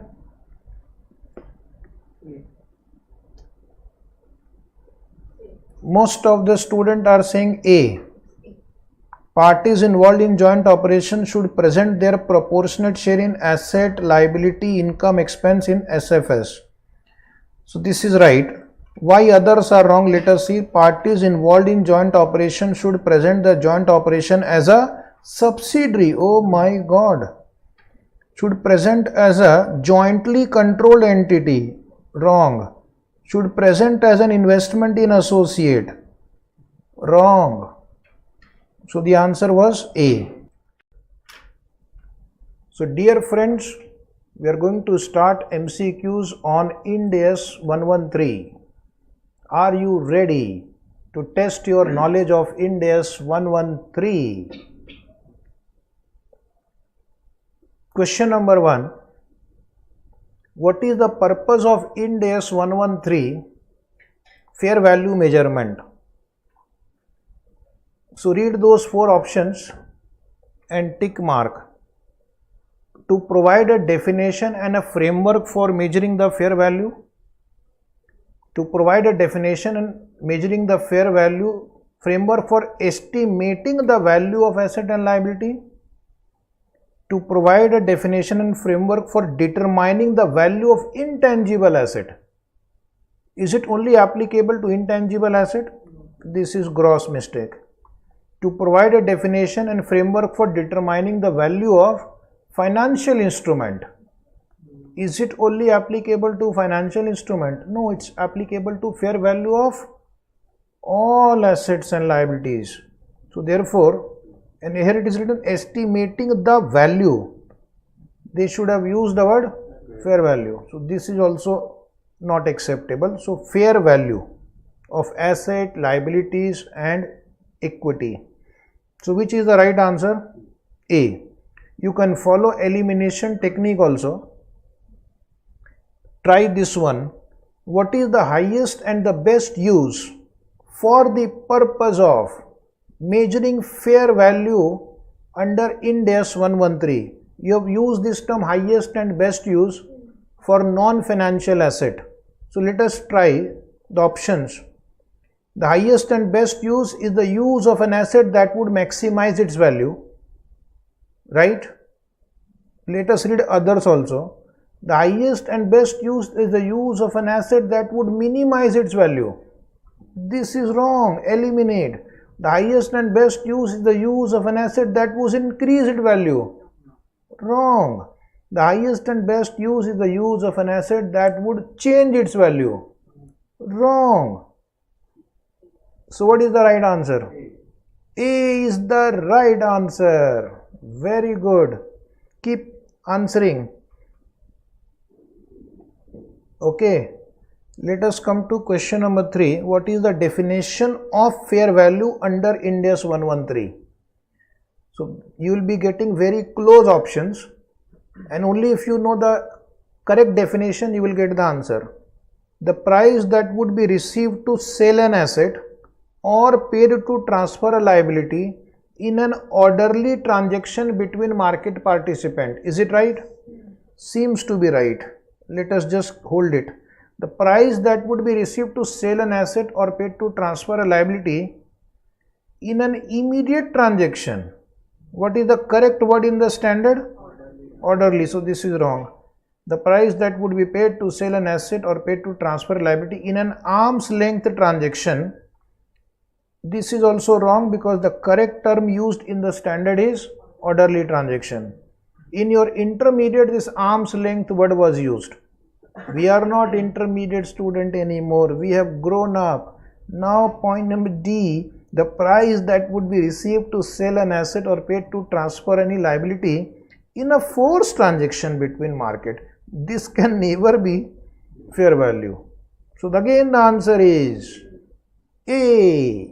Question number 4.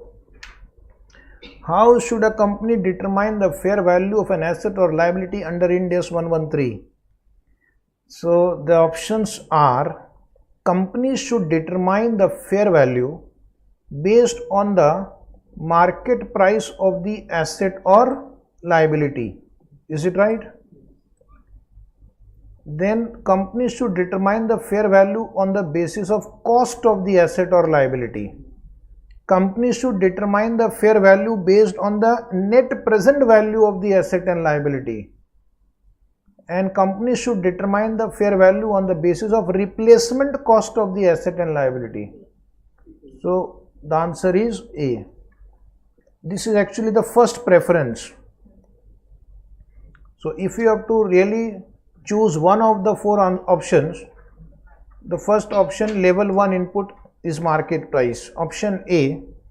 Now next is one more question: what is the basis for measurement of fair value under IND AS 113? Basis for measurement of fair value. It is based on market approach, based on cost approach, based on income approach, and based on asset approach. Market approach. From market participant point of view, we check the fair value. So again the answer is A. Sir, all answers are A only. 6 will also be. Let us take mark. Don't do that. Okay. What is the meaning of a market participant for the purpose of measuring fair value under IND AS 113? What is the meaning of market participant? Market participant is a person or entity that buys or sells assets or liabilities in the market. Market participant is a person who invests in the assets or liability. This is not right. They have never used the word invest. Market participant is a person or entity that lends money to other market participant. Oh, these are all imaginary definitions. Market participant is a person that provides financial advice to other market participant. If you have read the standard, you will find that, oh, this is such an easy option. But if you have not read the standard line by line in detail, you may make a mistake. The answer was A. Again, one more question I will take, then it is your good luck. What is the meaning of orderly transaction for the purpose of measuring fair value as per IND AS 113? Orderly transaction means a transaction in which the buyer and seller have equal bargaining power. An orderly transaction is a transaction in which the buyer and seller have unequal bargaining power. No, it can't be orderly transaction. An orderly transaction is a transaction that takes place in a normal market condition. An orderly transaction is a transaction that takes place in exceptional market condition. Exceptional is also not right. So now there is a choice between A and C, 50-50. Orderly transaction means normal transaction. Okay. Nowhere the standard have used the term that they must have equal bargaining power. It should be normal transaction. The buyer knows the price, the seller knows the price, the buyer is free to buy or not to buy, the seller is free to buy or not to buy. There is no force, threat, coercion involved in the transaction. That is called orderly transaction. So the answer was C. Now we are going to take multiple choice question on IND AS 115. Some important question I have identified for you. You can practice more MCQs. Okay. So let us take question number 1, MCQ on IND AS 115, revenue from contract with customer. Read the question, think, and then give me the answer. I am sure you might get little confused. But yes, if you have read the standard carefully, you will be able to get the right answer. So it is a challenge for you to get the answer right. Okay. So I will read the question for you. Which of the following fall within the scope of IND AS 115? I am not going to give you any hint. Revenue from contract of insurance, revenue from operating lease, revenue from non-monetary transaction between entities engaged in the same line of business to facilitate sales, and the last is revenue from contract with variable consideration. So I would ask you to give me the answer of this MCQ.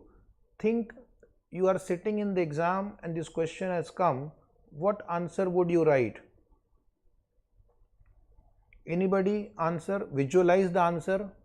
Visualize the answer in your mind, and then I will disclose the correct answer. First, does not fall in the scope of this standard. This also does not fall in the scope of this standard.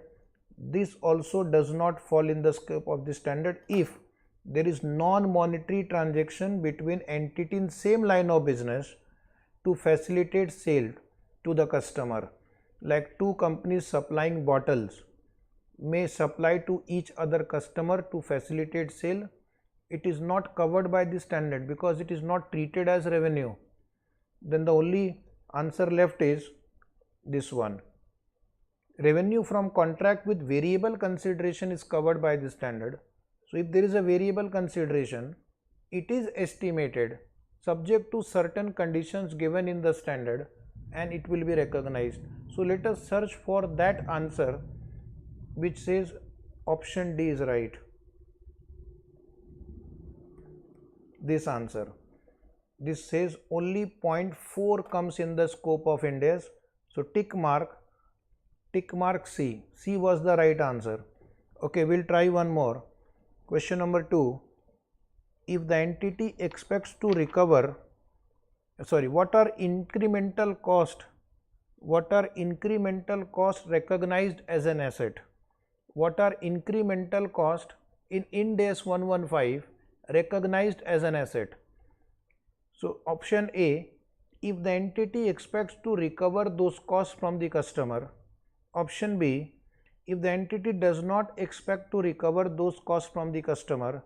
Option C, if the entity expects to incur such cost over a longer period of time. And option D, if the entity wants to defer such non-recurring expense. For question number 2, spot the correct option, correct answer. Spot the correct option. When are incremental costs recognized as an asset? So you have given the correct answer. One student has replied option A is the correct answer. If the entity expects to recover those costs from the customer, then incremental cost will be recognized as an asset. We have taken few questions on that in our class. Question number 3 now. Which of the following indicate that entity is not a principal? Entity is not a principal as per IND AS 115. Which of the following indicate that entity is not a principal? Entity does not have inventory risk. It has discretion in establishing the selling price. Consideration received is in the form of commission. Exposed to credit risk for amount receivable from a customer. So which of these indicate entity is not a principal? So identify condition required for being an agent. Anybody? One student is saying option B. An entity does not have inventory risk is correct. This is a sign of an agent. It has discretion in establishing selling price. This is a wrong option. Consideration is in the form of commission is a right option. Exposed to credit risk. Agent is not exposed to credit risk. So you have to search for that option which has 1 and 3. These are the tricky question, okay, and therefore the answer is B. Now we'll come to IND AS 116 MCQs. All the students should focus on MCQ. It will test your knowledge on how much you have understood IND AS 116. So are you ready? Are you ready for this amazing test? Yes. So let us solve MCQs on IND AS 116. Question number 1. What is the effective date for IND AS 116? Effective date for IND AS 116. Come on, reply. Effective date for IND AS 116. Anybody who knows the answer? Option A. One student is saying option A. Very good. IND AS 116 has become effective from 1st January 2019. Second question. Now you have to test your skills. What is the main objective of IND AS 116? Main objective of IND AS 116. Option A. To increase the transparency and comparability of lease transaction. Second is to decrease the amount of lease liability on the reported on the balance sheet. To eliminate leases from financial statement. Amazing. And to increase the recognition of revenue from leases. What is your answer? Again the answer is A. Other answers are far away from the correct answer. So the answer for writing objective of leases accounting is increased transparency and comparability of lease transaction. Please tick mark option A. Third question. Which of the following is not a type of lease? Not a type of lease. According to IND AS 116, there are 4 options. A. Operating lease, financial lease, sales type lease and service lease. Service lease, this you can just make a small correction, sale and lease back. Sale and lease back. Third one, make it sale and lease back. And the fourth one is service lease. Do we have anything called service lease in this standard? No. This is not covered under IND AS 116. Tick mark option D. Question number 4. When must a lessee recognize a right of use asset and a lease liability on its balance sheet? Option A, at the commencement. Option B, at the end of lease term. Amazing. Who can give such options? When the lessee exercises a purchase option. And fourth, when the lessor delivers the underlying asset. When would you recognize the right of use asset and the lease liability? Option A. Most of the students are saying option A. Yes, the answer is option A, at the commencement of the lease. Next, point number 5, question 5. What is the discount rate to calculate the present value of the lease payment under IND AS 116? Lessee's incremental borrowing rate, lessor's interest rate, prevailing market interest rate, lessee's weighted average cost of capital. Good question. What is the answer? The answer is option A, incremental borrowing rate. This answer is not right.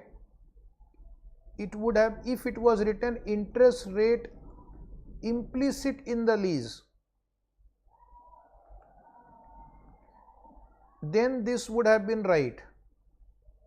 But they have written lessor's interest rate. Lessor's interest rate is not the interest rate implicit in the lease. So this is wrong. These other are also wrong. Option A is right. Now we'll come to question number 6. What is the effect of the lease modification? Very good question. On a lessee's lease liability and ROU asset under IND AS 116. We have studied lease modification. Option A. Lease liability and ROU are derecognized and re-recognized at the modified amount. Option B. Lease liability and ROU assets are adjusted to reflect the modified amount. Option C, lease liability and ROU asset remain unchanged. Amazing. Who can give such options? The lease liability and ROU assets are reclassified as a different type of lease. So most of the students have said B. B is the right answer. We are going to adjust the carrying amount of ROU asset and lease liability. How to do this calculation we have explained in the chapter in detail. Now we'll go to question number 7, one more practice. What is the recognition of variable lease payment? Variable lease payment under IND AS 116. Option A, expense in P&L account. Option B, reduction in the ROU asset. Option C, reduction in the lease liability. Option D, reduction in the lease payment. These three options given are not possible only. So the only possible answer is expense in the profit and loss account. You can just mention if not related to index, if not linked to index, because if it is linked to index, then I will have to adjust in ROU asset and lease liability. So we are talking about contingent rent here, rent which varies with sales or output or number of hours or usage. In that case, it is not difficult to determine the lease payment at the commencement. Hence, they are contingent. They are charged to P&L account as and when incurred. So this is about the treatment of contingent rent in IND AS 116. So thank you very much for joining me for this MCQ session. I would request you to subscribe to the YouTube channel today only. Okay, and also inform your friends. We are going to upload more MCQs on the YouTube channel AS Foundation. Thank you very much.